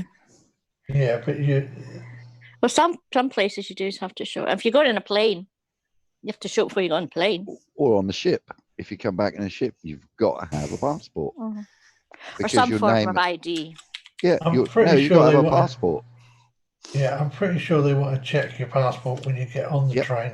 You have to have a legally, valid passport. yeah, Mad B, legally speaking, right, you don't need a passport to travel to another EU country, okay? But it's driving only the license would do. company, sometimes it's the company policy, whether it be the airline or the ferry company, have a policy that you need to show your passport, but you don't. As long as you have a photograph, hang on, unless you show a photographic ID of some sort, legally speaking, that is perfectly adequate because, again, you do not need a passport to travel to another EU country.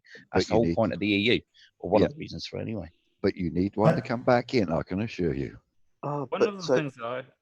Your name will be on that register. And if No, you you don't. Again, it's the same thing because you're still traveling from one EU to the country. It don't because matter. You don't, no, it's company policy. You don't. It's a fact. You don't need, legally speaking, you don't need a passport to travel between EU countries. Are you using a British passport now, or are you still on a mean US you one? could take over Europe because you don't have to show your passport at the toll booth anymore? You do to come back into Britain. When you book to go out a ticket to leave this country, your name is on that computer. And I can assure you, they will be checking your passport when you come back in. I'm saying, if have you got a haven't got US one. or a UK Yeah, passport? we're not Schengen, so yeah, you still need a It'll, passport. it'll only be on that list if you actually show a passport on the way out, and then they'll expect to see a passport Your on the way back. name. But if you hang on, if you just show ordinary photographic ID, you're not expected to show a passport to come back again. It's just a fact. You don't need a passport to travel between EU. At the moment, Bob's we're still in driving the license EU. works. Yeah, I've done it. I've done it myself. I've travelled to France on Yeah. a flipping Driver's license? No, it's a voting card. It's got here. We get these voting cards, poll cards. They've got photographic ID. It's registered. Oh, we don't have them. I've done it. I've gone over to France and back. How Did it long ago? without a passport? How It was a long couple ago? of years, about 2 or 3 years ago. Oh, right. Yeah, I think. Hang on a minute. Where are we? No, 2016. Yeah. Wow. About 15 years ago, my friend went to Dublin just using his driver's license. Yes, I'm but pretty we sure. were part of the EU then. We're trying to leave the EU now. Yeah, we're and all this shit I'm getting. We're still in all the this EU. shit. Yeah. Muck in the EU. Listen. Still in it. Can you listen? I'm having problems getting a job because of all this EU shit. They have tightened the belt up so bloody tight now. I can assure you, he would need a British passport to get back into this country now, because I Yeah, cannot. but if you're looking for a job, that's a different aspect altogether. It's completely. But no, we're it's still in not. the EU. We haven't left the EU yet. I don't know if you realise that we haven't left yet. I can assure you, I'm having so much shit now that I can't get a job because I haven't got a British passport. I But what's that cannot got to get a do? job. What's that to do with difference? What's that got to do with travelling between EU countries without a Because passport? everyone needs to prove their ID now. Yes, And you don't need a passport. Yes, but it's to only live, company no, policy. can I listen? To live in this country now and to work, you need a British passport, a British certificate. Yeah, in this country, to get a job, but that's got nothing to do with travelling between EU countries. You don't. Yes, need a I can passport. assure you It's a it fact. does now. I'm having problems now trying to get a job. I can't get a job. I'm in a catch-22 position because I Yeah. haven't got a British passport. Yeah, Yes, but man, that's if you're a because British you're looking for a job. citizen, it's different. Yeah. Yes, but you're you looking still for a got job. to prove yourself now. Yes, Trust I know. me. Oh, God, no, I understand what you're saying. Yes, I agree with you. But what you're talking about is travelling between EU countries. That's what Yes, I'm I talking am, about. and it concerns Yeah. because trust me, I've been doing this for You're the talking last about year and but a you're half. talking about getting a job in the UK. You're not talking about travelling between EU countries. There's a bloke on the same course as me. He's British subject. He hasn't got a British passport. He hasn't got a British certificate. He could not leave this country. He is British. He couldn't leave. If he left, he wouldn't get back in. They have tightened it up so much now because all of this Brexit shit we're having. It is extremely difficult to come back into this country unless you've got a British passport. Trust me on that one. It might have been different 2 years ago, but now it is really hard. It is really tight. They're tightening it all up now. Sorry, I have to agree with Mayor B here. General case. Yes, you can travel from the UK to France with just a national ID card, if you have one, that is. The UK does not issue ID cards to its citizens, so if you are Her Majesty's subject, you are out of luck. Passports and national ID cards are the only documents which are valid for travel. Yes, they are. Trust me, I'm having a lot of aggro for the last year because of all this crap with the Brexit. And one of the guys on the same course I'm on is British, and he can't leave the country. He can't do any. He can't even get a bleeding job because he's got no ID. It's just gone berserk. That's why I couldn't understand how Mr. Dave was traveling all around Europe without any ID. It's just. Yes, ID, but you don't need a passport. You to do travel. now. No, I trust you. don't. You do now. Yeah, I couldn't go to Northern Ireland on the boat without a passport. I know you don't need one because you're brought up UK, but they would not allow me to travel to Ireland, and they certainly wouldn't be able to let me go to Southern Ireland. I mean, they might not check it, but it's on the computer. If you ain't got a valid passport, they won't let you in.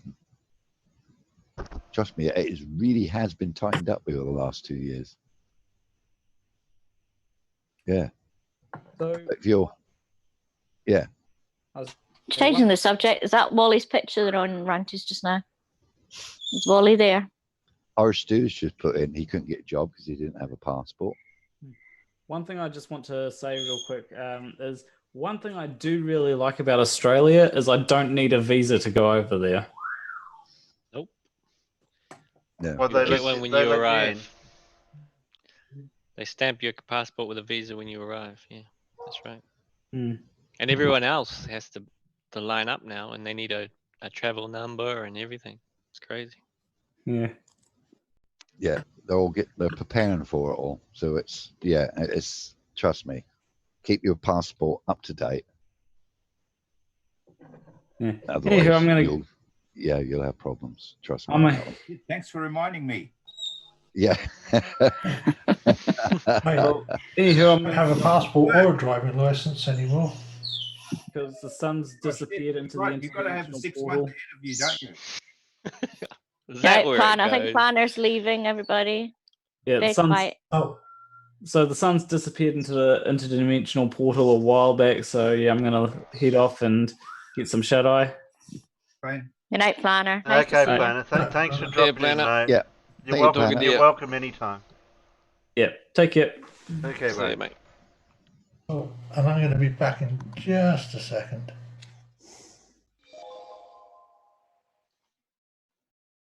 Anyone interested? That's why you have a sleep before you join Terry's. Pardon? Yeah, I asked earlier on. That's Wally's picture. Is Wally in there? He will be. He'll be watching. Yeah, but just I'm trying to read the side chat and I don't see. Just because it's Wally's picture doesn't mean we have to watch the actual ranty flat earth bollocks. You'll probably find that I think Wally might be blocked in there now. Oh, God. Oh, of course. The flat earth weapon of choice. Block you and talk about you. Act like you can't come in to defend yourself. Oh, never. They'd never Don't do that. believe the hype, Nathan children. Oh, Nathan Oakley's. Oh, Yeah, don't calling want to hear people it. morons. That's ironic, isn't it? Yeah. I tell you what, the other day, Randy had taken that lighthouse footage, and he was on Nathan's talking about There he is. how excited it was. Yay. Wally, what are you doing and over there?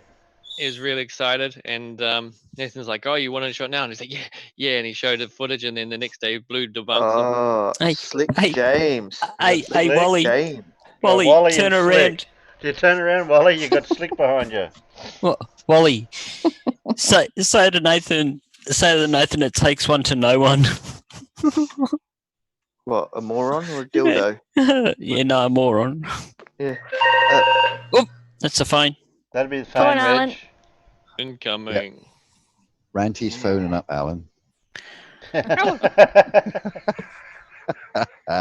Sorry, Alan. I've got to do it. It's part of the contract. But if Slick doesn't have beliefs, what's he doing over in Ranty's?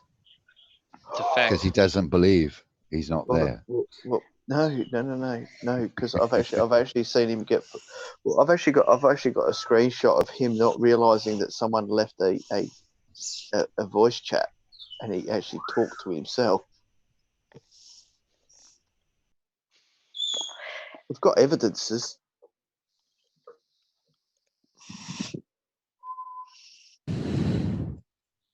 Fundy. God's sake. Their model comes with a magician. Randy believes that Freemasons have superpowers.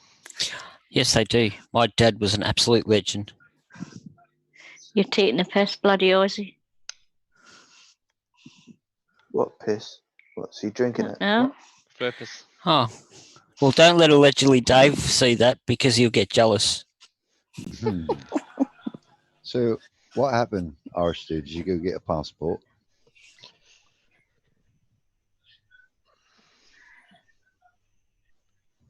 Their model comes with a magician.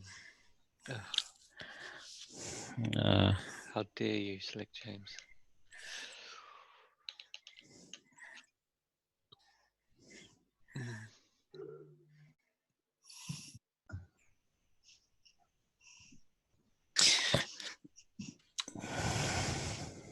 Different skylines. Oh, look.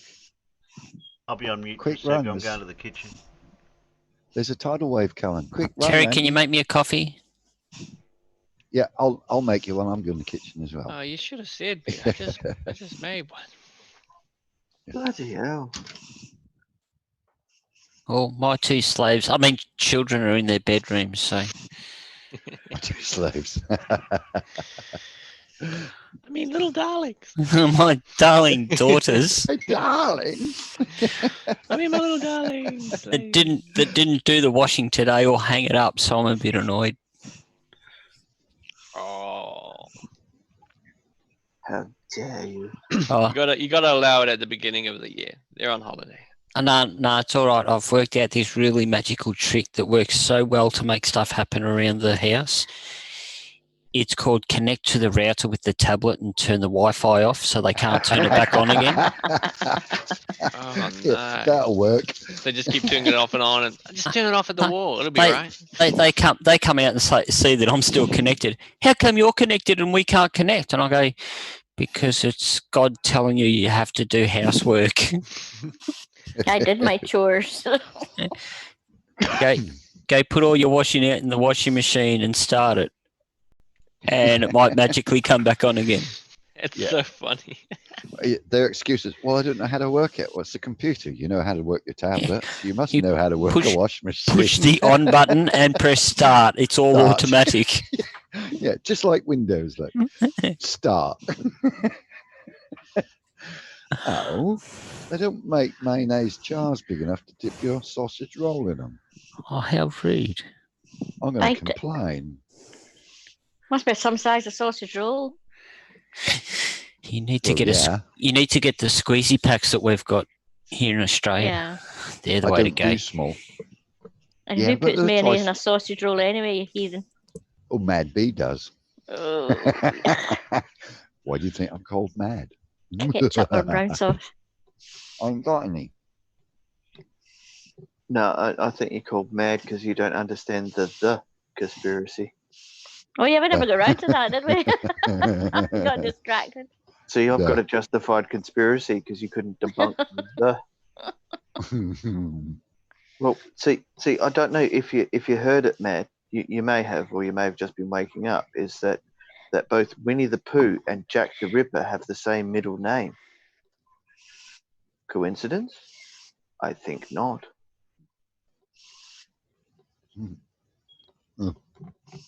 Well, do you understand the premise? No. We got distracted with Thomas the Tank and things. Well, no. Forget Thomas. Just stick with Winnie and Jack. No.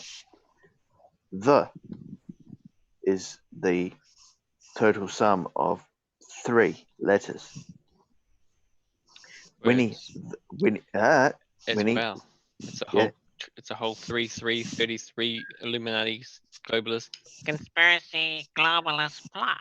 I hadn't even got to that part of the argument yet, but you seem to know my story better than I do. It's all right. Lemon Bird often cuts in, so I had to keep. Yeah. I had to do it. You had to keep the bird alive. Exactly.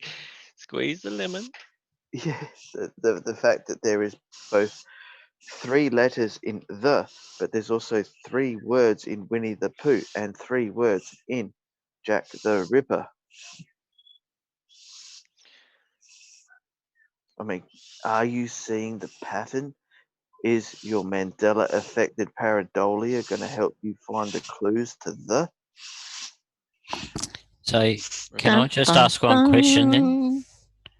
If what you're saying is true, accurate, and correct, can you please explain the Knight Rider to me? Well, sorry, he doesn't have the same middle name. No. Exactly. Which Knight Rider, though? Oh, we have to you be know what careful. else? No, Jack is the same amount as Pooh, and Winnie is the same amount as Ripper, and they're reversed. It's the chain. You turn on your head, 666. There you go. Yep. See, look, Sheeple's got it, right? Living in East Australia, yet these other people living on the eastern states of Australia couldn't get it. East But Sheeple's used to be a Australia. flatty. Yeah, I know how they All this think. stuff. Well, you do understand that Sheeples is now under the Shedai religion. Hmm. Shed Rage Eye or just Shed Eye? No, Shedai. Okay.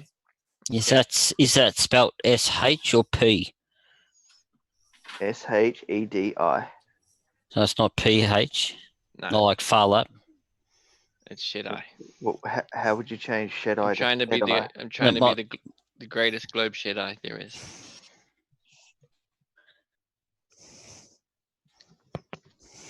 One day. I can dream, can't I? Of course you can. Of course you can, sir. You can dream all you like. Fantastic. Because I can't stop dreaming. Oh, Boggs is having hot choggy. Still doesn't With explain sprats, the. Doesn't with explain sprats, the. though. Without the sprats, is it really a hot chocolate? Without the sprouts? Sprats. The chocolate What the fish. hell's a sprat? Chocolate fish. Oh, chocolate fish. Mm. Oh dear, it must be a Kiwi thing. It must be. All right, you guys haven't lived. Go and get some chocolate sprats and So put I'll them in give your you hot chocolate. I'll give you a better tip. Go get a Tim Tam and bite a small piece out of each corner. Stick the Tim Tam into your hot chocolate and suck your hot chocolate through it like a straw, and then eat the Tim Tam. Yeah, but you have to try and get the Tim Tam in your mouth before it melts and falls in. And if you get past that test, do exactly the same thing with something along the lines of port. I've got three. Tim Tam, also known as a penguin in the UK. Yeah. I've got 3 words to say to you: chocolate hobnobs. Maybe that's 2 words. I don't know. I agree with Kaz, man. Oh, lovely. Hobnobs. that is the ultimate Dunkin' biscuit. Trust me, there's no better. No, you have to try that. You have to try that with penguin. You want me to suck or put a knob in my mouth? That's not very good. Yep, a chocolate. A chocolate hobnob. Correct me if I'm wrong. Did they not? McVitie's chocolate hobnob. Yeah. Did they not come out in the late 70s? Hobnobs. Something Hobnobs like that. I don't know. Hobnobs are out first. Correct me if I'm right, but both Casual and Mad B are foreigners. Yes. What do you mean foreigners? What am I, Scottish Mist? Hang on, Pip. That's right. You were getting a No, you're the foreigner. And now you just threw your How hat is in the ring. Kazman a foreigner? Okay, so were you born in England or Ireland? Yes.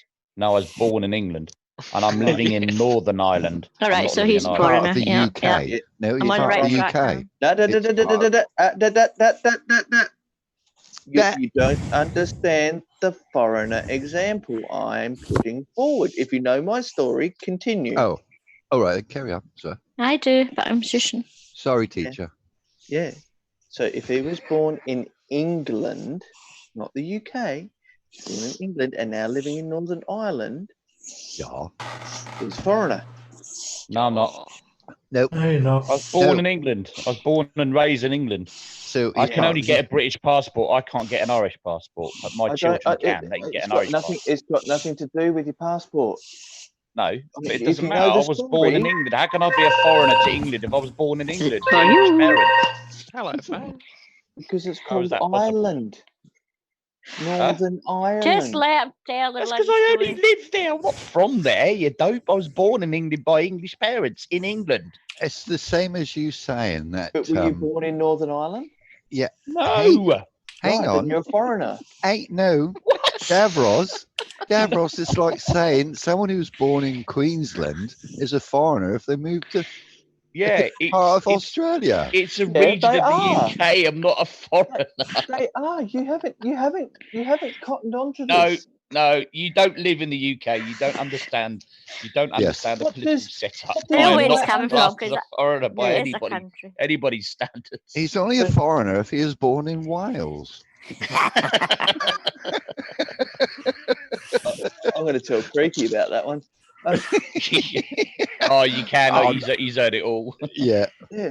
You don't understand the premise. It's got nothing to do with passports. It's got to do with borders. No, I know that. I was just using an example. Because if someone moves from New South Wales to Mexico, I mean Victoria, they're a foreigner. Mexican. Absolute spanner. Yeah, but if you move from Melbourne to Tasmania, you're an idiot. Exactly. You're an idiot. That's a bit as well. If you move to Wales, you're an idiot. Yeah, I was right with Hobnobs. Hobnobs first, then there, Chocolate though, Ones. don't they, in Wales? Oh, Sheeple, you're a foreigner. What? Didn't you used to live on the North Island? Yes, I was born there. Right. Right, at the end of the day, right, if you think about it, everybody's a foreigner to somewhere else, though, aren't they? So it's all right. It's all right, casual. If you wanted to get really technical, so is demonic. Yeah, I never said I wasn't. Exactly. Oh, I know. I know you didn't. Yeah. Thank you, Boggs. Hobnobs were invented in 1985. And then the chocolate ones. And when did chocolate hobnobs come in? 87. 87. Really? They've been around that long? Holy crap. Yeah. All this obfuscation just hasn't classified them. We had to wait 2 years extra to get the chocolate. But I get coming heartburn enough, thinking about it. They give me some of heartburn, us- but I love them. some of us spread chocolate on before. Do you also know Nutella. that Winnie the Pooh and Jack the Ripper have something in common with Friday the 13th? Oh, really? They both wear t-shirts. What? Jason? He wears overalls in Harvey's movie. Oh. You don't just wear overalls, you wear a t-shirt under overalls. Does he? Yeah, I knew him. Well, Are we really having this You know, it discussion? wasn't him in the first film, right? It was his mum. Yeah. Oh, God. You're Davros, you're starting to sound like UC33 now. Making these obscure connections. Can I make a suggestion? Talked about. Demonic, mate, you need to take a bit of a break. I think all this flat Earth's going to your brain. I think it is, yeah. Oh, is it? Is it now? But like, are you reaffirming your necessary antecedent? It's of my there you go opinion. again. There it is again. It's of my opinion that you need to take a break. I agree. Yeah, I will when I shut my eyes. So no, if only you had seen what I saw today. I don't think I want to. I saw outside. Without your crutch. Yes. Yes, my first expedition outside into like reality without me crutches. It was quite interesting. It still fucking hurts, but it was interesting. But it's getting there. Feels interesting because my heels touched the ground for the first time in 30 years. That's cool. Hello, John. Hello. Jono. John Watson. Which John? The golfer. You made it across the stream. I can't see Well, he might I can't see YouTube chat. I have to come out of Zoom to see it, so I can't. I've got up my big telly in front of me on Amazon Fire Stick. He made it across the stream in the dark, by the way. Oh, that's a good idea, Pip. I never thought of that, actually. That's a There really you good go. idea. There you So go. I can watch the chat going up, and if I need to type, I'll just go back in the That's YouTube a on my brilliant tablet. idea. I'm a genius. I'm glad I thought of that. You can always Just watch keep the it stream. muted. You can Boggs always has watch the brought up stream. a good, You can a always good watch question. the stream from underneath the table. Oh, Dear. I need a clarification. Is it Casper the friendly ghost or just Casper the ghost? Friendly. Friendly, that's why. It actually depends. It actually depends if you're talking what, about darling? if you're talking about the original comic, as in the papers, if you're talking about the movie, or if you're talking about the TV show. Well, I'm talking about the original comic. Casper the friendly ghost, don't get it twisted. Didn't Casper call Wendy? Wendy the good little witch? Yeah, I Yeah, think so. Wendy the Witch. Yep. Wendy the Witch. Wendy the There White was, Witch. there was a naughty one called that said boo all the time. What was it? The little hat on it. Casper, no? No, there was Casper was the friendly one. And then he had a friend who was naughty. Oh. Yeah. been a long time. I think it was I Boo. can see him, but He had a little bowler Boo, hat. A little yeah, bowler Boo. hat. And a furry nose. Yeah, I can't bloody remember his name. Google. Google. I'll ask No, it Alexa. wasn't Google. No, it wasn't Google. Well, she's asleep. My Alexa's next door. Well, in the other room. Can't ask her. It's so funny when someone says Alexa on a video or something, and then And it goes carries off. on, and it goes off. It's like We've scary. got Alexa on the panel. What are you talking about? Not today. Not today. Tonight, Michael. I'll be Davros. So okay, so it was always Casper the Friendly Ghost. So we can't add him in. Okay, so On Castle, when you get YouTube up on the Fire Stick, It's the conspiracy. click down and hit live chat, and your live chat will stream up the side. Conspiracy so you can of see the. Or the three I'm just conspiracy. trying to find Ozzie Perspective at the moment. 3-letter conspiracy of the. Well, no. It's the fact that both Winnie the Pooh and Jack the Ripper. Yes, share Box that. and Ivor the Engine. It's interchangeable, isn't it?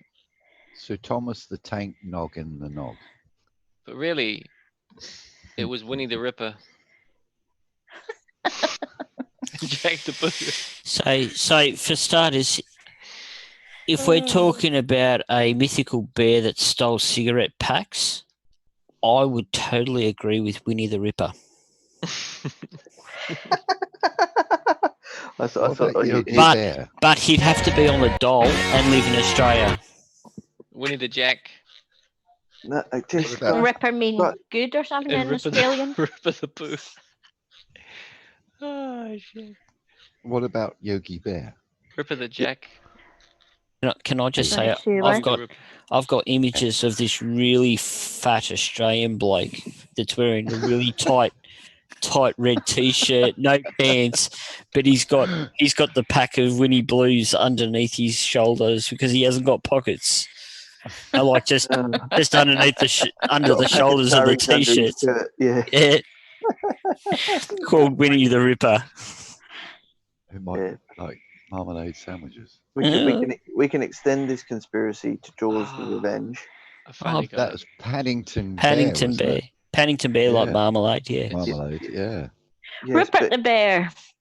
Rupert. No, he Winnie wear the Jack and Pooh the tartan Ripper. trousers. And Ripper's got to be a pommy name, surely. Yeah, it is. Definitely. You also know where Paddington came from. Yeah. Peru. Darkest Peru. Darkest Peru. Thank you, Pip. Likes marmalade sandwiches. I used to listen to the audio books on tape. Oh yeah, I love Paddington Bear. Yeah, they're brilliant. Bear.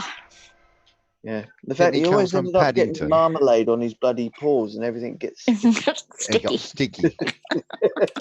Didn't he originate from Paddington Station then?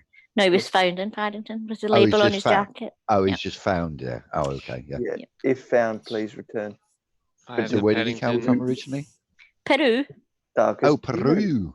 Peru. Paddington Hedgehog. How did he get a train fare from Peru to Paddington? It's his Aunt Lucy. The question is, how does a train get from South America to bloody London? I just said that. It's a kind of Peru. magic. Peru. Peru. Ah, I know. It came across the Ether Bridge. No, actually, through the Hollow Earth. Ah, oh yeah. The subway. Pip. What? Pip. I clicked on live chat, but nothing ever happened.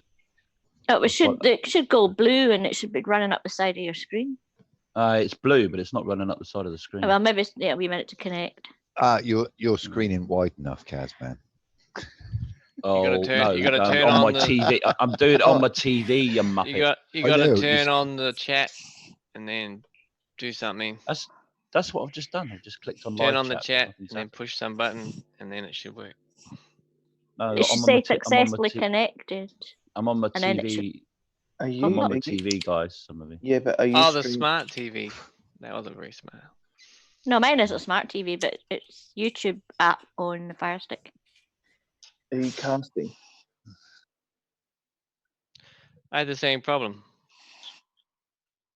Yeah, it's working on Oh, mine. here we go. Oh, it's working now. Yeah, it took I just don't know. ages to start So you working. see 1 minute debunk, then Irish stew. Irish Yeah, stew, I've got that. He Yeah, I've was got a that now, Coke yeah. importer. Very good. Hi, I'm in the live chat. Oh, well done. 1 minute debunk. Congratulations. It just means if you want to type, you need to fart about on your phone, or I need to go back and It's YouTube the on my voice iPad. But of the Mr. Ons. I just can see what people are saying now. Yeah, I pushed a button the other day, and now all of a sudden the live chat doesn't appear on the full screen. Was the voice of the Mr. Ons in competition with? I can't remember what the other one's called now. With Penelope. Captain Scarlet. Oh, it's Underbirds. Yeah. But that's it. Was that in a sort of around about the same time? I think so. Remember that And time Captain Scarlet. Pepperidge Farm guy found out a terrible government secret? No, you don't. Who's Pepperidge Farm guy? I Oh, got you no don't know idea. who I got no idea what that's all about. Oh, you don't know who No. Pepperidge Farm remembers? Why should I? Nope. He's Is that where they- Australian. Did they sell cabbages? Is he a flat earther? Remember measles, pepper. Oh shit, the bat. No. I told you no. That doesn't make any that doesn't make any sense to people that don't know. No, it means nothing to me either. What? So you don't know that measles are gone and now they're back? Just We know because that, you but we just don't know who because you Pepperidge might Guy know is. something doesn't mean to say everyone else should. No, I knew about the measles thing. I was talking about the Pepperidge thing. I have no idea what you're talking about. Pepperidge Farms is a dig at certain, I don't know, snake oil salesmen. Like it's a dig to sell a biscuit product. Oh, okay. But it's the old man with the cart going, Pepperidge Farm remembers. Okay. Clever little gags. But it's the fact that it got me the hell out of about 2 years ago. But because all this stuff would come up, I thought these would be the best sorts of things to bring up. Davros, you need a holiday away from your iPad. Yeah, I think you do. I think he does actually. I really am beginning to think that's definitely. You need to go to a country where there's no internet. Yes. Seriously. Chill's finally got You him. do. For about 2 weeks. I can't fly. I don't have a passport.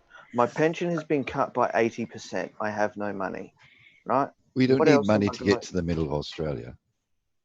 Right, Just I tell you what to do then. Get your wife to unplug the Wi-Fi, right, completely, and hide it away somewhere for a week. Okay, so you're going to deprive my 5-year-old son of his educational tools. No, your son's okay, just not Oh, you. that's emotional blackmail. I've never heard it before. Yeah, just not you, Davros. Yeah, they just changed the password. They've just changed the password so your son and everybody else can use it. But Yeah, get Mom your son can't. to How change about the that? There you go. password. Yeah. Then you'll never get back on because he won't Right, remember it. so you can take a break for a week. Yeah, he could have power over you then. Ha ha, Dad, you can't have it. Ha ha ha ha. Bed. Oh, so you want me to get off the internet and actually watch CNN then?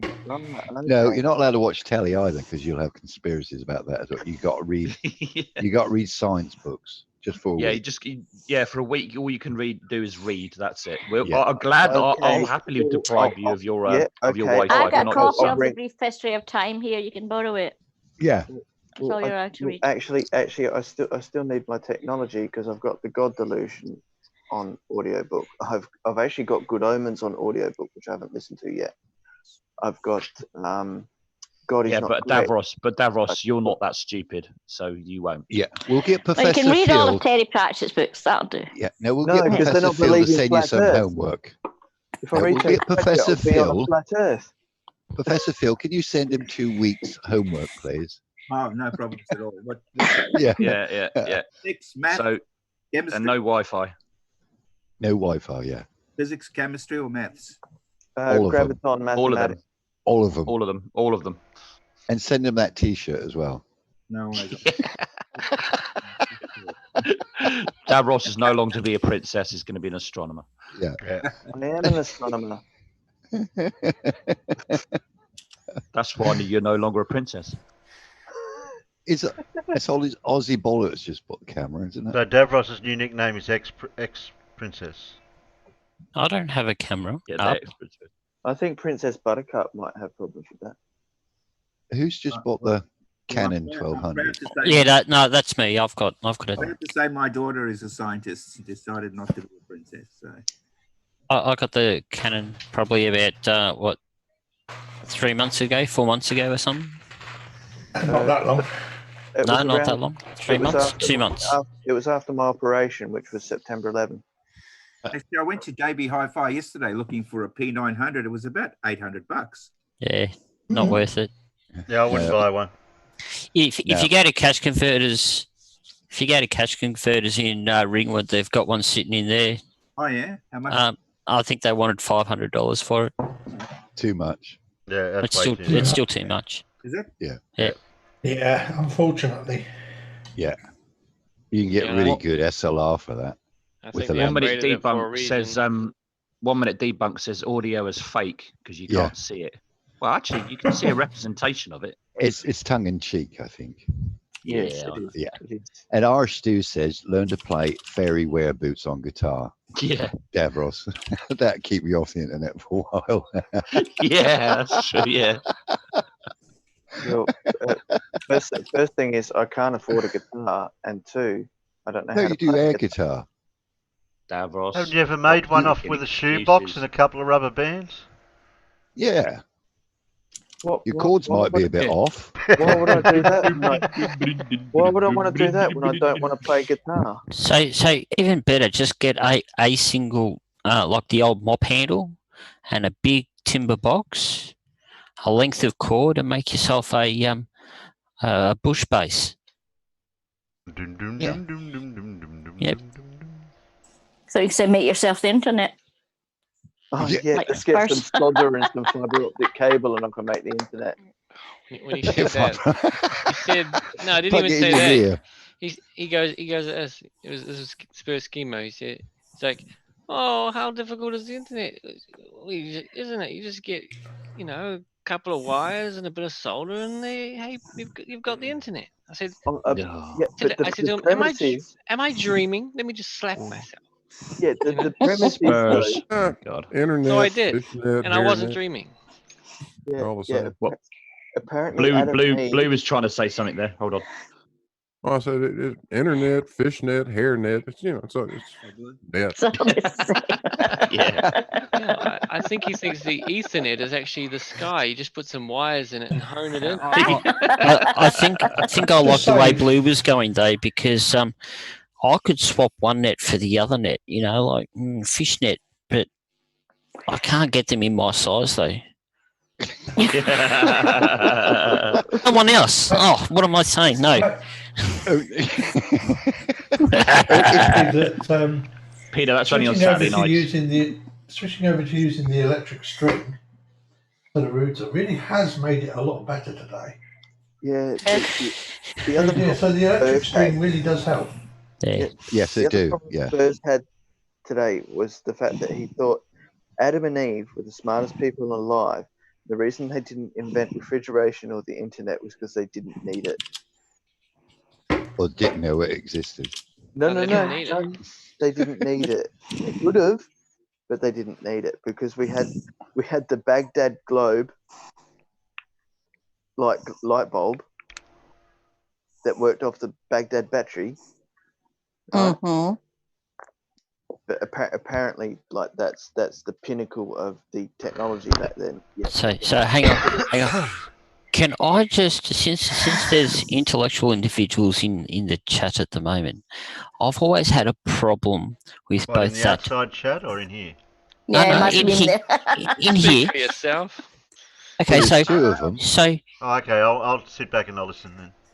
Yeah, I'm Yeah, not intelligent. What So the hell? I've always had a major issue with this so-called Baghdad battery and the graphical representations that people turn around and say that it's a tube or some type of light globe that obviously would be extremely high voltage because it hasn't got a filament per se. It looks more like a HID, high intense discharge style light. The amount of Baghdad batteries they would need would be ridiculous to get up to the 400 or 500 volts that you'd need for a striking voltage for that type of light globe. And I'm just perplexed how they can make the connection between the two.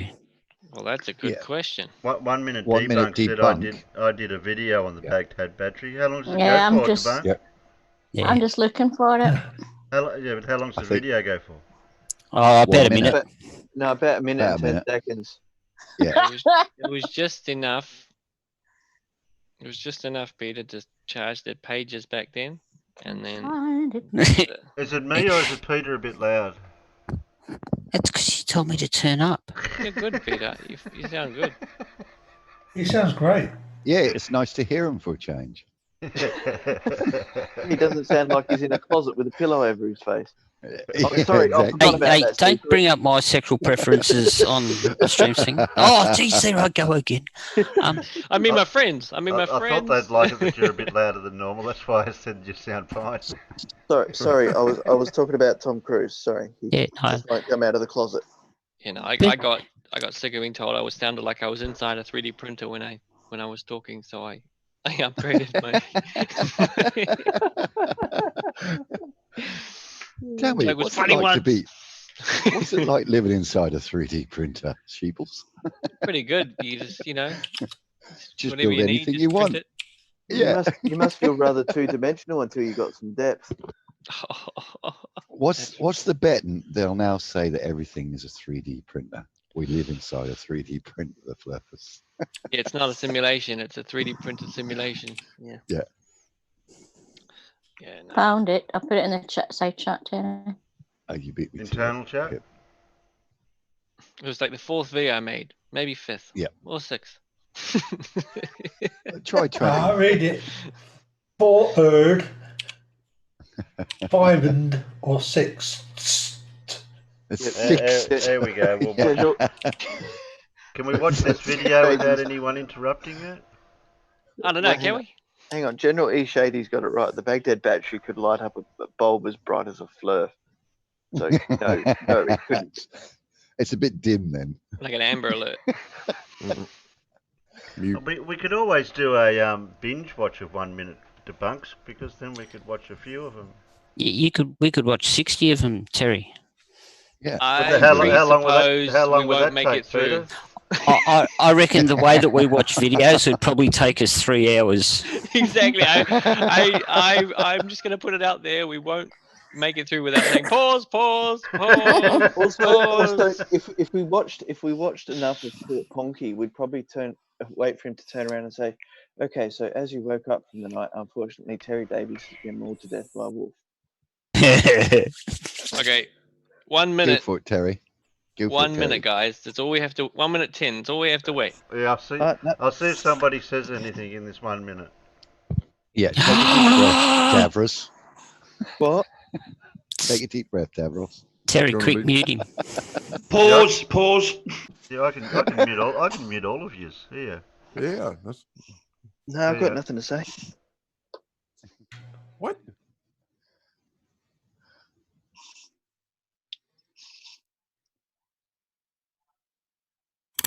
If you get a copper cathode, an iron anode, and put them in a... Who was that? Was that Casual? I was joking. Casual. Remove him. Yeah, Unplug your internet. Casual. Remove Casual. That's one down. That's a good way to get people to the end of the stream. I'll just play something, and if they talk, I'll just boot them out off the Zoom. Wow. A bit harsh. It's a bit harsh. simple electrolyte such as grape juice, then you've made a weak galvanic cell battery, thus the Baghdad battery. The artifact, likely a scroll holder, was created in ancient Iraq and is often cited as an example of lost technology. The idea goes that connecting a few of these batteries together would allow a Roman-era jeweler to electroplate things. The main evidence against this is the absence of any electroplated things. The absence of any other necessary electrical equipment, such as wires. The absence of any indication. I heard something.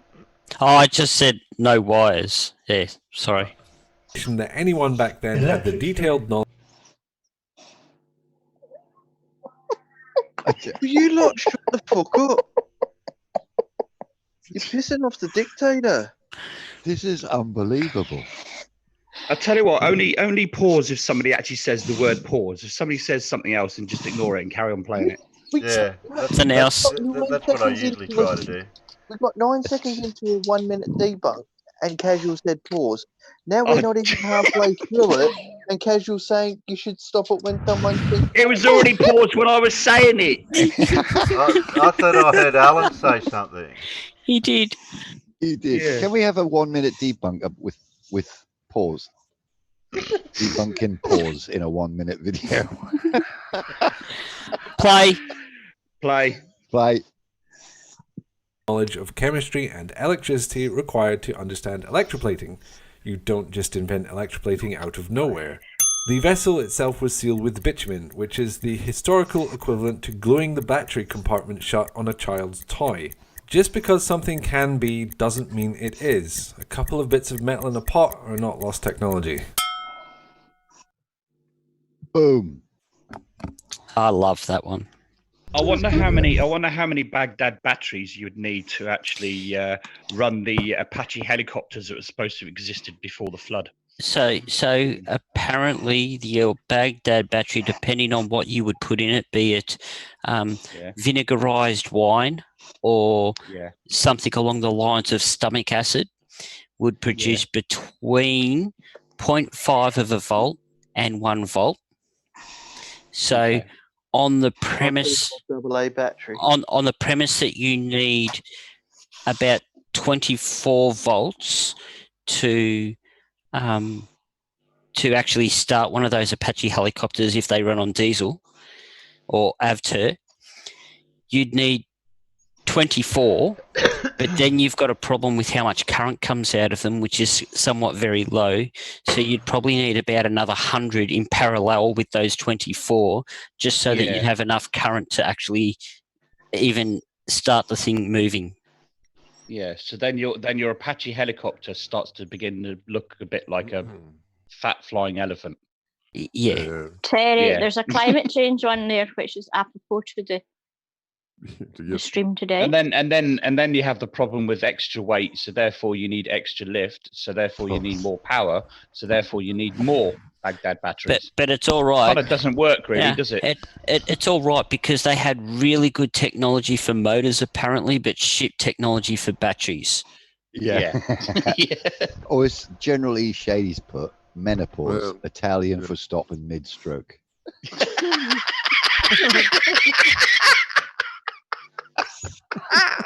That's brilliant.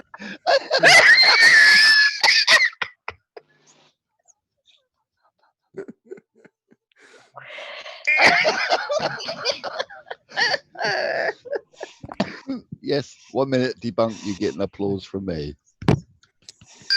Yeah. Oh, Mythbusters connected up about 5 Baghdad-style devices to power a modern low. Oh, can we have the moon landing one that one debunky's got there? So, please. So just before you start that one, Terry, I'll just point out, if you put a paperclip and a coin into a potato or a lemon or any other fruit or vegetable along those lines, that will actually produce just as much voltage as those shitty Baghdad batteries. Yeah. You don't even need. Yeah, you don't even need the coin. Well, generally, 2 different metals is the best way to do it. Yeah, usually copper and iron. Yeah. Yes, right. Zinc is a really good one if you can use zinc. So a zinc nail, you'll get a slightly higher voltage because of the distance the two metals are on the periodic table. So the further apart you get, the more voltage you'll get out of it. But in essence, there's so much better ways to do it. And the thing is that they wouldn't have even bothered doing it that way because it's not as if it's even rechargeable or anything along those lines. Exactly. You know, They'd have gone- if it was two pieces of lead in there, if it was two pieces of lead that would be rechargeable, it would make more sense. But yeah. Wouldn't it have been easier just to go to China and get some rechargeable batteries? Yeah, they should have gone to Shenzhen. Hydroxide, Yeah. molten sodium, molten potassium. Yeah, potassium. Yeah. Molten If you want to try that technology, you're going to need a Baghdad battery about the size of Baghdad just to run a laptop. Yeah. Like I said, your biggest problem with making a battery like that is your current out of it. You're going to know each cell's going to be 1 volt, but the actual current draw from them is going to be ridiculously low. Well, they're going to have a horrendous internal. 1 volt would last Oh, last a billionth of a second. You might go microamps, Yeah. maybe a milliamp or two. That's it. That's about it. Yeah, I didn't would know have they thought had you're closer to microamps. Yeah, I didn't Well, know that's they had 'cause- currents. I thought they had palm dates. Yeah, that's because they had really good technology back there. They didn't need a lot of current. That was a big sigh. They must have had currents or else they couldn't have had wine. What? Oh yeah. Well, it was before the Grapes. interweb. So. Well, currants are made from grapes and grapes are that's made true. into wine. So therefore they had current. The grapes used for currants are not the same as the ones they used to make wine. Doesn't matter, they've still got grapes. That was a good So joke, what's- Peter. I'm not going to criticise it. Oh, no, you have to put it in writing if you were. Yeah. Is it wrong? No, that- he doesn't. Citation. He doesn't have to. Oh, sorry, What's I the forgot about the citation? dictatorship. No, it's a dictatorship, remember? That's right. Terry's the right. Führer. Is it wrong that I want to turn everyone's 2D logo into 3D? Is there something wrong with me? Yeah. Have I been Yeah. 3D? Have I Yes, been 3D absolutely. printing for too long? Yes. Oh, you could do mine. That would love that. I'm like looking Well- at this 1 minute debug. I'm like, I could make that all 3D and it'll be awesome looking. Have like a sheen on it and everything. You can Yeah. do How mine. about, how if you about like. doing mine? Yeah, and mine. Sure. Yeah, but yours That's keeps gonna keep you changing, busy. Ellen. Yeah. No, the one I've just put my actual up there. Yeah, I want my Yeah. TARDIS one done. Yeah, Yeah, how you I'd gonna like do my the motorbike combat done. wombat? You've done it now. I'd put the wombat on like those like snow globes. I'll make it bend. It'll look really cool. Yeah. Oh, Oh. There's dinner. 1 minute debunk. Do you want your logo done too? Mate, Pip. I changed my mind about moving to yours, Pip. I'll I turn know it what you into a put in your 3D pies now. 3D clock looking thing. Moon landing one, please. I know. If we do the moon landing one, we got to mute casual because there's no way we'll get through it. Yeah, No. the thing is, Well, what I do you think promise that you. these I promise foreigners- you. I promise you. I what do will the not foreigners talk. I promise dictate you. to Terry? I want the planes pitching down too. Yeah. Yeah, yeah. I can work out the moon landing the stars one. I reckon I got an idea what that is. And it's about moon planes landing pitch in down. stars. Yes, I think I can figure that one out too. Yeah, that's the one I don't get. Is go to an airport and watch a fucking plane land and tell me if they dip the nose to land. The photographs from the Apollo lunar landings do not show stars. This is because the photos were taken during the day. Well, that was easy. Oh, yeah, this might be slightly surprising as the sky is black. Well, that's because it's not a sky, it's just space, which is known to be black. Then where did the stars go? Well, they're still there, they're just greatly overpowered by the brightness of the sun. You can test this with a friend. Go outside on a clear night with a really powerful flashlight and get them to shine it right in your face. You'll notice that you can't see much of anything due to the light. That is relative brightness in action. Try taking photographs of objects illuminated by the flashlight and see if you can capture stars in the same shot. You'll find it's remarkably hard to do without specialist photographic techniques.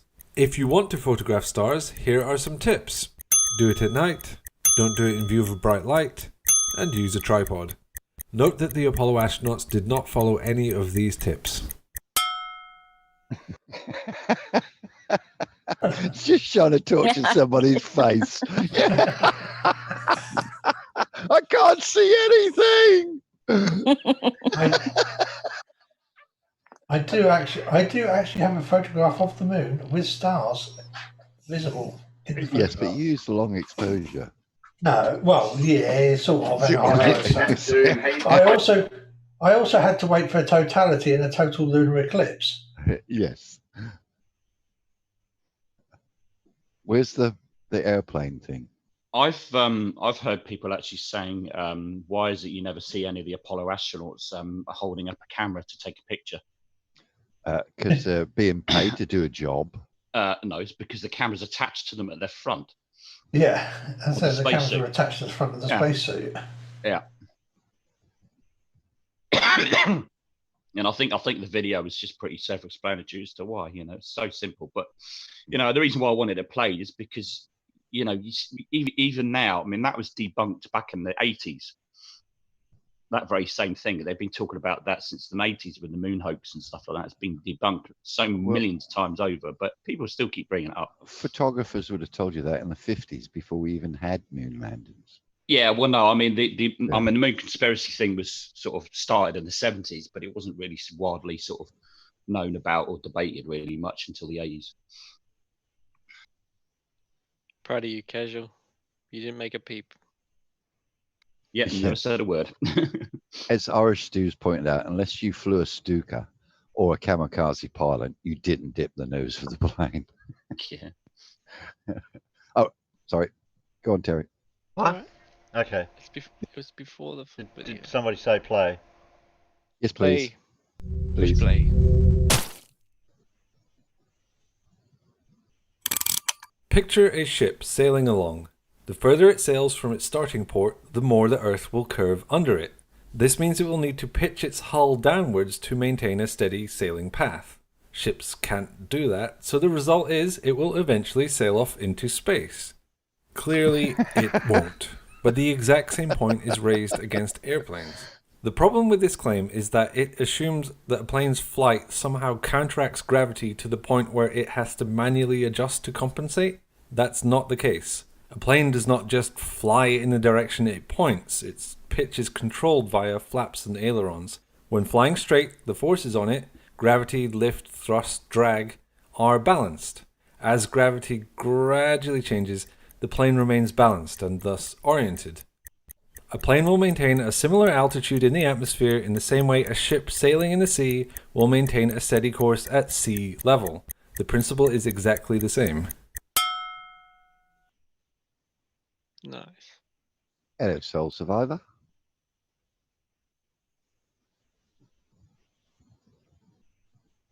Yes, I don't understand that idea that it needs to keep dipping down when it's staying at the same height.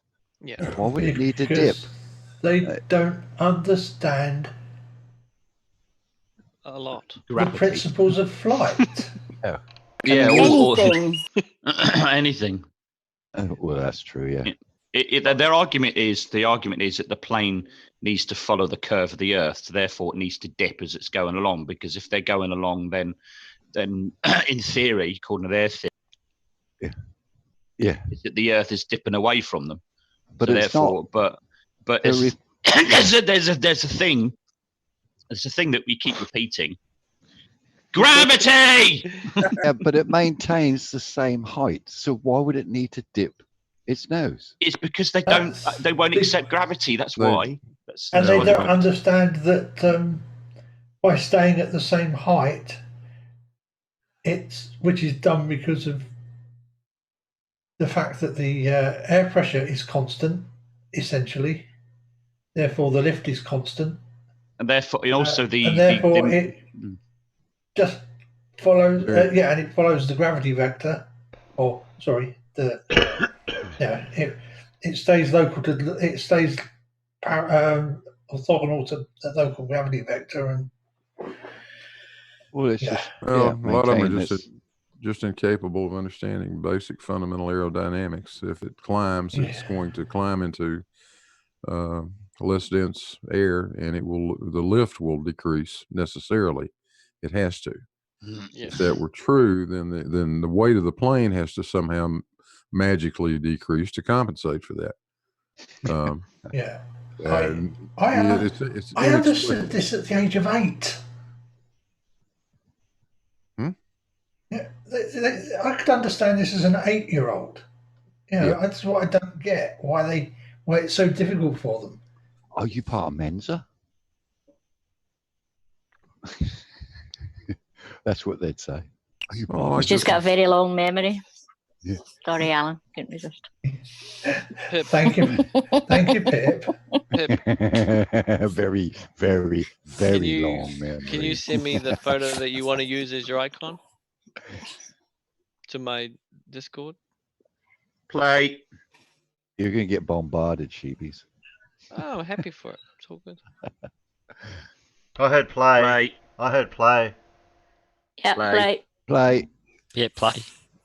I only need one play. Play. Practice.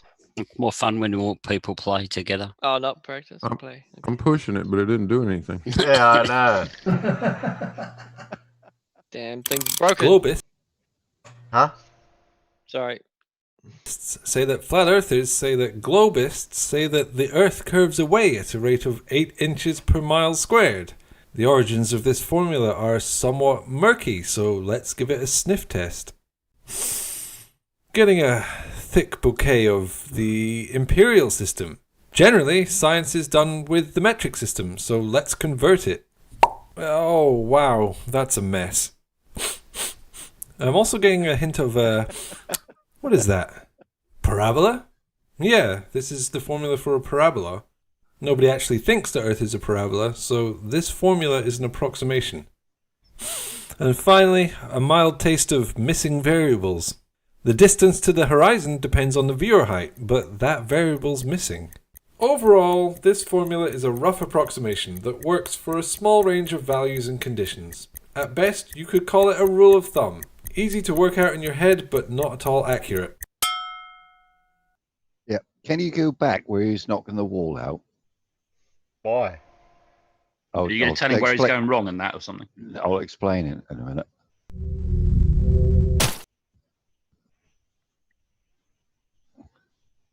All right. There. Yeah, that'll do. Nope. Nope. Just, yeah. And then stop it there. This is Ranty, right? Because he's a painter decorator, correct? This is Ranty knocking a wall out so he doesn't have to paint it. Oh, is that what you wanted? Yeah, this is the logic of a flat earther. Right, well, if I knock the wall out, I won't have to paint it because that'll be easy then. Sorry, I just had to do that. That's just, yeah. It's like he's hitting the way. I was getting all excited there for a minute because I thought you were going to be serious. I thought he was going to give us something really. What, me? Technical. Profound and serious. Yeah. Something deep and meaningful. I thought you were going to say Well, it was. the size of the hammer he's using. He could have turned around and said, well, that's Ranty trying to work out and calculate the coverage of the paint on the walls. Oh, ancient light bulbs. Go back up, Terry. Ancient light bulbs. Let's see about that. What's that about? There you go. Oh, So you passed it. I know what that was. That's a On flat down, Earth on down. locksmith.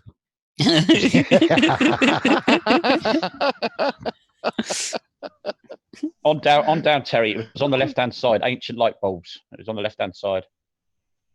Where is it? It was there just a second. I saw it. It's been put out. There you go. There you go. There you go. And up a little bit. Oh no, that's ancient ceramic battery. Sorry. Oh, I saw ancient light bulbs. I saw it. Where are you going, Terry? Go back down. That is down. I can't go down any further. So That's must all be down he's got. must Got be more up. down. No, I could have sworn I down saw lower. ancient light bulbs. There's He ancient must- light bulbs. I saw it. It was there He must somewhere. have reached the edge of the earth. Yeah. Couldn't go any further. I was just going up the list. Yeah, that's okay. Keep going. I did a thing, collab with Casual Spaceman. No, we're not going to watch that. No, there's 2 on there. Yeah. No. You're famous twice. Oh, that's my mic. I don't see no stinking light bulbs. No, I thought don't I did. know. Sorry. I don't know. Just tying hard in it. Pip, did you hear me before? Yeah, I wasn't sure if you were talking to me, but I will do in a wee while. Yeah. Yeah, no worries. Thank you. It'd be easier to do There you rather go, than getting a ancient light copy of bulb. your. No, There I you go, can't. ancient light No, I bulbs on the can't left, see. on the left. I can't see any ancient light bulb. I'll turn the light on for you. On the left-hand side, you just went past it. Oi! Where? You just went past it. It was on the left-hand Turn the side. light on. I can't. see. Go down a Terry, bit. what- Go down a touch. Terry, Stop. There you got past. Oh, God. You're doing it on purpose. On you the know. left. You Yes, banana. yes, Alan. The other I was left. going to say, I actually have a graph here of the error between. There it 8 is. There. inches from R squared Ancient light bulb. and, Stop. The actual drop. Left. Sorry, Left. I can't hear you. Spaceman shouting all over. you. Thank you. That one. Sorry, Terry. No. No. It'll be okay, Spaceman. I know. It was so funny. Lift off of me, down me! Come past it! No, Terry, not that one. Do you do spam? Your other left. Do a flurf, that would be south. Spaceman's having a Chinese come apart over here. Oh, God. Don't make me laugh. You keep making me cough. Don't. Please don't. I'll I make you keep cough making if you come laugh. here. What do you think you're doing to me? Just turn to the left if you're going to cough. Thanks, Pip. Yeah, Morning, I can make Colin. you cough if you come here, Kazman. I got a pretty cat. You get it, Sheeples? Yeah, I did. Thank you. Play.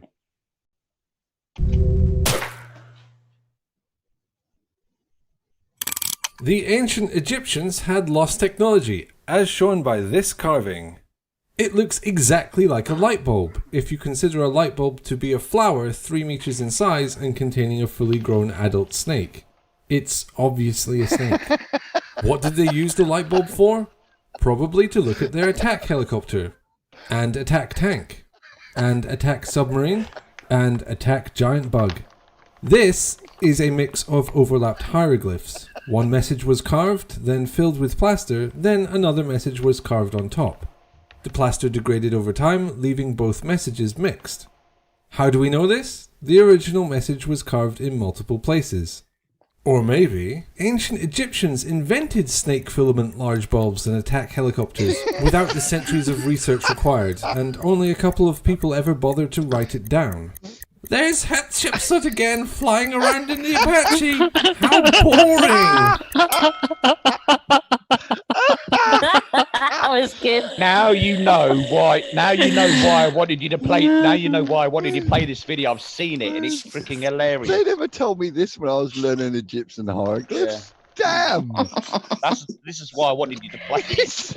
They made. Oh, Einstein got it all wrong. Not Einstein, sorry. Edison got it all wrong. He should have used a snake instead of a filament. Oh dear. Oh dear, yeah. Was it an adder or a python bulb? Is that See now, wasn't that worth it? Wasn't it That'd worth be- it? Eh? That'd be a restrictive bulb, wouldn't it? I don't know what was more funny, a spaceman busting a vein or watching that. Sorry, I what was were you getting saying? excited. I was getting excited watching it because it's funny. Yeah, what were you saying, Alan? Oh, it doesn't matter what I was saying. Yes, it does. It's mute now. Because I've forgotten what I was saying. Okay. I know what Bloody Alan was casual. saying. Alan, I know what he was saying. He was telling us he's got a graph of the difference between 8 inches per mile squared in the real And the real thing. calculation. Yeah. Yeah. If you want me to share it with you. Well, the real Yes, thing will please. be a circle, Yeah. won't it? And the other one will be a parabola. Well, if it's that graph with that line on it, I got no idea. yeah, it's that graph with that line on it. Oh, Alan. It basically shows that you have to go out to about 20 kilometers before the difference between the real thing and the 8 inches per mile squared even becomes a meter. And because it's that bad that you actually have to use a logarithmic axis to make it show anything useful. Because it's surprisingly close, even at 200 or 300 miles. The real problem with it is a drop calculation. It's only useful if you're talking about eye level being ground level.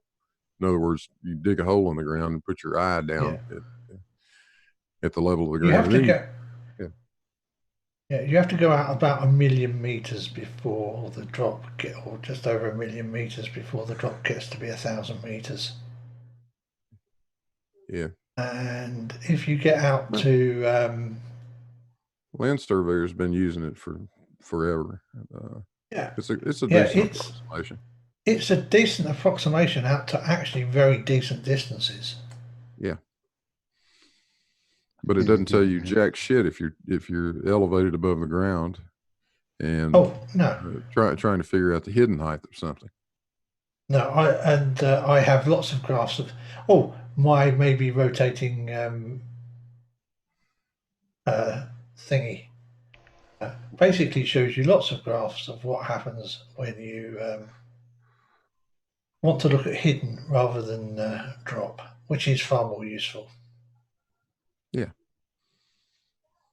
Because the screen's empty for you.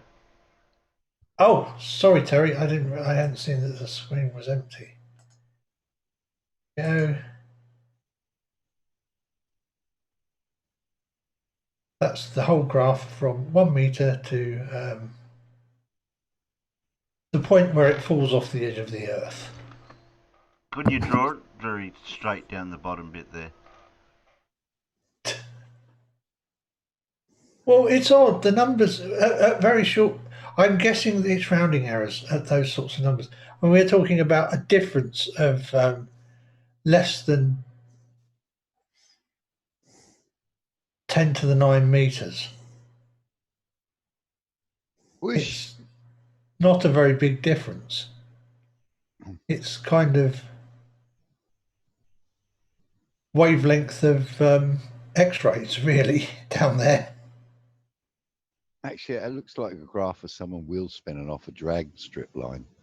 And then suddenly get grip. Brown. Yeah. The argument really is more to do with their misapplication of a calculation, which is looking at drop. They don't know what the calculation even means.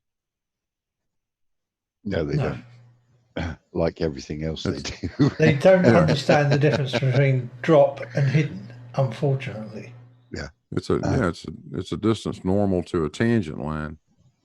Do you know what? Which doesn't do you any good. Yeah. I bet the wives never send the husbands out to do the shopping.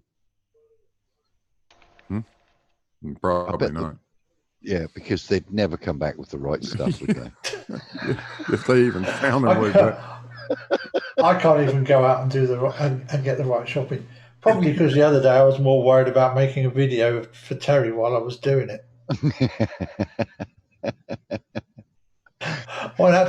I only had to get 4 items. I came back with 2 of them. Yeah. Why didn't you bring me Edam cheese? Because it was round. That proves the globe. But Alan, you remembered the most important item. What, making your video for you? No, I said you remembered the bog most roll. important item from the shop. Yeah. The bog roll. Yeah.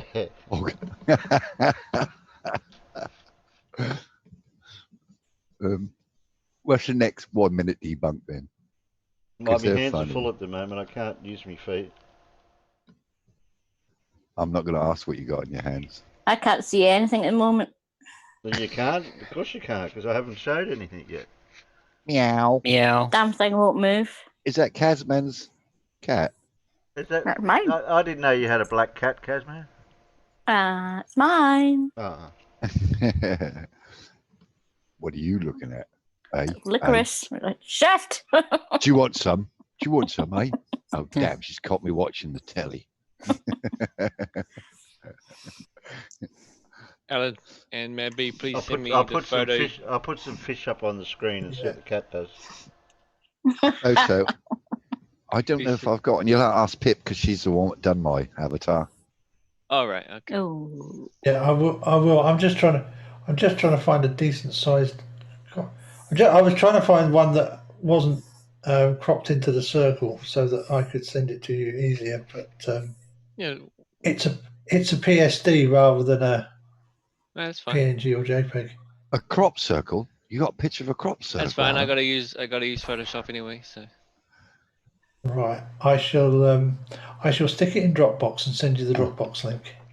Okay. If, Cool. if you'd be so kind, Pip, to send him one. Oh, Bless Bless you. Bloody hell, you just knocked well, me over then. Where did I put it? I think I went all over the Got screen. the whole thing with the mad bee on it. Oh God. I'll have to I'm get gonna upstairs to my debunk. Do you want laptop. me to turn your logo into 3D clock-looking thing? Let me know. I reckon Blue Marbles avatar would look cool. Yeah, in 3D. definitely. Well, the ball that I used to use was actually meant to be a GIF, so it was meant to turn, but that won't work on Zoom. You could do a little GIF inside the video. But it'd work as an animation like Alan's Yeah, slideshow.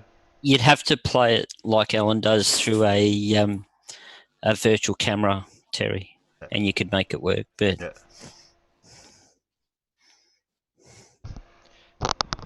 you could have it in the bottom of the video, just PNG frames that keep repeating. Yeah. All the way along on a different layer. It looked pretty cool. I want to do that for Terry's.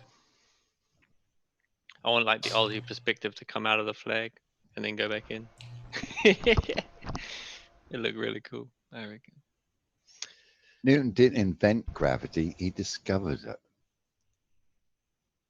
Right. He defined it, I would have said. Defined it. But there you go. Yeah, defined, Got it. yeah, be better Thanks, word. Alan. Are you picking that one, or am I still scrolling up?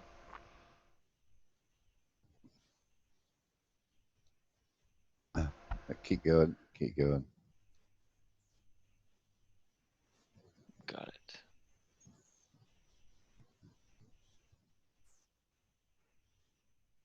Keep going, we know all of them.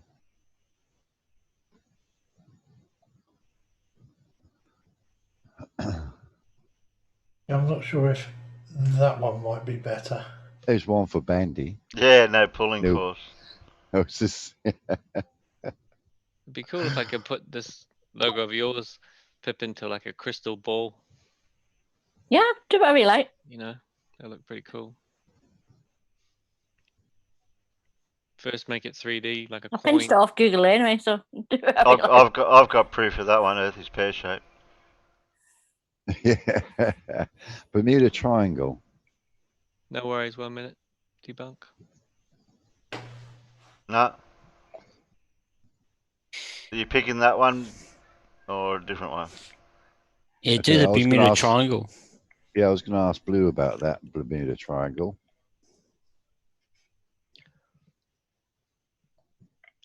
I'm going to have to cut the laptop and look for this. Can't find it on. I'm gonna Where I go thought and I'd put it.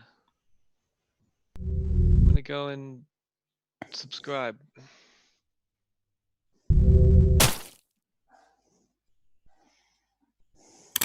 The Bermuda Triangle, internal angles 56, 62.7 and 62.9, is a mysterious place where a fairly average number of aviation and nautical disasters have occurred. The area is a popular flight path, a popular shipping path, a popular tropical storm path, and a fair amount of people live there. In other words, it's a busy area. Given that we expect disasters to happen where it's busy, the Bermuda Triangle is very average. Even insurance brokers in international shipping don't charge a premium for travelling through it, and they'll charge for whatever the statistics can show them. But then again, the Triangle has had some really spooky disasters, like the plane that washed up with a T-Rex in the pilot seat, or the boat that sank into the sky due to fizzy water. These stories aren't true, but don't let facts get in the way of a good spook. What? They found a T-Rex inside an airplane. Exactly. I've not The only heard part that one doesn't make before. that real is it couldn't reach the controls. So other than that, There's a claim at the moment that Flat Earth is saying that all rockets that are actually launched are actually all landing in the Bermuda Triangle, forgetting the fact that there's like literally dozens and dozens of launch pads all over the globe, but somehow they all end up in the Bermuda Triangle. And we have to try and fool them every week. Yeah, every single week. Yeah, yeah. The Indians are very good at fooling people, aren't they? About launching their rockets from India and then all of a sudden ending up in the Bermuda Triangle. Quite strange, that isn't it? Yeah, well, I think the China's people that live. considering by the time it reaches orbit, it's back over Kenya. Exactly. I think the people in the Bermuda Triangle and the islands around there, they'd be a bit upset if you kept dumping all them rockets around there, wouldn't they? Yeah, yeah. I think somebody had noticed. Yeah, Blue. So if you fly a plane through the Bermuda Triangle, do your instruments go crazy, or is that just a fallacy? That's it'll be a fallacy to the best of my knowledge.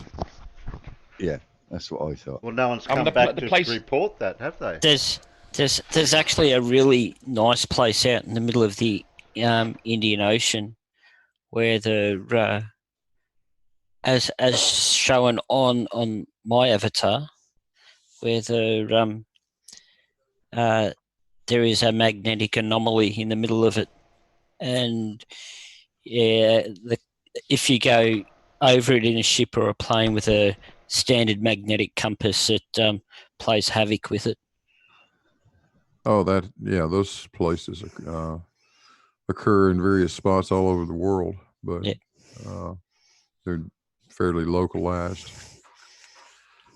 Nobody but an idiot tries to navigate with a damn magnetic compass anyway. I mean, those things are pretty difficult to use. It's good for a kilometre or two, but that's about it. Good to. I was in they're good to set your directional gyro. That's about all. I'm sorry. Go ahead.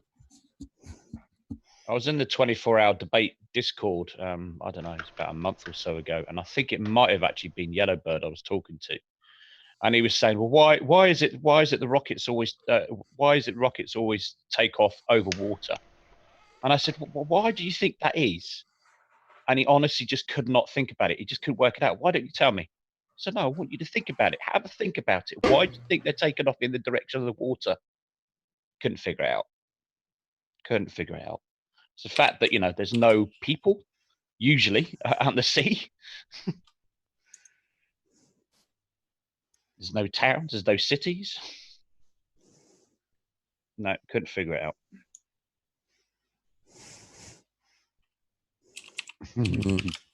Polar orbit's a bit different. Yeah. Well, generally, even then they'll try and put it over the sea at least once it gets to at least a certain altitude anyway.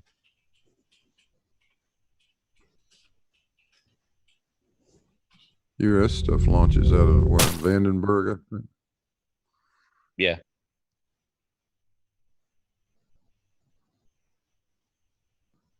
But it's launched out over a desert where there isn't anybody either. Yeah.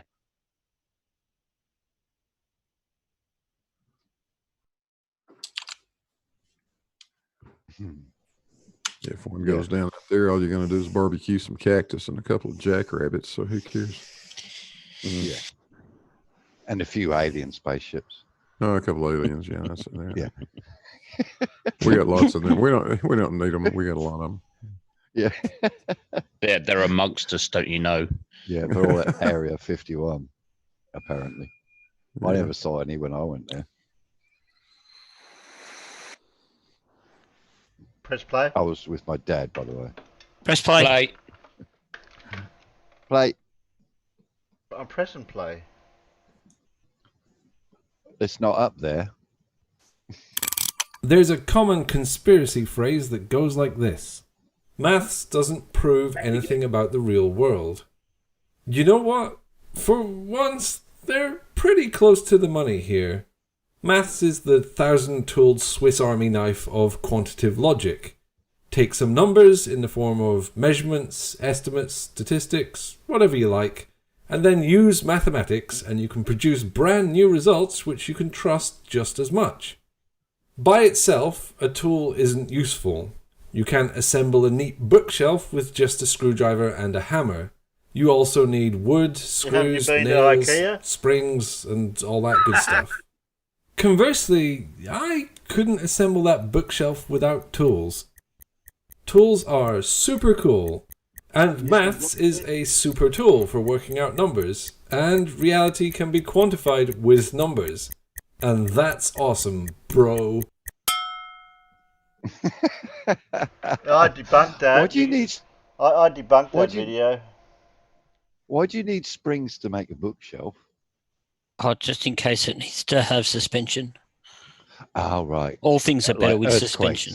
Yeah. Yeah, like earthquakes. Yeah. Oh, right. You have leftover bits. A leftover. Yeah. I've got a drawer full of Allen keys that are all the same size at home. I bet you they all send them back. fit a set of cupboards or a bed. Yeah, No, exactly. They're all the wrong, but they're all going to be the wrong size, aren't they? Yeah, they're anything else. Yeah.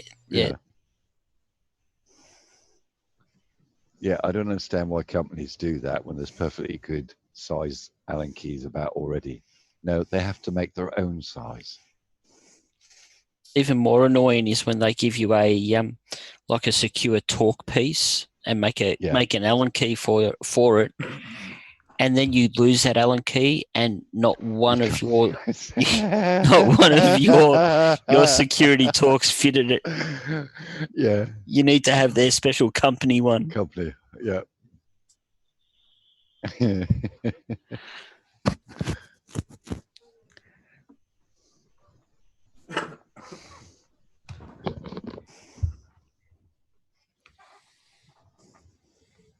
Hey, I'm not a furniture dentist. Sea leveling shelves. Good one, Stu.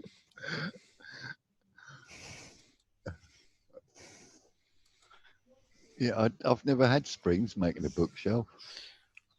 1 minute debunk. But that's cool. That'll confuse the flurfers if they watch that video. Where are my springs? Bloody IKEA's ripping me off. Yeah. Why wouldn't you build a shelf, darling? Because they didn't send me any springs. But I saw a video on YouTube that said I'm meant to have springs. So he goes down to the car shop and buys some springs. Suspension springs. Oh shit, the screws aren't big enough now. Oh dear. And what are all these springs on the shelf? I can't get anything on.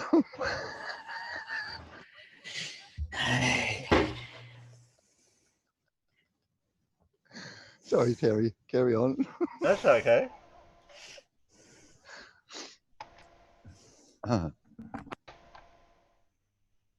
Synonymous to flat. Flat sea means flat earth.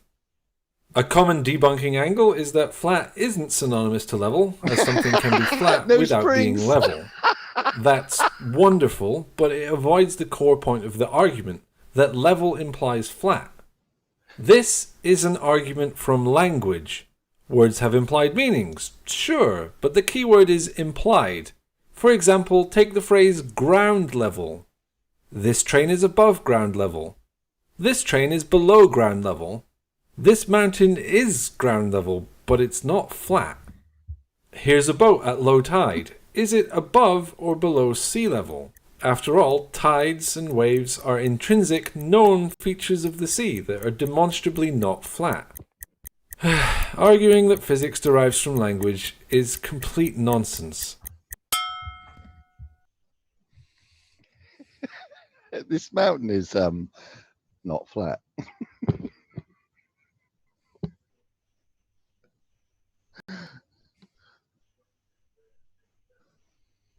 Just get into it with these videos for the 1 minute and then it runs out.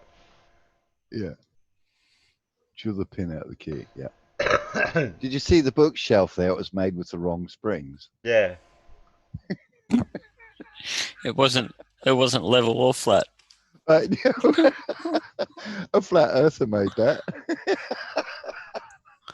There's something wrong here, but I can't see it. Oh dear. Rockets fail in a vacuum. No, they don't. It's only because the match kept going out.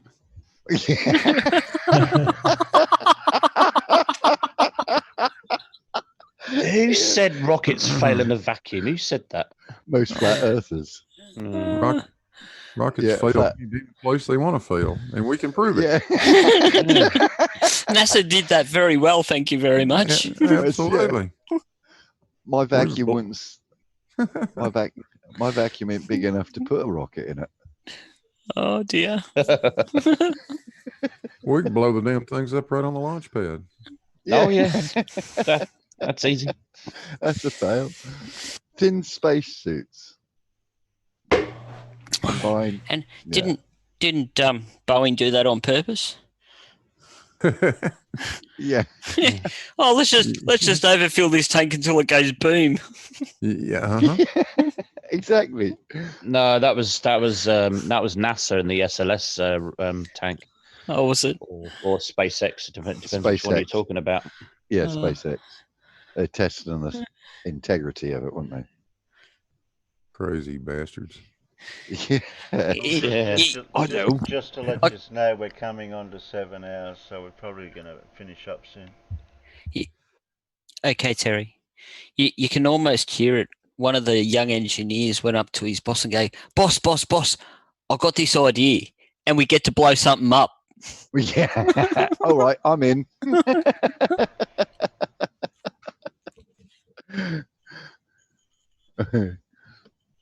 I think I got to fill the damn thing full of water instead of blowing it the way they did. I don't like it. Yeah. You could wipe out half of Orlando with that friggin' thing. You've got this young engineer hiding behind bulletproof glass with a great big smile on his face going, yeah. It's going to go bang. When you see MythBusters running for cover, there's a good chance you're screwing something up. Yeah. They're funny as they are. So everyone's seen like MythBusters launch that hot water heater into air. That didn't go into space, but it went up. No. No. So MythBusters basically blocked off all of the safety mechanisms on a standard house hot water heater, filled it full of water, and turned it on. Until immersion tank? No, yeah. So the standard hot water electric heater that most houses have. Yep. And they put it inside a replica of a house built to code apparently, and it made it through the first floor and out through the roof. And I was just wondering, you reckon Mad Mike watched that and goes, I've got an idea. Yeah, you'd wonder what goes through their minds, wouldn't you? Yeah. Yeah.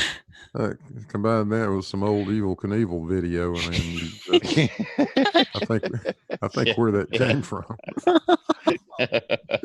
Well, that's exactly what Evil Knievel did. Yep. Yeah, the rocket bike. Yeah. If I just weld some wings on this, you'll be right. Just make the ramp a bit higher. He's a good showman. Well, he was. Yeah, it was. Wasn't it reported it was something that he'd broken every bone in his body or something? Yeah, several times. Oh, Evil? Yeah, absolutely. Yeah. He was stunt in Wembley Arena, he done. he knew when he got there, they didn't bring the right gearing. He knew he was not going to make that jump, yet he still done it. Did he make Yeah, it? it's kind of like after the first time, if you do start doing stunts, you break a bone, you probably think, not sure about doing this for too long. After the second time, most people probably think, well, maybe I should give this up. Yeah, After the third time, a bit, no, definitely not doing this at all anymore. But when you start getting to the fourth, fifth, sixth, seventh, eighth, and ninth, 10th, when you start breaking bones, there's something fundamentally wrong with that person if they keep going on. You'd think the development of motorcycle shockies, like for the motocross bikes, would have been thought of to get developed back in the day for when he was doing those sort of stuff. Yeah, but he wasn't using motocross bikes. He was using a bloody heavy They didn't Harley have Davidson. motocross bikes back then, even. Yes, they did. No, Yes, not they like did. today's style with the long travel suspension. Yes, they did. Back Yeah? in the 70s, they did. Yeah, they did. I've watched The Great Escape. It's all right. Harleys can jump. That wasn't a Harley. That was a Triumph. Triumph, yeah, I know, yeah. But yeah, he knew his mechanic pleaded him with him not. He said, "No, people paid to see me jump. I'm going to bloody jump." He walked out of that. Well, he sort of hobbles out of the arena with people supporting him.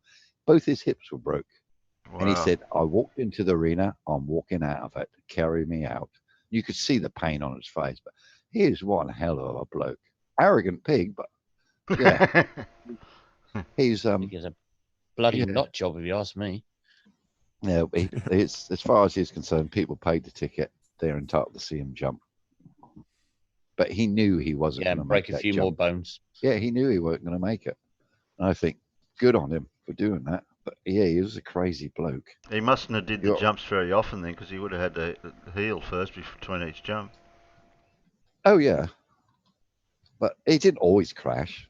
No. No, he But landed a lot of them. Yeah, he got his name from his school teacher because he was a bit of a tyrant at school, and his teacher turned around and said to him one day at school, says, "Evil, what did he say? Because his surname, he says, "You're evil, Knievel," and he always remembered that, so that's how he got his name, Evil Knievel. True story, that. But yeah, it's interesting if you're interested in his life story. He's one crazy dude. His son wasn't quite as crazy as him, though. That Caesar's Palace crash was one of the more famous ones. That really messed him up. That's horrific, wasn't it? Yeah. Absolutely horrific. Hats off to the guy, because basically it's just riding a flat tracker, most of his stunts. Flat tracker with what, 3 inches of travel? Yeah. So to land it as many times as he did, that was quite good. And a bike that heavy, that's crazy, really. But there you go. Any more 1 minute debunks? No, I'm thinking of finishing up. Yes, Irish Stu, Eddie Kidd did end up in a bad way, didn't he?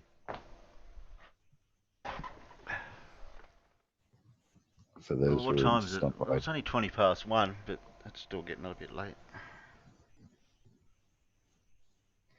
It's 2:20 or 1419 minutes. Well, I just went through the list and nobody was saying anything. Now you got 20 past. Oh, you're in Brisbane, are you? Now, where are you? I've got 20 past 1, or is my watch stuffed up? No, I'm in England. Oh, okay. The other one. Sorry to give. Yeah, the other one. Wrong end of the day. Yeah. Yeah, okay. The wrong end of the day. Yep. Yep. Yeah, you guys early morning, aren't you? Trying to make this video for that Benga guy. Gary Weinbanger. Yeah. Yeah, I've got a couple of things. So I'm trying to show him how the sun. You get in the helicopter, you'll see the sun again. Yeah. Watch it go down. Get in the helicopter again. Go a bit further. You'll see it again. It won't change the size. How come is this? Why isn't it just going away? How is it you don't understand something as simple as that? Yeah. Ask him how it gets back round to the east side of the globe Yeah, again. the point. Yeah, exactly. If it keeps going away. Yeah, it keeps going away. Yeah. Why doesn't it sort of make a left and make a right-hand turn as it's going away? Oh yeah, it could do. Yeah. Wouldn't it? Would make a right-hand turn because it's heading away from you. It's sort of going around in a circle, isn't it? It's sort of turning the wrong direction too. Yeah. Yeah, so you're heading at it. It's got to be making a right turn. Then coming back into the morning, it's got to be come making a left coming in. Oh, I know how it does. It hits Jupiter and bounces back again, doesn't it? That's how it gets back. They really don't think the ideas out, do they? Or you get certain people like Pete Shea that thinks the sun is a reflection. Yeah. Oh Okay. yeah. I tell him what does he say to explain that? What? Sun is a reflection. I didn't really stick around to what his explanation was, because it kind of got to the point where he asked me what the sun was, and I just briefly explained, well, it's a big ball of plasma, mostly made of hydrogen and a few other gases. Yeah. And then he laughed, and then I said, so what is the sun? And he said, oh, it's a reflection. And I said, a reflection of what? And then he just went into, I just heard dirt, left. Oh, left. we were the only two left on the panel that wasn't going live at that point, so I just went. I don't know what you mentioned something about heavens, something to do with I don't know, something or other that it's made a no reflection sense. off the dome. Yeah. Oh, okay. Reflecting from where? Yeah, good question. Exactly. Yeah, So he includes mentioned something all about the gamma dome, rays? exactly the same thing. So that Heavens includes or all the gamma rays, the X-rays, the whole electromagnetic spectrum. Yeah. Is reflected. Yeah, it's magic. Wow. Who's it saying Gleam was saying magnets makes light curve? Yeah, I was having Professor Phil could probably fill in the blanks about this. He was saying that that a magnetic field can bend light, and I knew that wasn't true because I do remember reading about that, and I remember reading something about linearity. Gravity can. Not gravity can, but a magnetic field can't, right? Yeah. No, I'm not wrong in saying that. No, you're not. Definitely not. No. Yeah. All you got to do is get a electric magnet, which you can make quite easily at home, and then shine a torch through it. Mind you, you can make a magnetic field move a charge. Yes. I can make a magnet move a beam of light. You can move a charge with it, which is it's like lightning, for instance, would be affected by a magnetic field. Yeah. Okay. So and in the correct conditions, like in a cathode ray tube. Yeah. Yes. You can you can bend you can make the photons move up and down in a cathode ray tube. That's true. But that's not moving the photons. That's no, moving moving the electron beam. charge. That's and right. The photons are just showing you where the electron beam is going. Yes, correct. Right. Yeah, exactly. Yeah. Yeah, correct. Yeah, you're simply deflecting the electron beam. Yeah. Yeah. Well, speaking of deflecting. All right, Terry. It's time to go, is it? Yeah, it's getting on. Time to go, huh? Yeah, it's time to go. Time to go. The street lights are on, are they? Yeah, street lights are on. We've got to go inside. Okay. Right. Good night, or good afternoon, or good morning, everybody. So with all the planning we do for these streams, I'll see everyone Wednesday night, our time. Yeah. Okay. All right. Around 7 o'clock-ish, probably we'll start 7:30. Yeah.